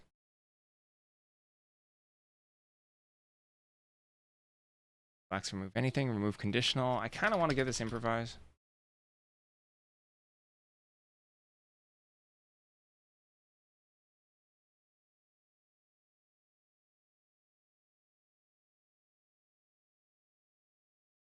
I don't know if that's reasonable at all. It's barely conditional, is it? I wonder if this should be remove everything. Maybe we should make conditional more conditional and make this the remove anything.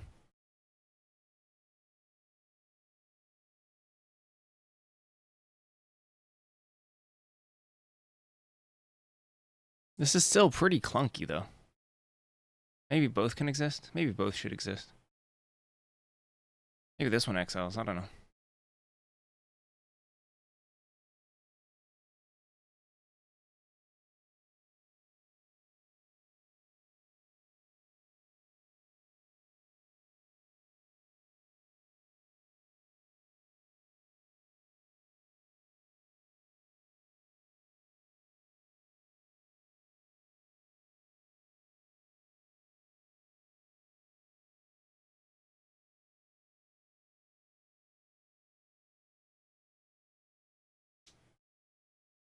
Honestly, maybe this could just be murder.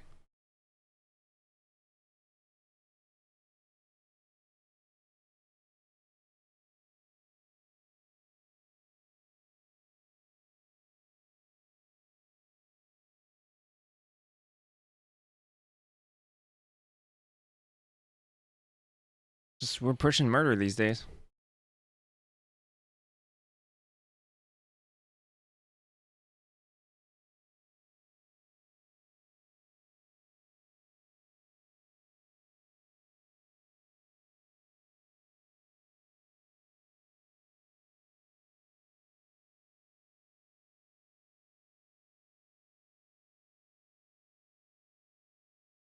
Sure. Things are coming along, aren't they?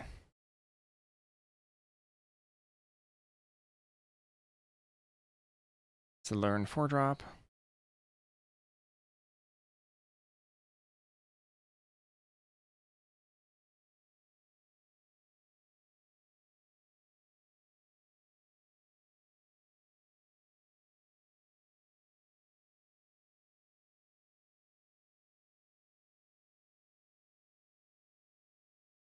True Raider. I don't know about this. Destroy artifact. There have been some really weird destroy artifact things like untimely malfunction recently. Hello. There've been some really there've been some really bizarro ones coming out of Wizards.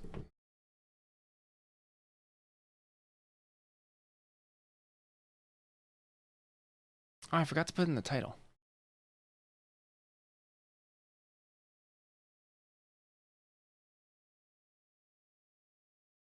Very odd.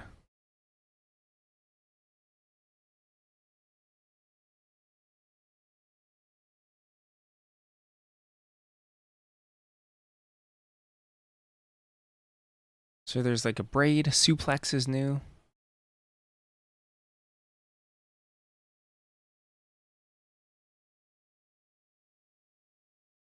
Missing a 5-drop, missing a direct damage spell.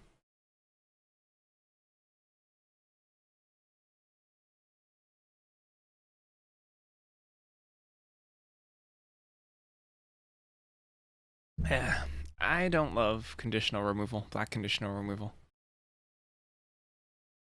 I think this needs to be something different.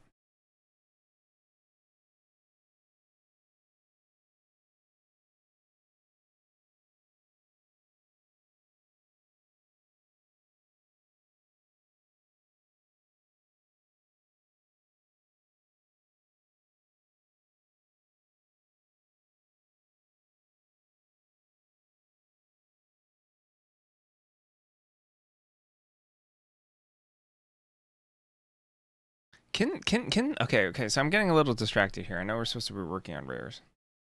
Target non-food creature. Non-food creature.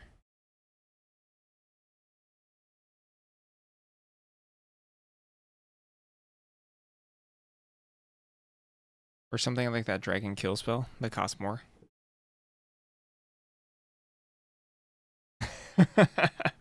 I'm thinking about a command. Sorry. I'm thinking about a command. Like the command cards. But it's not a choose two.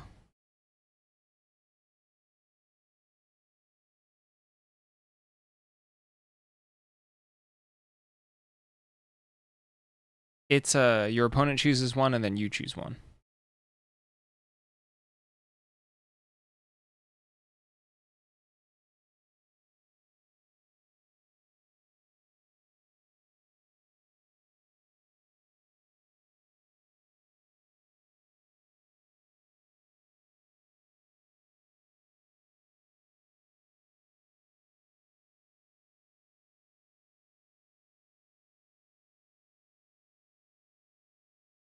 Hello. It's not how you spell chooses. This is choices. Choices. Choices. This is choices. Okay, hold on. Oh no, that's coozes. Hold on. I can type. Don't worry about it. Nobody panic.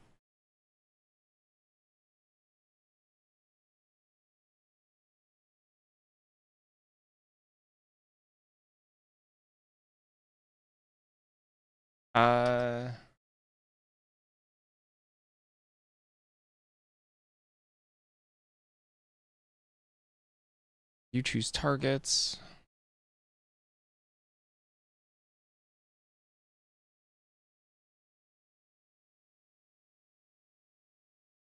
We did something kind of sort of similar for the Rakdos thing. You choose targets. That's all it said. I forgot where I saw this.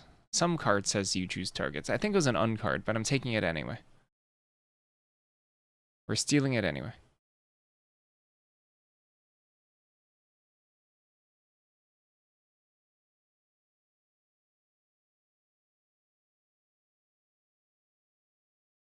What's the flavor?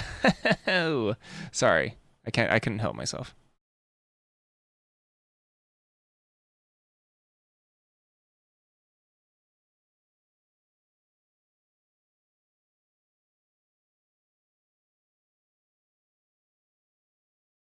Notably, Dustin, who commissioned these variety days, has mandated no reprints.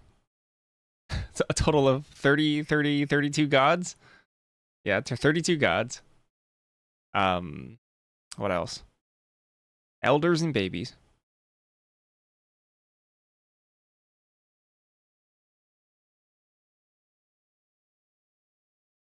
And I guess specifically elders of a non-standard elder type.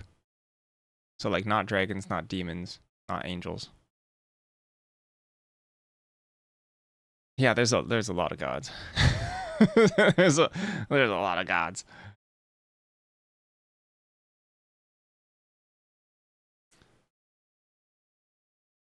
I think for the black command here, we want all the modes. Are they usually 4 modes for commands or what? They're usually yeah, 4 modes, okay. Yeah, 4 modes. I definitely don't want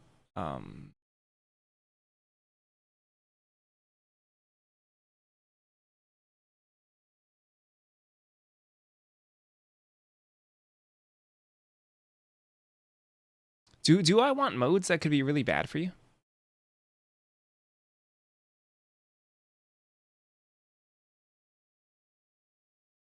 to design an elder? I don't even know what an elder is. Really, we just kind of made it up. What is the parameters for an elder?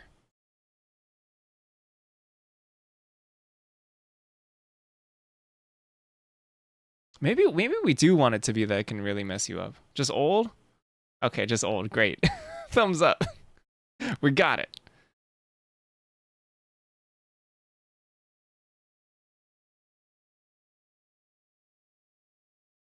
I just kind of made them on somewhat expensive cards. And then in the art, they might be old.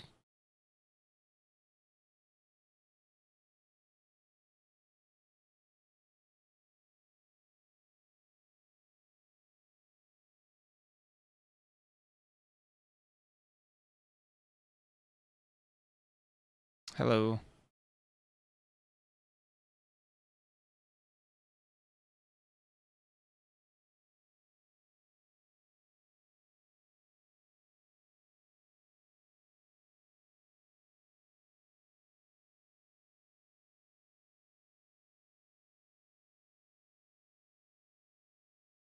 Maybe this should be able to mess you up. What is Rankle's Prankle? Rankle's Prank?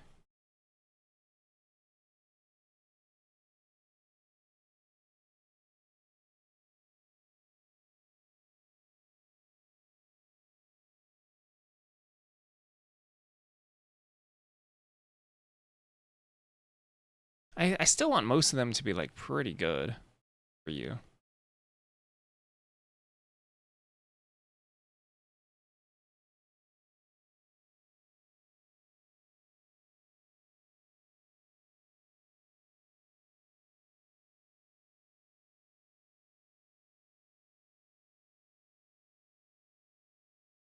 Yeah.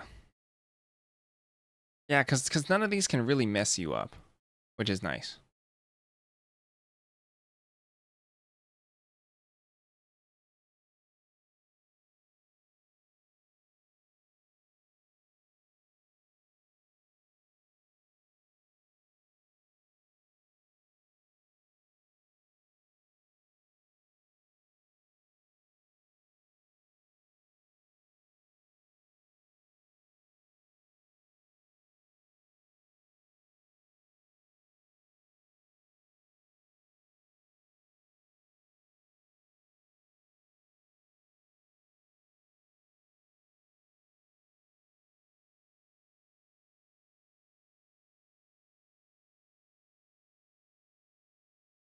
I mean, ironically speaking, it could be a little confusing. For example, if I wrote destroy target target creature an opponent controls. I think this could maybe get a little confusing. Even though I'm pretty sure rules wise, if your opponent chooses one,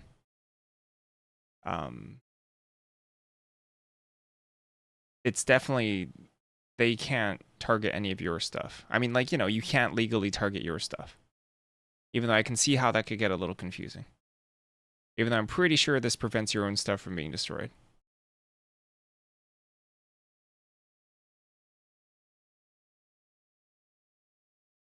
Because, like, you know, you are still the owner of Black Command as a spell.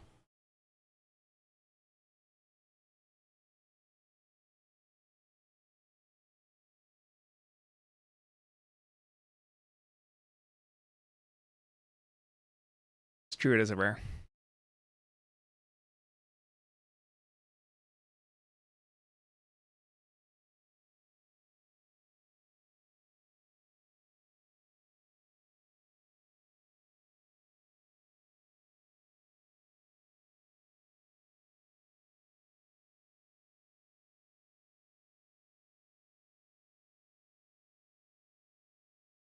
Like, Edict as in, like, both players or just one?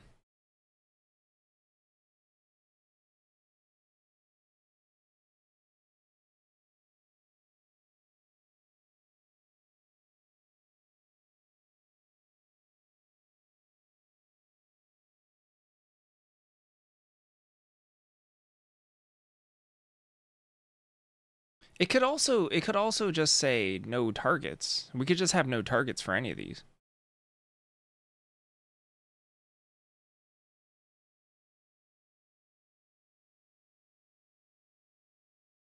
That doesn't I don't think that helps. I don't know what I'm accomplishing here. Hold on. I don't think I'm accomplishing anything. by taking away the targets. Am I? Oh, I guess you could fizzle it. I guess you could fizzle it if your opponent could navigate could navigate in a way to fizzle it.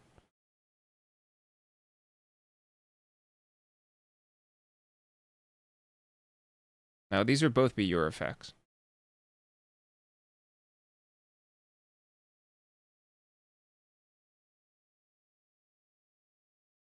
Either all modes should target or none should.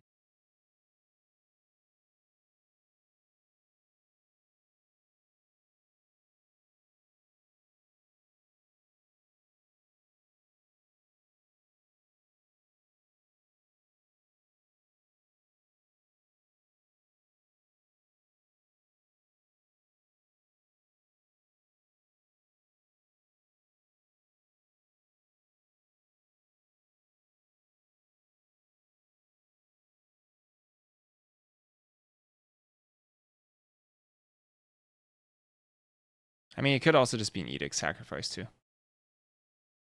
What mana value? What if it's like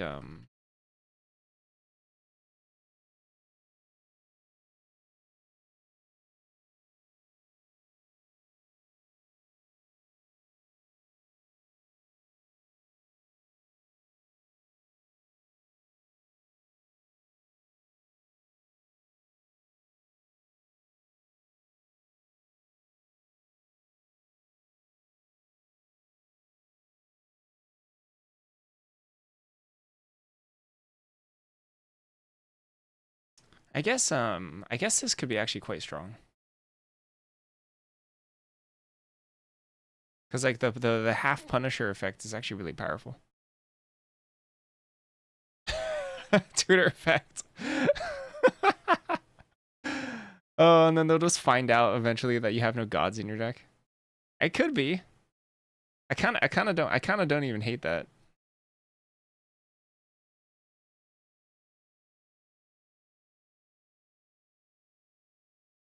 It would be a lot of text. Search effects are a lot of text.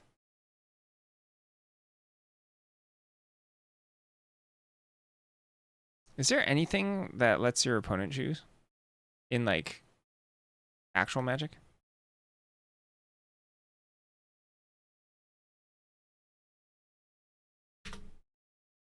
Well, they certainly have no cards that say opponent chooses. On a modal effect? Fatal Lore.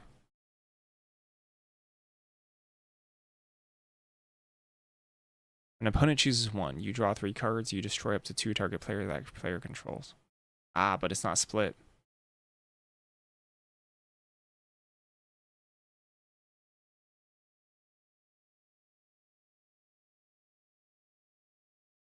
How's Browbeat worded?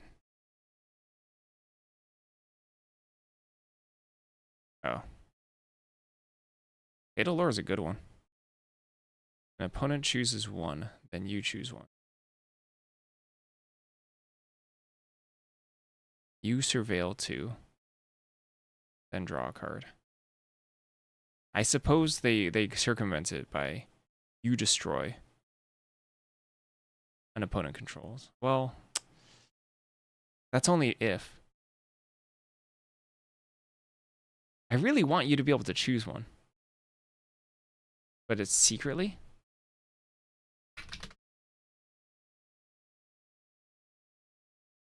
You and each opponent secretly choose.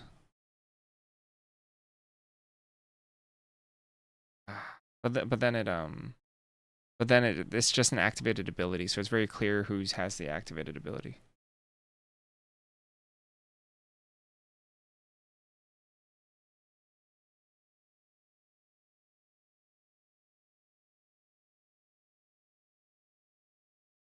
Yeah. Interesting. Hmm.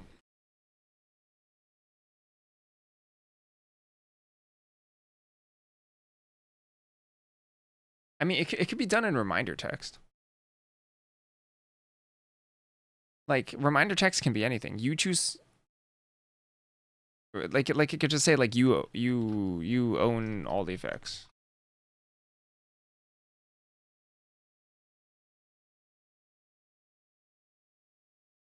Even though that's like kind of ugly.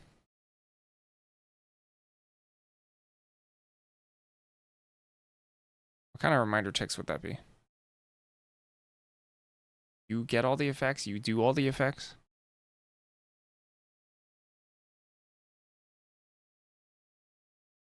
Voting.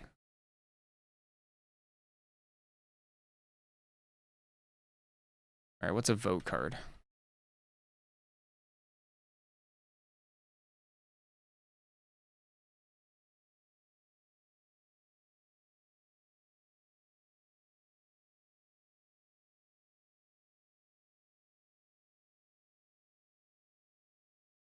What's like a modern vote card? What's like the most recent vote card?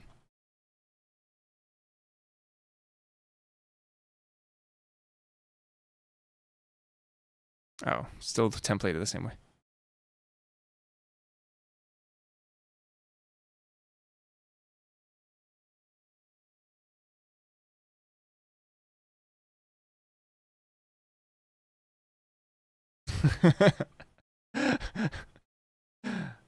We're ready for the surgery. We're ready to operate.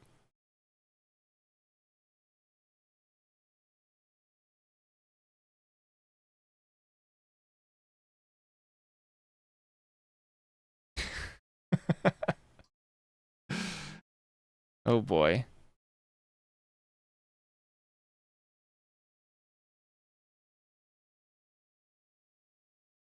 I don't hate it. I honestly don't hate it.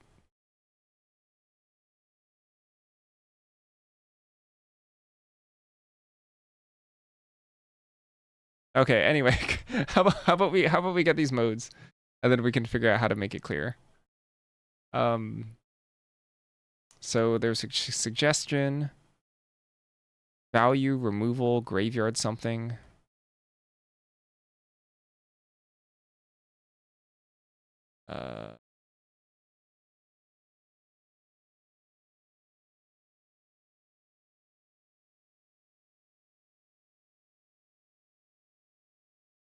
Like a raise dead effect.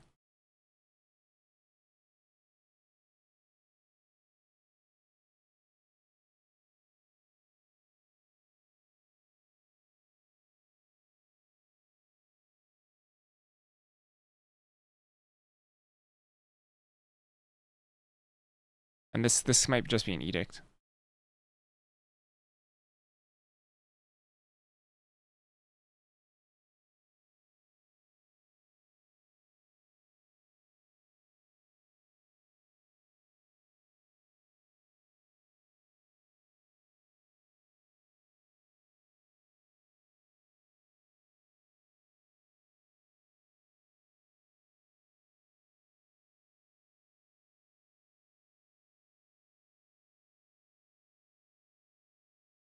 Very conditional, isn't it?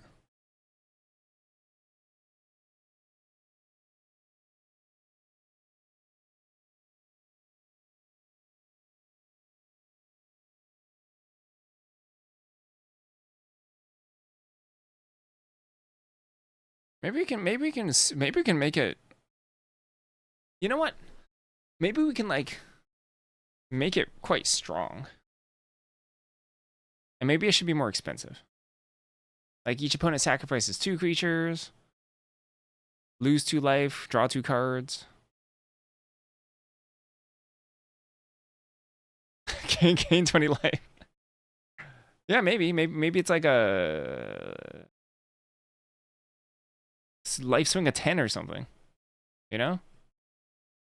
Yeah, like a weird rankle prankle. You lose life and draw 2 cards. Each opponent sacrifices 2 creatures.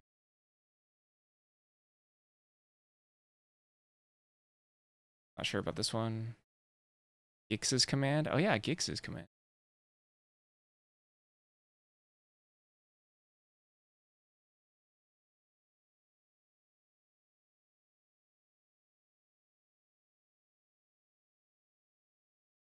It could literally have this line of text from Gix's command. And sure, like destroy each power 2 or less. I think I'm gonna avoid a wipe on this one. I'm gonna avoid a wipe.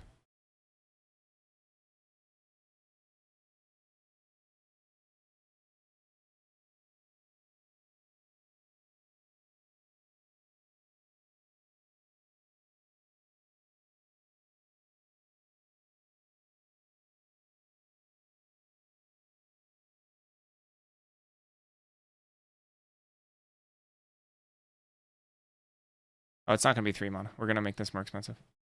Maybe like 3 or 4, 5 or something. Maybe 4.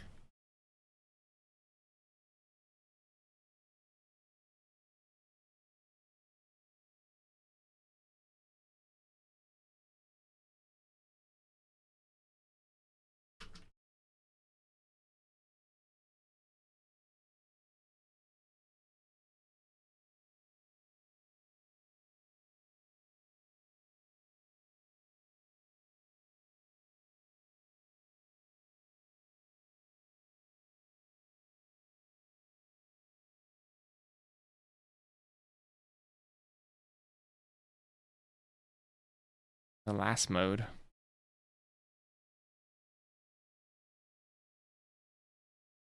Counters, lifelink.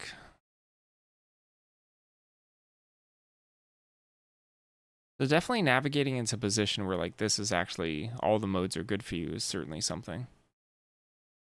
Which I'm kind of fine with.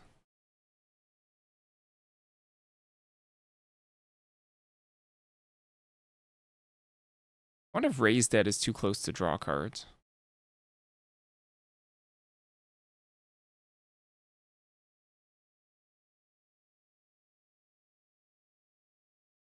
It could certainly be something to pump your team or something that affects the board. I'm fine with something that affects the board here. That's not just like they sack 2 creatures or whatever.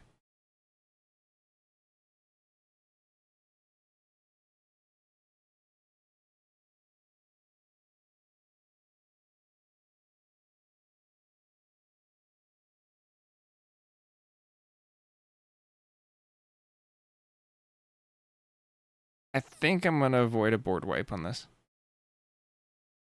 So I think that one might be a little rough to for your opponent to have access to.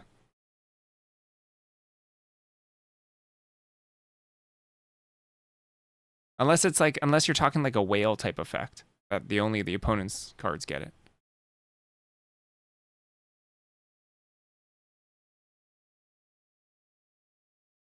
Actually, you constantly choosing opponent sacks 2 creatures is super strong.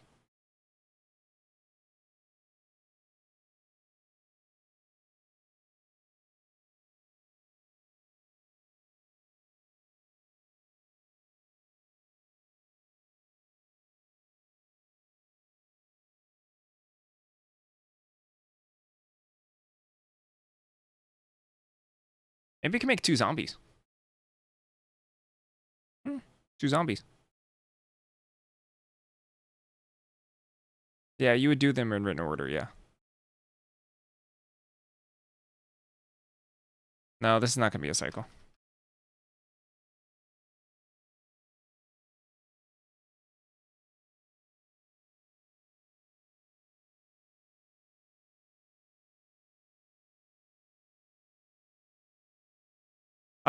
If you're at 2 life and your opponent chooses lose 2, yes. Yes, that would work. Because then you choose. Well, your opponent chooses lose life, and then you choose gain life. Oh yeah, because state-based actions. Yeah, you're right. You're right. No, you're right. You're right. I think this is too strong. This is too strong. I think this needs to be 5 mana.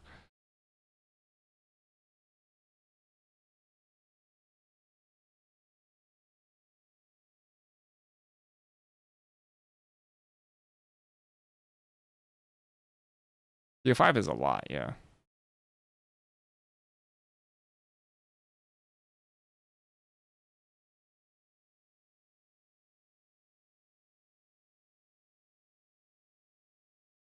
I mean, yeah, that could be the card. Reads really, really well, actually. That seems very strong.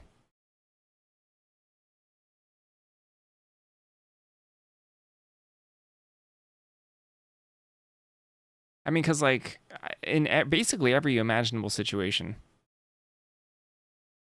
that's pretty dang good.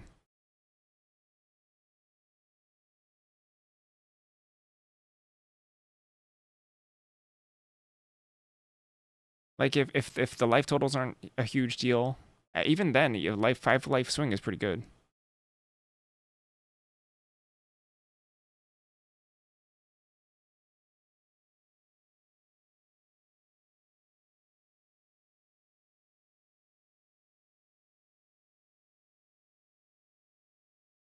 You perform each operation is growing on me a lot. I like it. Okay, cool. I don't know. I got distracted with that. I wanted to figure that out.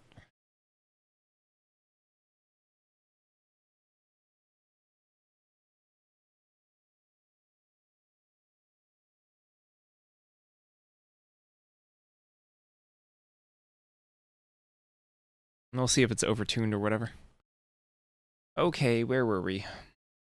So Black Command is cool.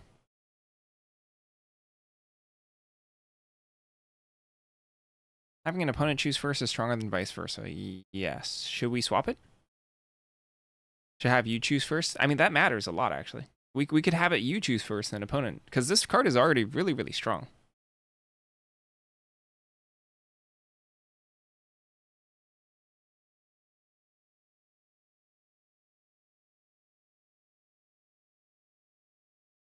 So I could see swapping it being as a way to balance it.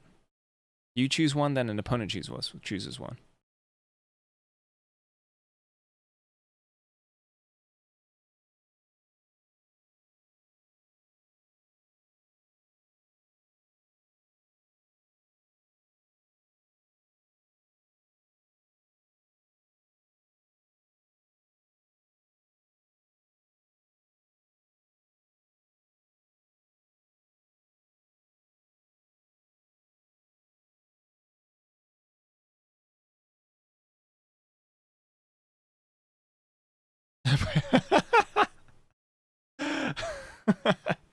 When you're at low life, is it more interesting for an opponent to choose first or you? Uh,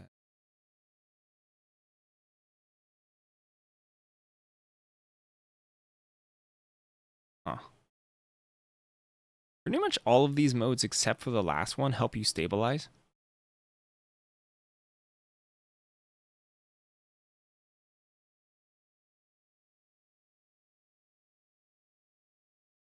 Yeah.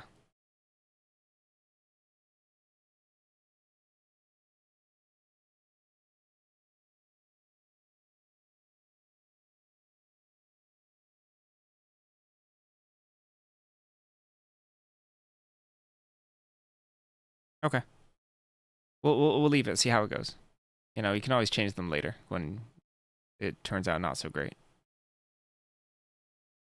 But I like the concept of command that both players choose.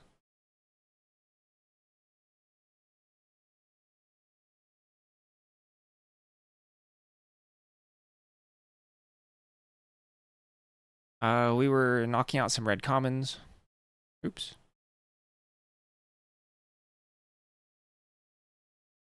Or I got distracted by myself.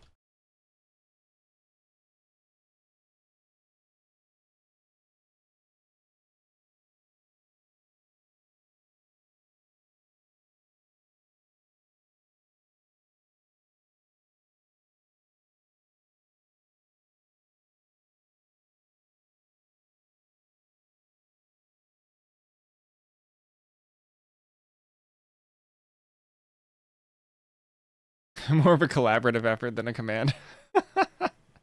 Oh yeah. Yeah, it is a little bit.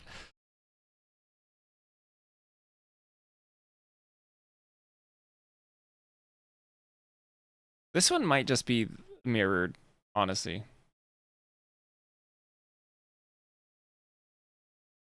Like what is shatter?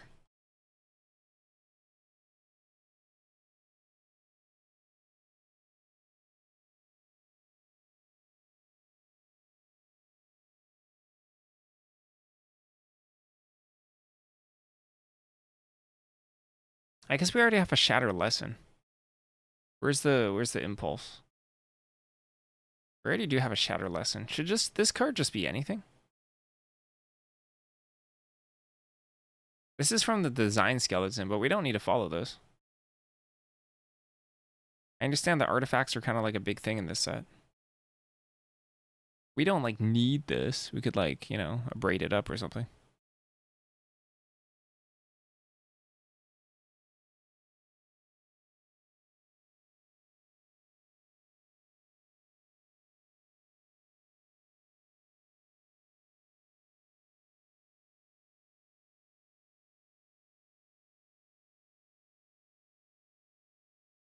I'm assuming this is just another burn spell.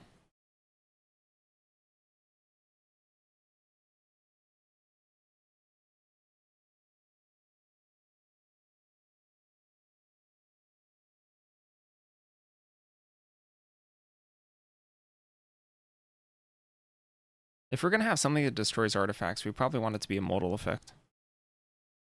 For sure.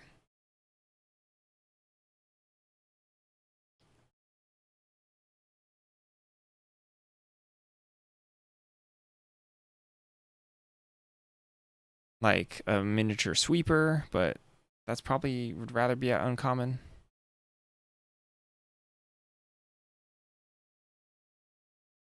Like can't block, yeah, can't block text.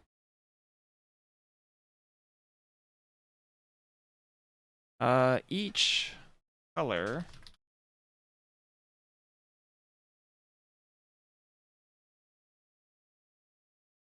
has 2 commons and 1 uncommon. In terms of learn lesson versus Strixhaven, I think we have 1 or 2 more than Strixhaven does. Like some very minor amount more than Strixhaven.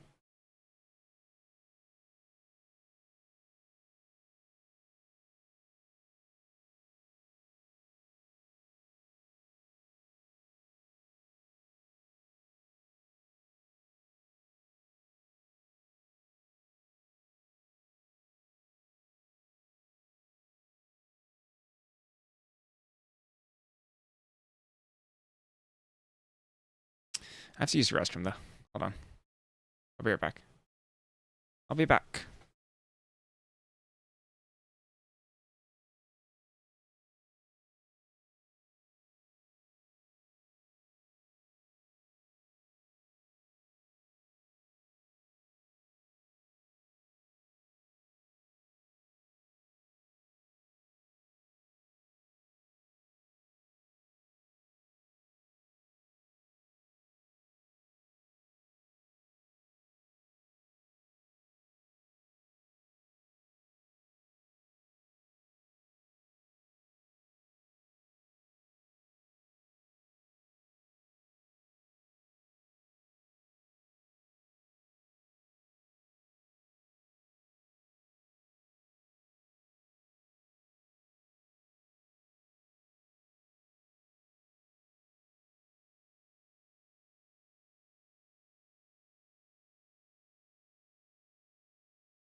Whew. Okay. Where was I?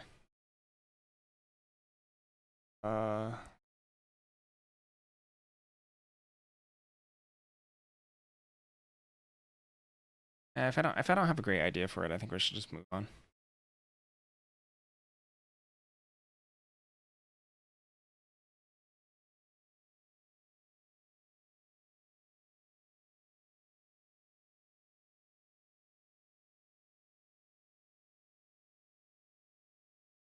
Sacrifice. This is whenever you sacrifice. This is bone splinters, but more expensive. Village rights. Food.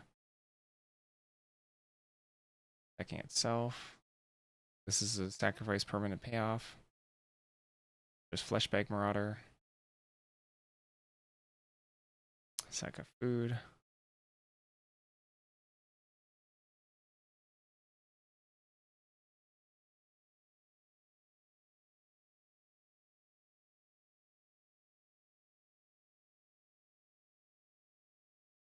Let's take a look at other sacrifice stuff.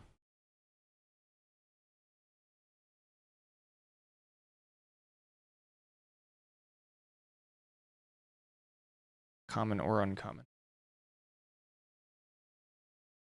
Yeah, so this is sack.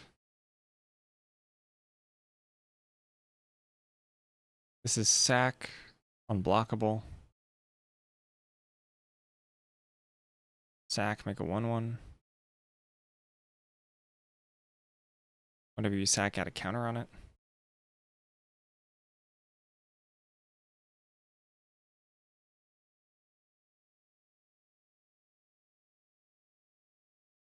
Whenever you create or sacrifice a token, lose one. Drain.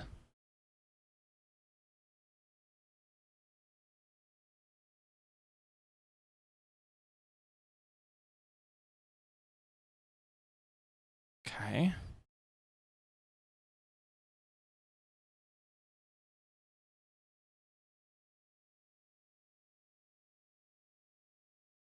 Press counter sacrifice. Heck is this?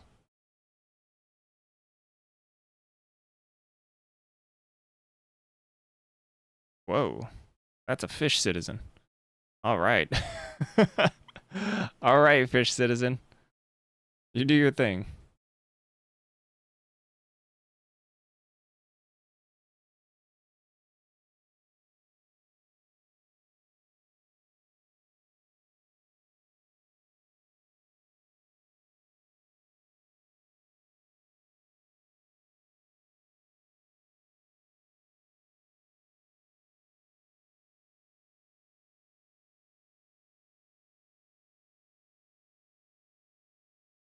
Fish citizen?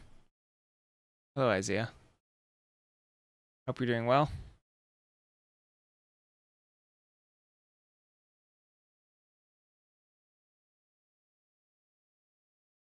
Howdy, howdy.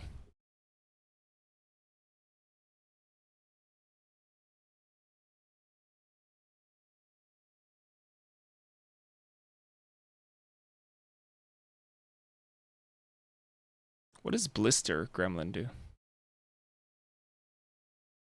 Isn't that like a Blister Goblin? Blister Split? But this costs mana to untap?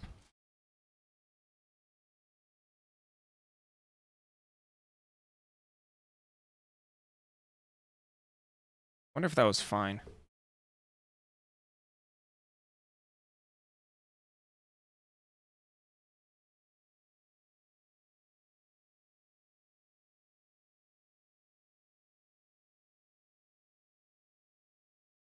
Wasn't.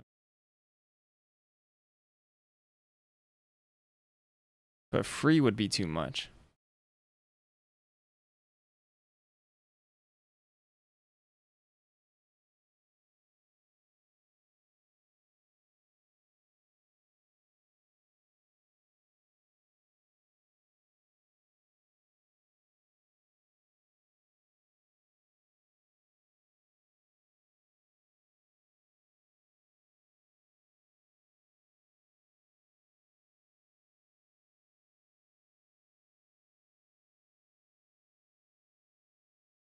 It's hard to turn. It's hard to adjust small knobs on a one drop in terms of not making it broken.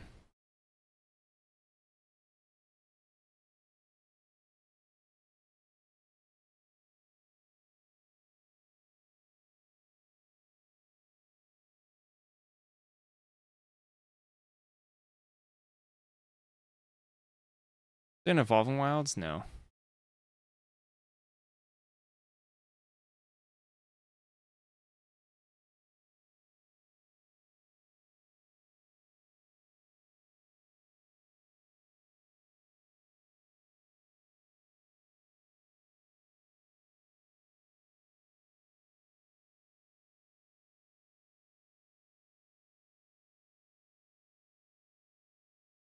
Two damage is like that's like whatever boss from SNC, right? Forge boss. that's like really good. I think. I think that might be a little strong on a one drop. Although Forge boss had to get buffed. Eh? Triggers only once each turn, huh? Maybe.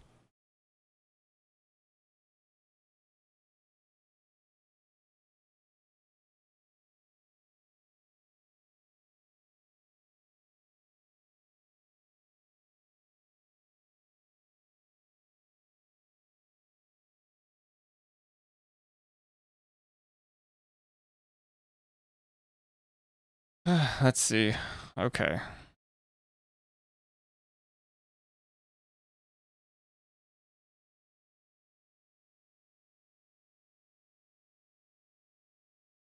This looks like a guy you know. I don't, I don't, I don't know if that's a flattering thing. Is that flattering? George?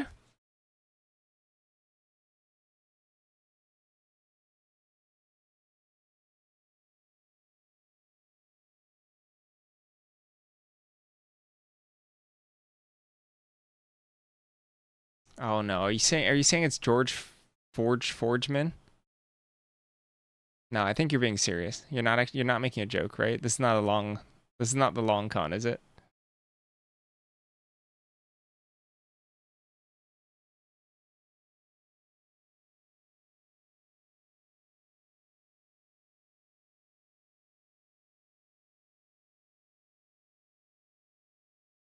He really looks like that? Okay. Gosh, now this feels very strong. Because it's like free, you know? This is a Capenna card, yeah.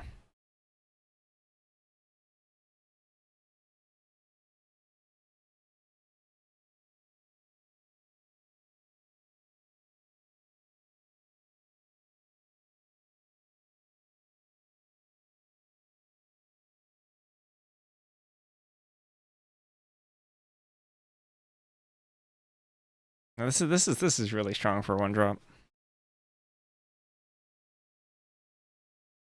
Although I did say we wanted to push these burn effects in this set. Is Forgotten the most forgotten about set? No, everyone knows about Forgotten. Forgotten Realms. Everyone loves Forgotten Realms. I haven't met a single person who's disliked Forgotten Realms. Everyone loves rolling die and steel sacking for ag common.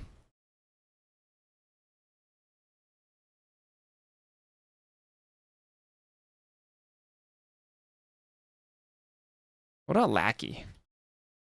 Lackey was a good power level, right? Reckless Lackey. I feel like this card was at a. I feel like this is a home run one drop in terms of power level.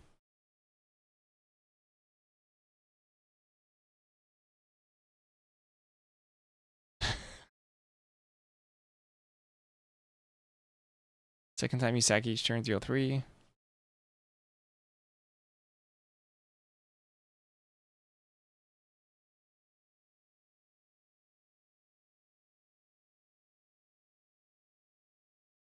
Because they used to be on a kick where the one drops were like insane. And they kind of scaled it back a little. The one drops weren't like super insane.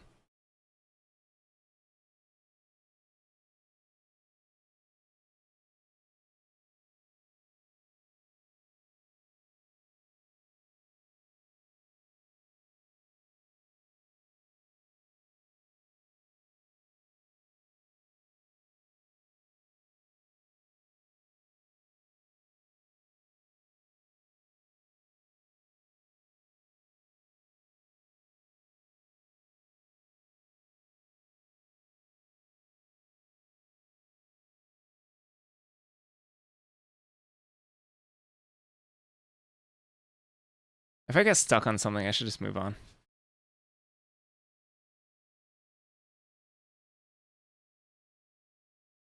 I mean, isn't power creep continuing? Meta Magic Mage. Meta Magic Mage. Thank you for the raid.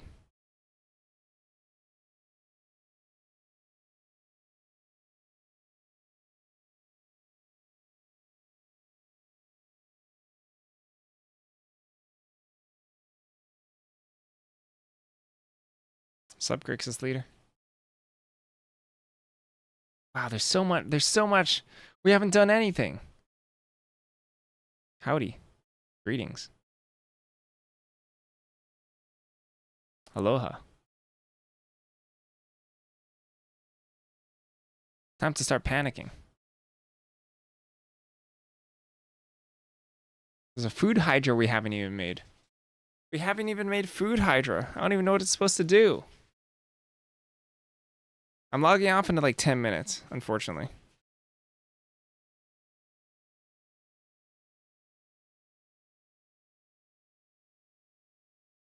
I don't think power creep has gone too far. Limited is better than it's ever been, typically. Yeah, a little bit. Food. Everyone loves food. Everyone loves to eat. Gosh, we should make a card paying homage to instant ramen. Because Wizards will never do it. Us custom Magicers will have to step in to represent our favorite empty carbohydrate in Magic.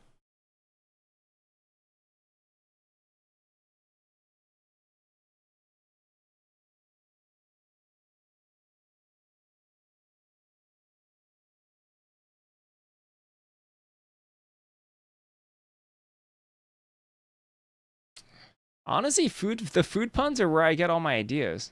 Someone throws out a food pun, I'm like, I know exactly what that card does, and we make it. That's how it's been.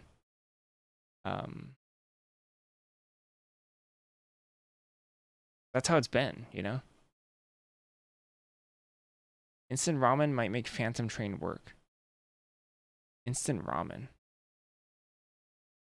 Phantom Train. I don't even know what Phantom Train does. Does that sacrifice artifact or creature?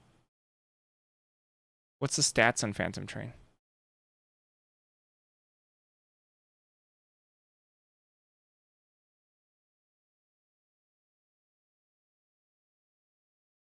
Oh, but it grows.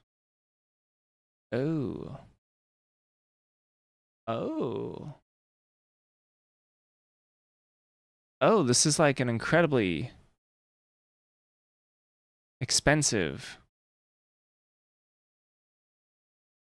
pain train. Whatever that card is called.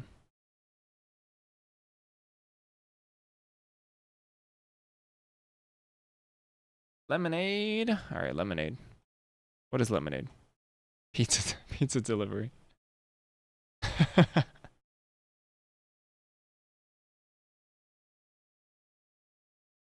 Lemonade. Lemonade is good. I don't know what the card does though. Pizza delivery.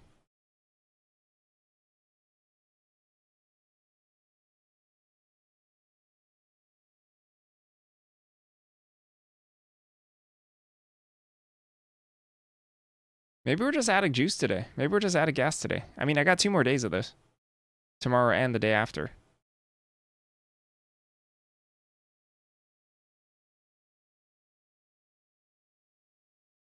Yeah, there's a food walker.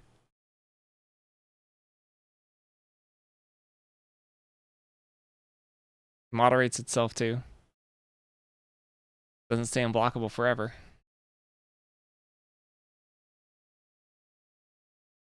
I tried to think of a clause to make your opponents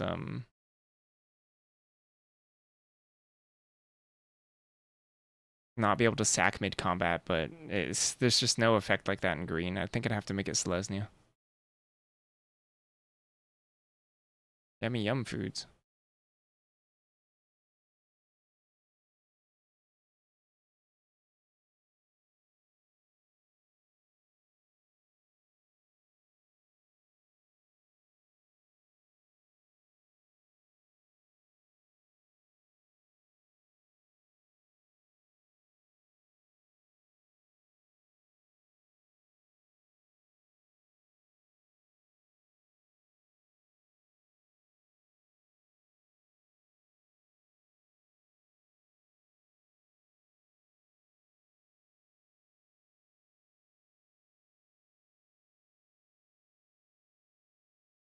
What are the other Hydras in Limited?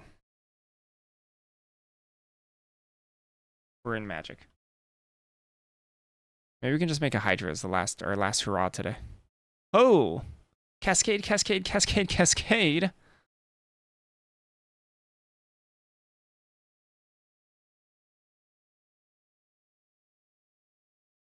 Yeah, I would have to drop Food Walk for that. That would probably work. Rock Hydra OG? Ancient Hydra? Apocalypse Hydra. Ew.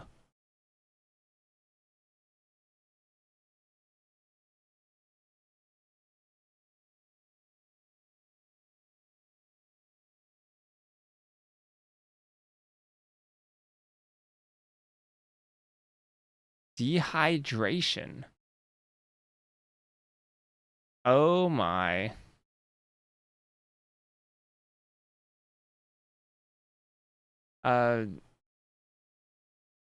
Guyashi was suggesting a solution to not having them sack food mid-combat to block.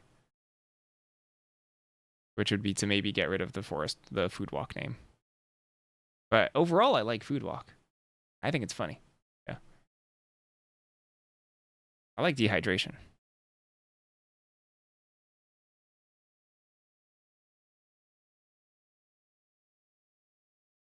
Yeah, I think I'm gonna keep Dehydration. I like it. I do like it. I do like it.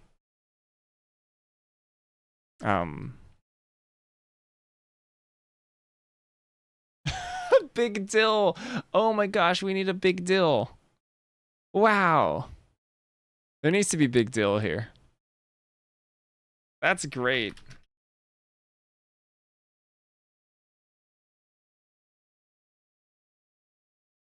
Thanks, Han.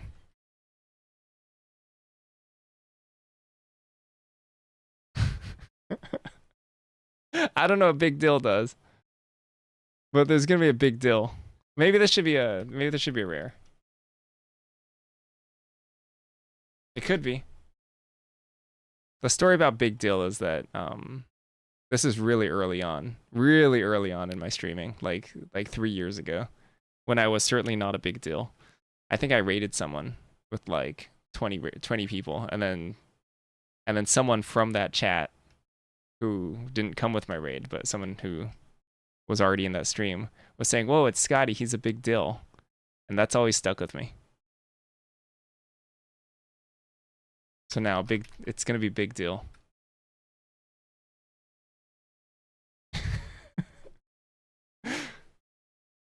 Yeah, it's a very positive memory for me, because at that point I certainly wasn't a big deal. I mean, I'm not a big deal, but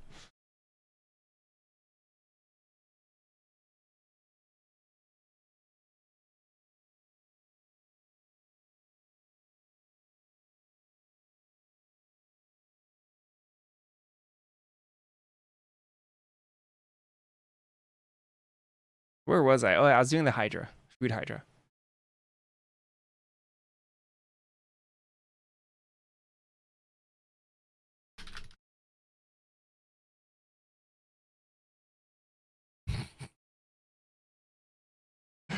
It's a Go Hydra. Oh my gosh.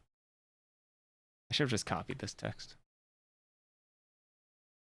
I got it exactly. Cool.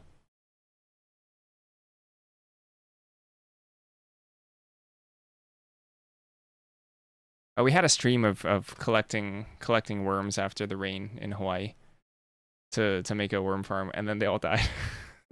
We murdered all of them, sadly. Not on purpose. I was legitimately trying to start a compost thing, but then I think some acidity level was really bad with it or something, and then they all died, which is really sad. It was really sad. I wasn't very happy about that. Yeah, but we had a stream of collecting worms from the mud, and we got so many worms. It was gonna be great, and then I killed them all. That made me really sad.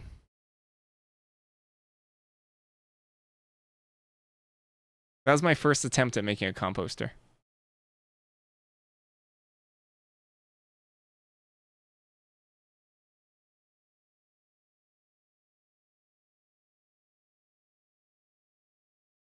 How do the worms get in your raised bed in the first place? Isn't it raised? How does that happen?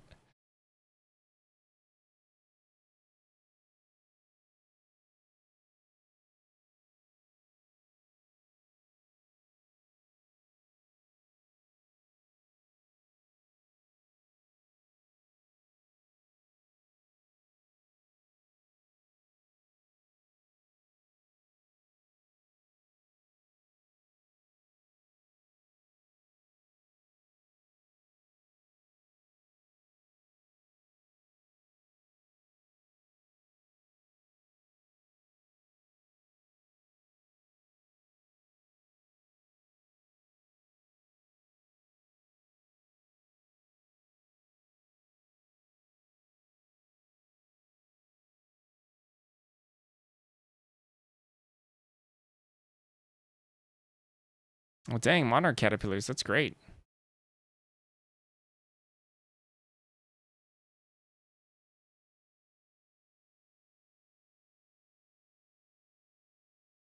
Is there no baby Nada command? Baby Nada command might not have been ported over. There's so many hydras to choose from.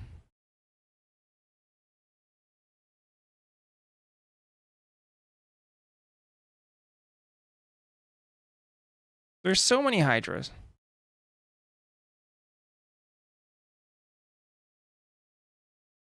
I'm overwhelmed by hydras. I'm supposed to leave now. Oh!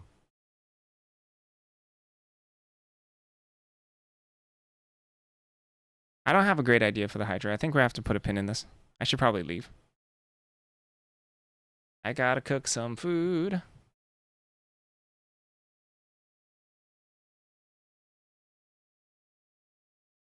Fast food? You mean instant ramen?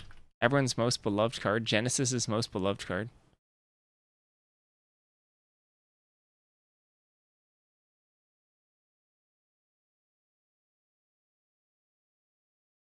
Or raid Sterling.